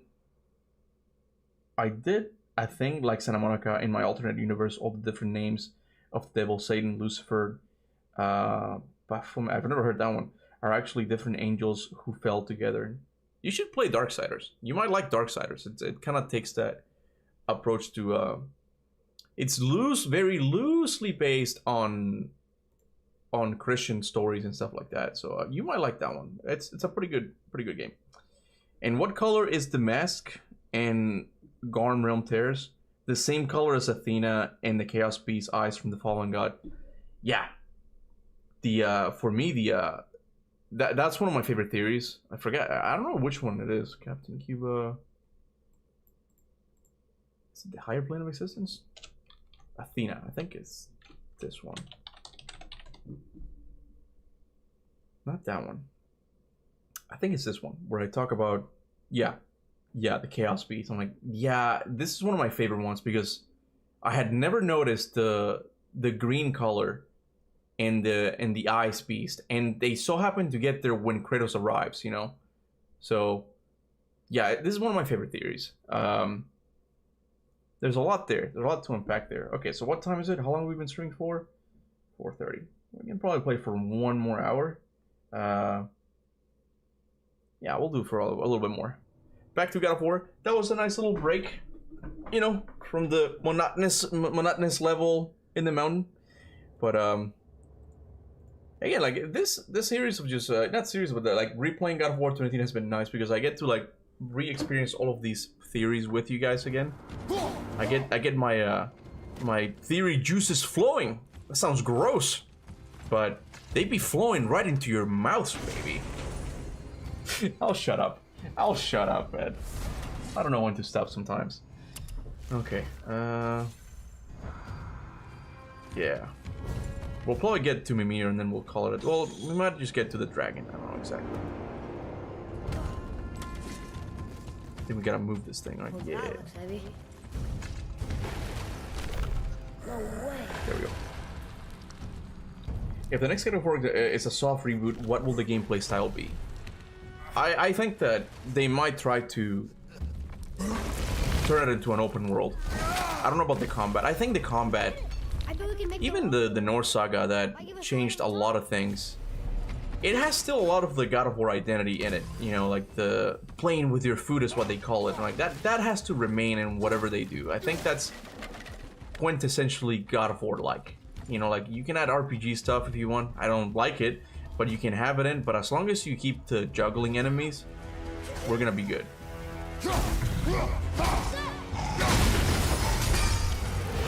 Bonk.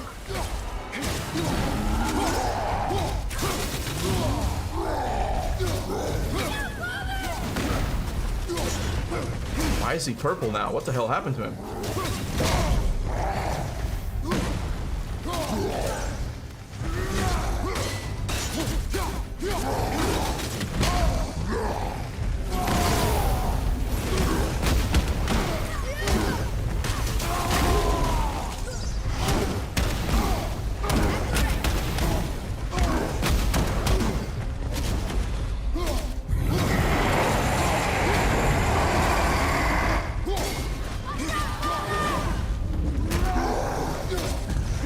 That was fast. Man, playing this game on normal is easy. There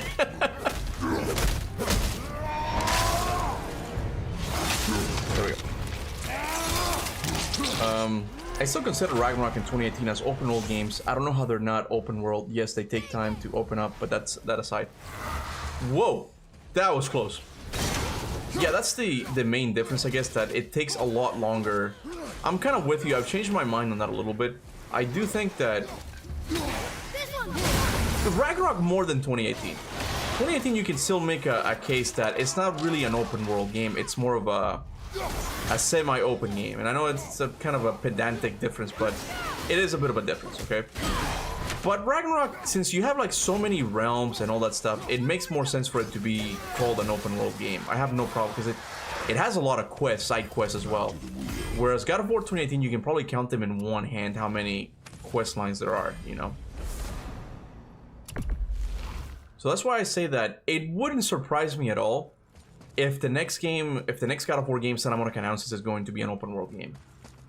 But man, I sure hope that if they do, they make it a modern open world game. You know, I think the Giants like, I think developers are finally learning that they can't just have like this old style of open world game where it follows like a linear path in their story as well.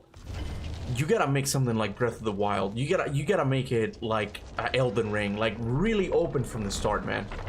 And if they do that, they might get me. They might get me. But if they do something like Horizon or the new Spider-Man games, I'm sorry, they're just not gonna get me. They're just not, man. It's working. Is it working? Why? Where is it? Oh, there it is. You got the glove out. It fits. That's perfect. That should hold it. I thought this was gonna take longer than I thought. I guess because I'm not really exploring the side areas here.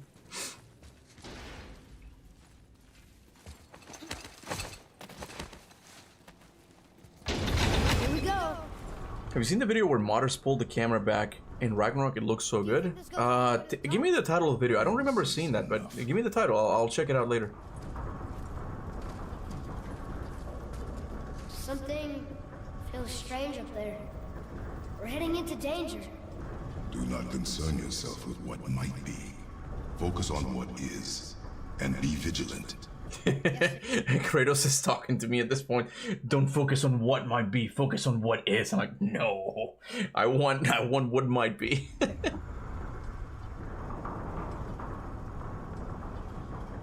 I played the first two Darksiders actually. I liked OG Knights of the Apocalypse in my alternate universe though. War, Pestilence, Famine, and Death. Yeah, all of those ideas are just really cool for storytelling. For interesting settings. Wait, that one's not broken. There's a note. Oh, me too, Luke. Oh yeah, I prefer it if it were back to being a more linear game. I have no problem with that. You know, just find other ways of making it replayable. Wait. But I'm well aware of what the modern gamer craves in their games. And that's usually like RPG stuff, and for every game to be open world. I'm well aware of that. And Watch.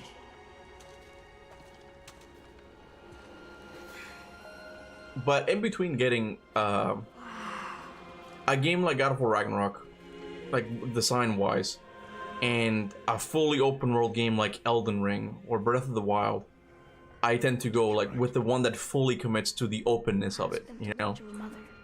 And look, I guess this just goes to show that I'm not really biased towards like my preferences and stuff, because even though I'm conflicted in this, let me just start over. I'm conflicted in my opinion on the whole open world thing, because I definitely think you could do a lot more stuff with the lore and like a lot more possibilities for like theories and like people who make content like me if you were to do an open world game like Elden Ring. If you were to do something like that, bro, I'd have videos to talk about forever, you know. At least I like to think so. More tests. But if you do a linear game like God of War 1, 2, or 3, you know, there's probably not much you could do for people like me, you know. That is not helping.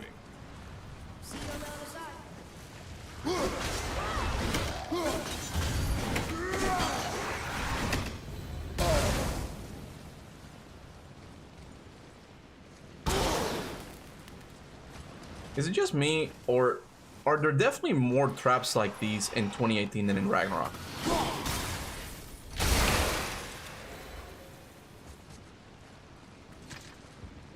Down. There you go. The video is God of War Ragnarok camera tweaks mod. Let me copy it and we'll watch it later. Remind me to watch it before we go.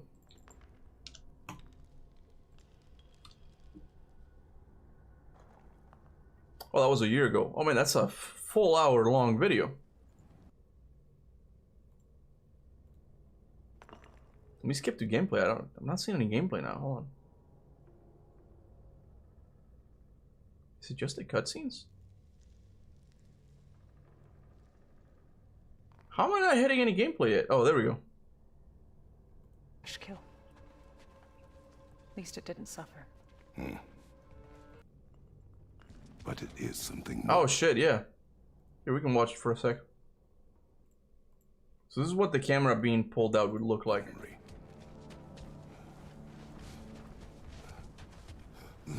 Yeah, I like this a lot more. Use your words, brother. You are not alone. Let me see what the combat looks like.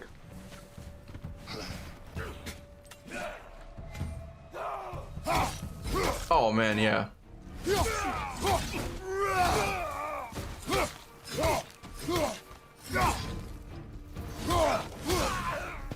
And I feel like this one wouldn't even impact the gameplay that much. Like this is not unreasonable. This is a nice distance.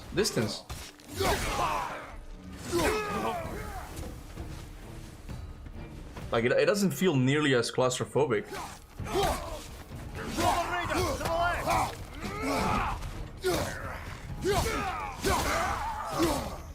It's awful? How is it awful?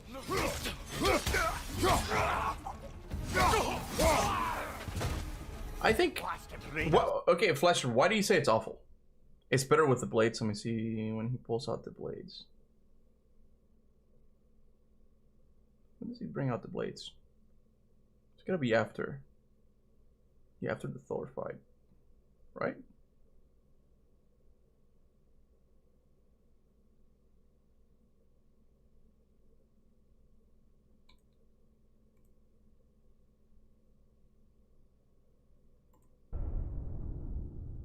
Oh no.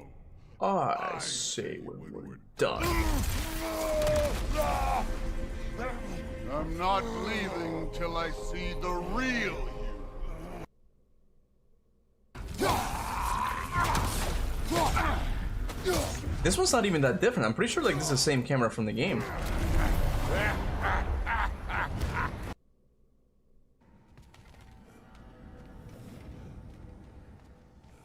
Hey, get away from there. You can actually see all the enemies, plus this would allow for jump on. Oh, definitely, yeah. The first and only rule around. Yeah, jumping and platforming would be back. That's another thing, in an open world game, like, they definitely have to, like, bring all of those mechanics back. Like, they can't just have, like, the same stuff that you have here. Like, I feel like it would be too repetitive. You just kept the same, like, game formula.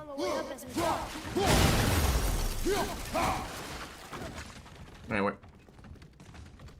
I don't even know if... What time is it? Yeah, we might be able to do the dragon. We might be able to do that. That did it! The combat doesn't have the Are we still too heavy? the weight with the camera. The new combat was changed to be... Why do I keep reading the one on my phone? I'm an idiot. Hold on a second. Yeah, the combat doesn't have the weight with that camera. The new combat was changed to be with the weight and impact and more cinematic.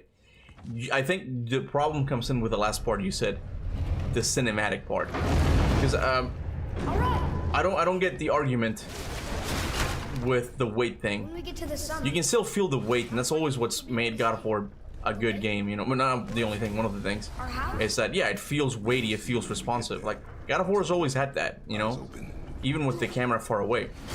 But it's definitely less cinematic. I'll give you that. But Atreus. Maybe that's a fallacy that modern gamers have created for themselves. Who? What does video games have to do with Hollywood? Why does everything have to be cinematic, right? I feel like a game that I want to play is the Wonderful 101. That has like almost like an RTS camera. Like it's all the way pulled back. But apparently it's like one of the best action games ever made. And I want to give it a try because like not everything needs to have like this camera, man. It doesn't. Especially for action games. You need to see all of everything around you, you know? Might keep us alive. Pardon my French, but fuck cinematics. I keep reading the phone. I'm gonna turn it off. I'm gonna force myself to turn off the phone.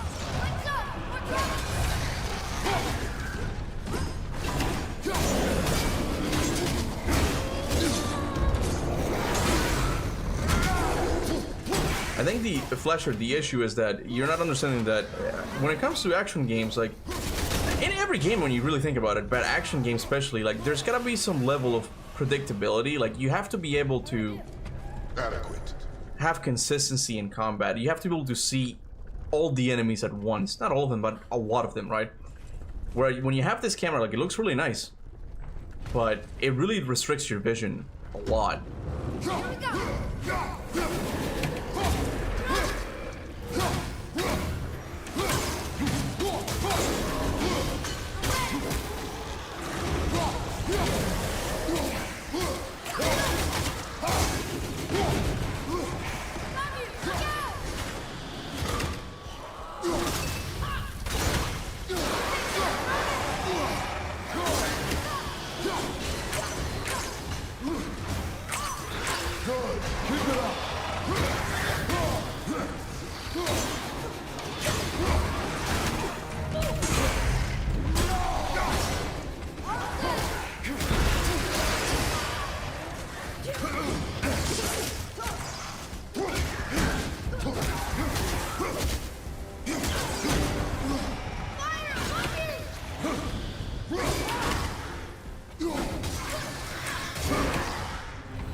get it. I should worry more. This section right here is a perfect example of needing the camera to be pulled back. Oh yeah. Yeah, like if you're having to struggle like moving the camera back and forth, like that's an issue, you know. It's just that you're not supposed to see that many enemies. You're not seeing exactly who's hitting you. Creates more anxiety in combat. There's more ways to do this, but this one. So you're agreeing or disagreeing? I think you're agreeing. Like I can't tell. I do not know. Think we'll get attacked again? Definitely. Oh boy. Oh boy. Are we ready? Okay. Cyberpunk 2077 manages to be cinematic and not feel like a movie at the same time. What a game, man. Yeah, it... Look, I don't know, man. I think it's also a misconception that the camera in the older God of War games is not cinematic. Are you serious? Are you shitting me right now? Are you shitting me? Like all of those like beautiful camera pullouts, and you see Curtis just a tiny little speck. Is that really not cinematic? Those camera cuts are really cool, man. But you can't really have that as much in these games.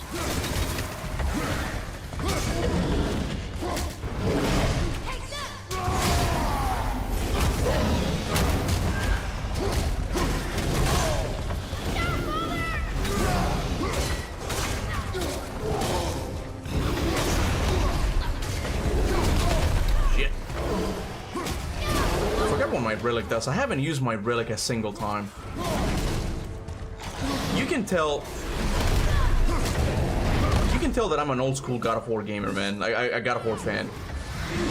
Because I don't think I cheese the cooldowns at all. Like it's just not. Ah, crap! He got my kill. It's just not in me to do that. Like I'd like to just like use the weapon and all the systems I have. But I see so many people just go like this. Wait, do the relic. I can't do the relic. Okay, I'm gonna have to kill him now. Whereas me, like, I forget to use the relic, man, completely.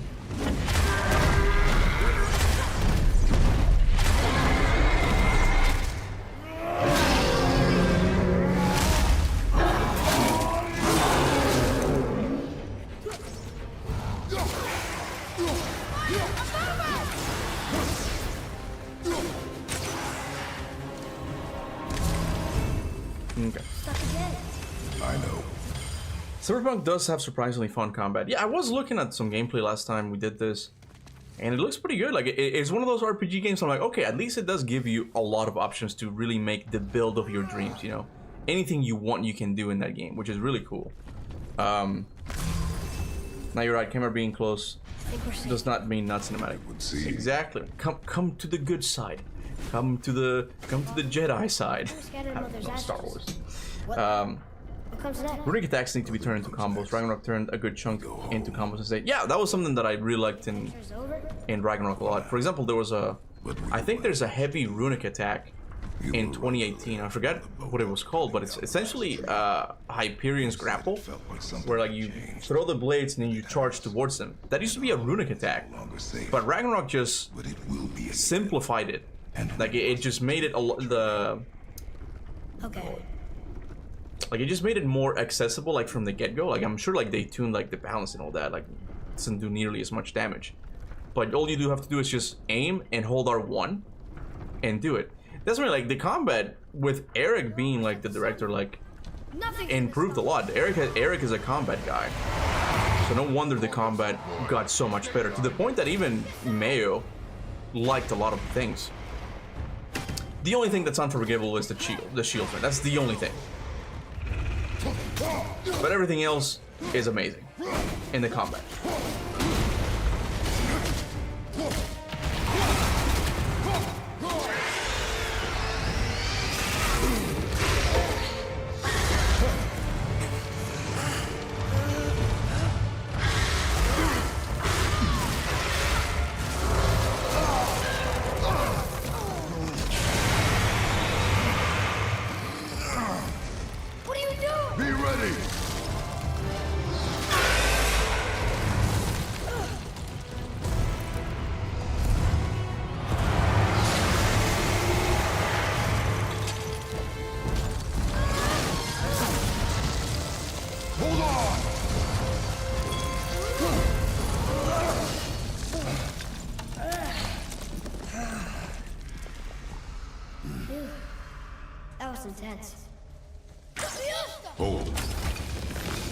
I forgot I don't have the arrows yet. Whoa, what was that? I hardly even use runics anymore. Yeah, I mean, you can cheese him way too easy, man. It's the cooldown. If you had a nice little blue magic bar, it would fix a lot of issues, you know? That is sap? Crystallized sap. Am I the only one who never uses Freya or Atreus 2, only during hard bosses? Oh yeah, I forgot I had him. I don't use Atreus. I mean, I don't use Atreus' runics. I barely use resurrection stones. I barely use like runic attacks when you really think about it, because I do like the feel of the combat. It's really good. They move in after the giants left? But I don't want to just press like L1 and R1 and like L1 and R2. Like it makes it too easy. Oh, yes. I see. I turned the HP HUD and makes it way more fun to just see them getting hurt and how close they are to die by their physical appearance like older games. Also, do you think about the... You don't think about their HP bars? Oh yeah, I turned it off. I turned that shit off. Wait, do I have it on? I don't remember now.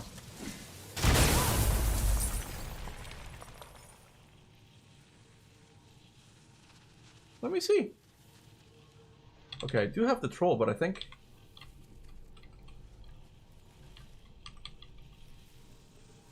I have their fucking health bar on! Oh my god! Wow. What a hypocrite. Okay, hold on a second. We gotta take care of that. We gotta take care of that thing. What is that, HUD?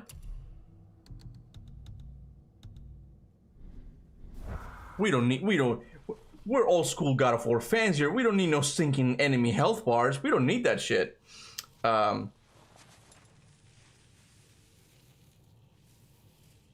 You just don't hit them using runic attacks and just having fun with the combat and runics. I don't know why, but it makes it better.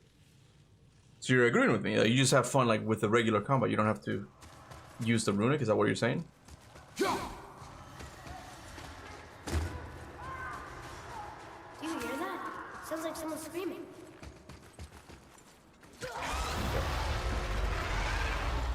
I wonder if the next game will be more hack and slasher with square, triangle, kind of like what the Wolverine game looks like. We need to wait to see what the Wolverine game looks like, because there's moments where the camera does seem to be pulled out a lot, but it also seems to take inspiration obviously from these games and The Last of Us, right? So we're gonna have to wait and see what the combat actually feels like once we get our hands on it, right? Because it's unfortunately it's a little bit too early to tell right now. Wait for my mark.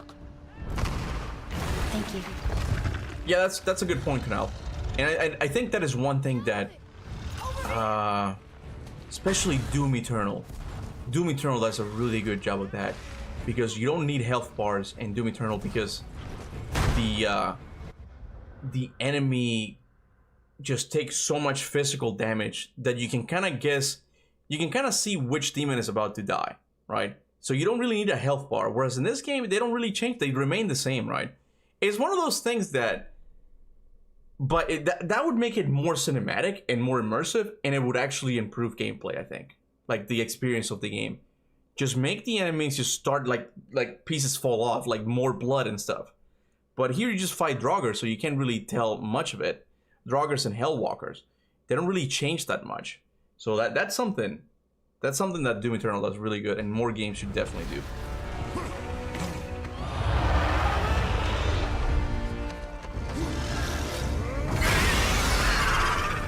Here, fam, thank you so much, man. Cyberpunk lore is more extensive than God of War, by the way.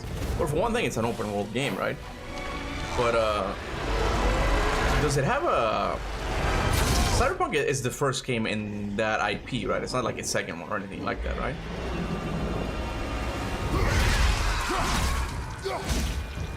I think lore is... Well, I mean, I'm gonna say something that sounds kind of wrong, but... That emphasis in lore is something that's relatively new, I would say. In the PlayStation 2 era, games had lore, of course. But it was definitely secondary. Like, no one's gonna make a theory video about Ninja Gaiden, for example. Or even Devil May Cry. That's not why those games were popular.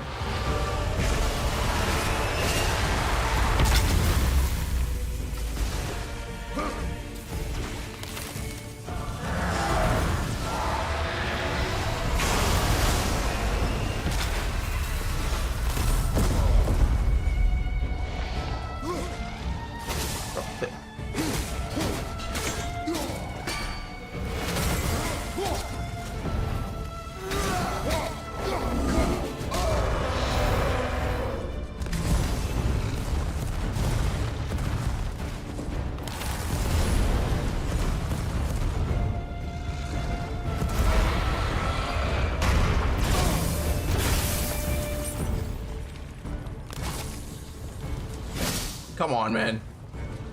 Pick a move.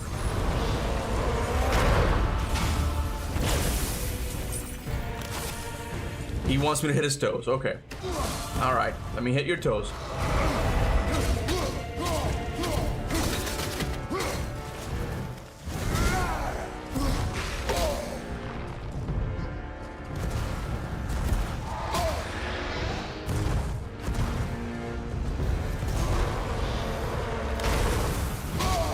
God damn it, this dragon.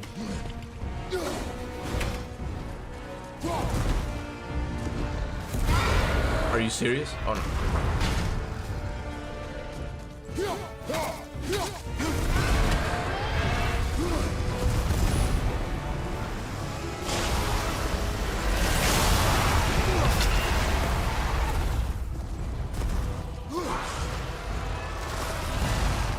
Do it.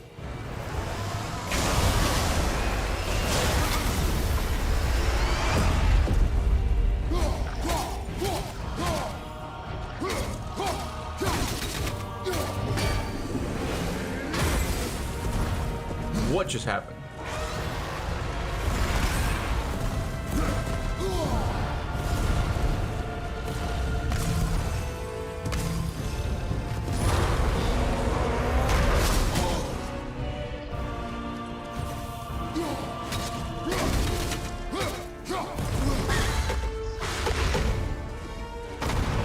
Sorry guys, I'll read the chat in a sec. Turn the boss's HP off as well. That one I'm not so sure about. That one I do like to see whether or not I'm making progress.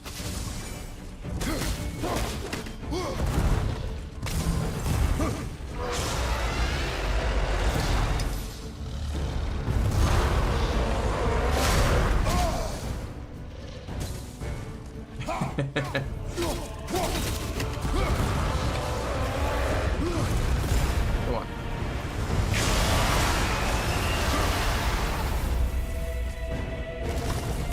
I get him.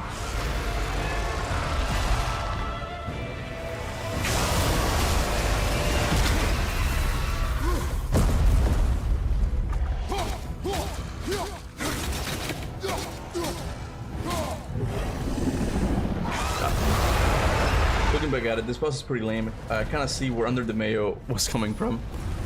Yeah, especially after playing, after fighting Garm. Are you okay? This one is kind of lackluster if you really think about it. Be ready to lower the crane on my mark. Garm was something else. Garm was cool. I do not care. Be ready. But I get it. They were still figuring it out, you know.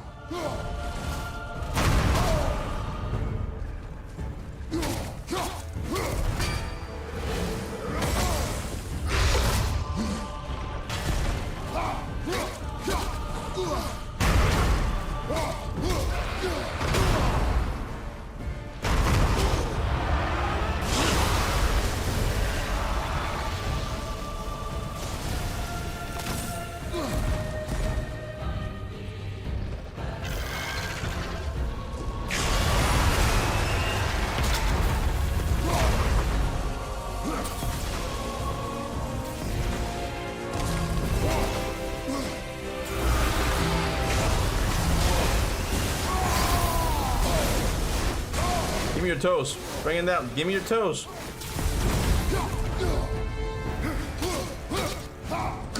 What the fuck is going on? I don't think I'm supposed to be doing any of this. Try using one of those crystals!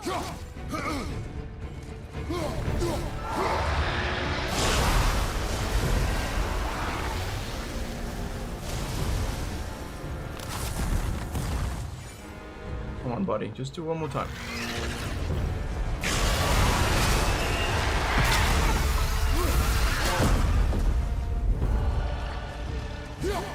Yeah, I mean this boss fight has not aged well.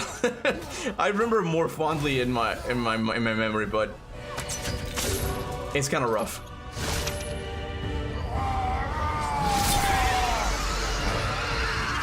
I think my favorite in the North Saga, well, one of my favorites at least, is still Magni and Modi. But then again, what if it hasn't aged well either? What if I end up not liking it?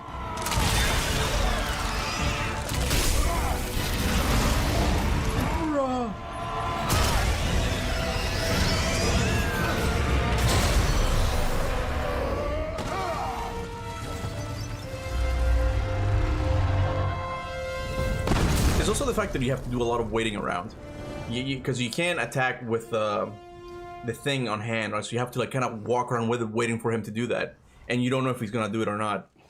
The boss fight has some issues. We did it. How do you feel about the Nidhogg fight? Oh, I love it. I love it. No, Ragnarok boss fights are really good. Years. Not since the grand culling of the worm. No complaints there whatsoever. You did all that for me.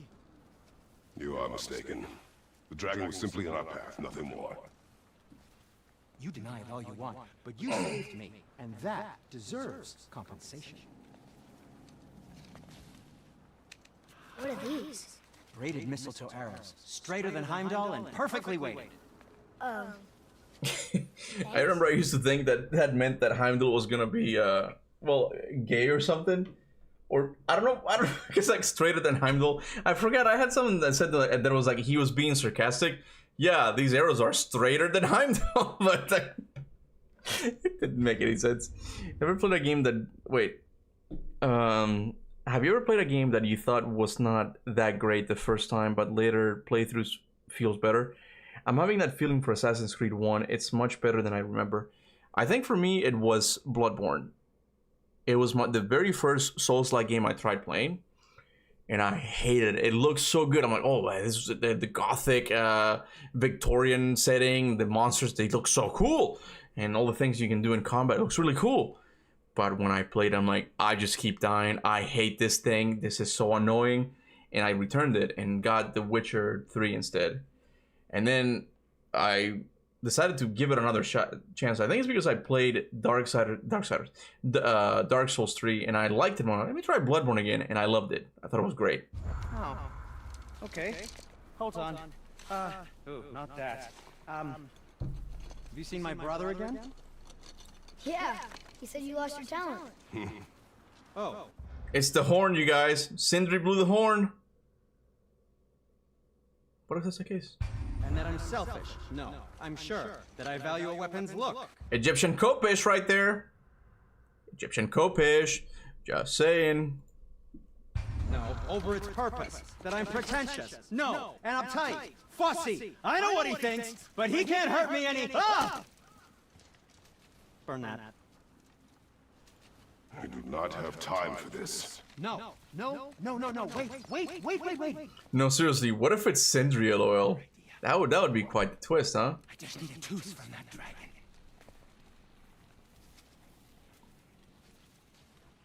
I agree, Eagle Art?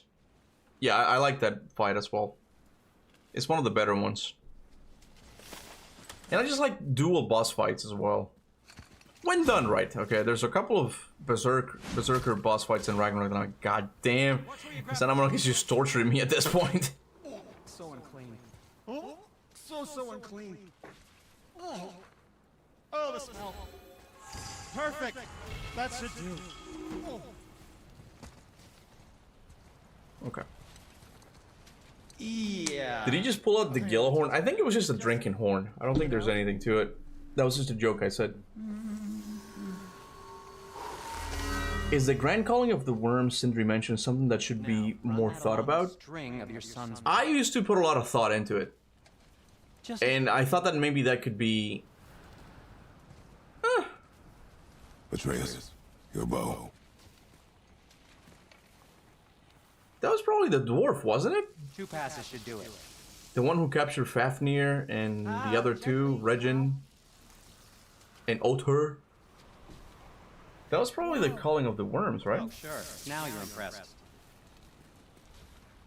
How do I say? Oh, I see. Figured it out on your own then. Just never mind. I wasn't just explaining. All right, well. The complex artistry of my craft or anything. No, just anything to help you. Yep. Well, boys. Today's stream has come to an end. It was fun. It feels like I didn't play nearly as much because I underestimated how long the let me go here. Oh, Charlotte was in the closet. You come out of the closet, Charlotte. You emerged from the closet. That's a good meow meow right there. I underestimated how long the Alfheim section was gonna take us. So I apologize, but it's not really my fault. That's how long the section is, you know. Charlotte, I'm reading the chat, baby. I'm reading the chat now. You gotta be kidding. You gotta be thinking about later, much later, and then really far later. What really far later? So you're saying that you think Sindri is the one who blew the horn? Is that it? What? You don't want pet-pets? I enjoyed the Berserkers, but oh no, I liked most of them. There were a couple of them. The one in Alfheim sucked because you're fighting 3 at the same time. I mean, what the hell, Santa Monica? What the hell? Charlotte is gay, confirmed. Charlotte be gay. She be coming out of the closet every time. She keeps changing her mind. I'm gonna stop with this joke. No, we're not gonna watch Cyberpunk gameplay now, man. I like the Berserkers more than the Valkyrie, honestly. I just don't think they're as impactful. In one, you're fighting like actual characters from Norse mythology, and the others, you're just fighting Berserkers. You know, it's not as cool. Chart, I can't see the chat, baby. Why are you being so needy? But anyway, that brings it to an end. Today's stream of God of War. Next, we have Saturday for Prince of Persia. We got Prince of Persia. And then Sunday we got Metal Gear for real this time, part 1 with me and Kona. So I'm excited for that. I want to see like how we do. We did schedule that one for 5 p.m. though, and the reason I'm doing this is because she likes her back to be tapped. Okay, it's not her butt, it's her back. Okay, she likes it. I might miss the Prince of Persia stream, sadly. How come? I mean, you don't have to tell me. That could be just personal thing you have to deal with. It's fine. Then you think you're done and go for the original one. What? I can't see, Charlotte. I can't see. The scoffing is mine. You can have. Is that a Primal reference or something? I can't tell if that's a Primal reference. I think Sindri blowing the horn would be really cool. I don't know under what context though.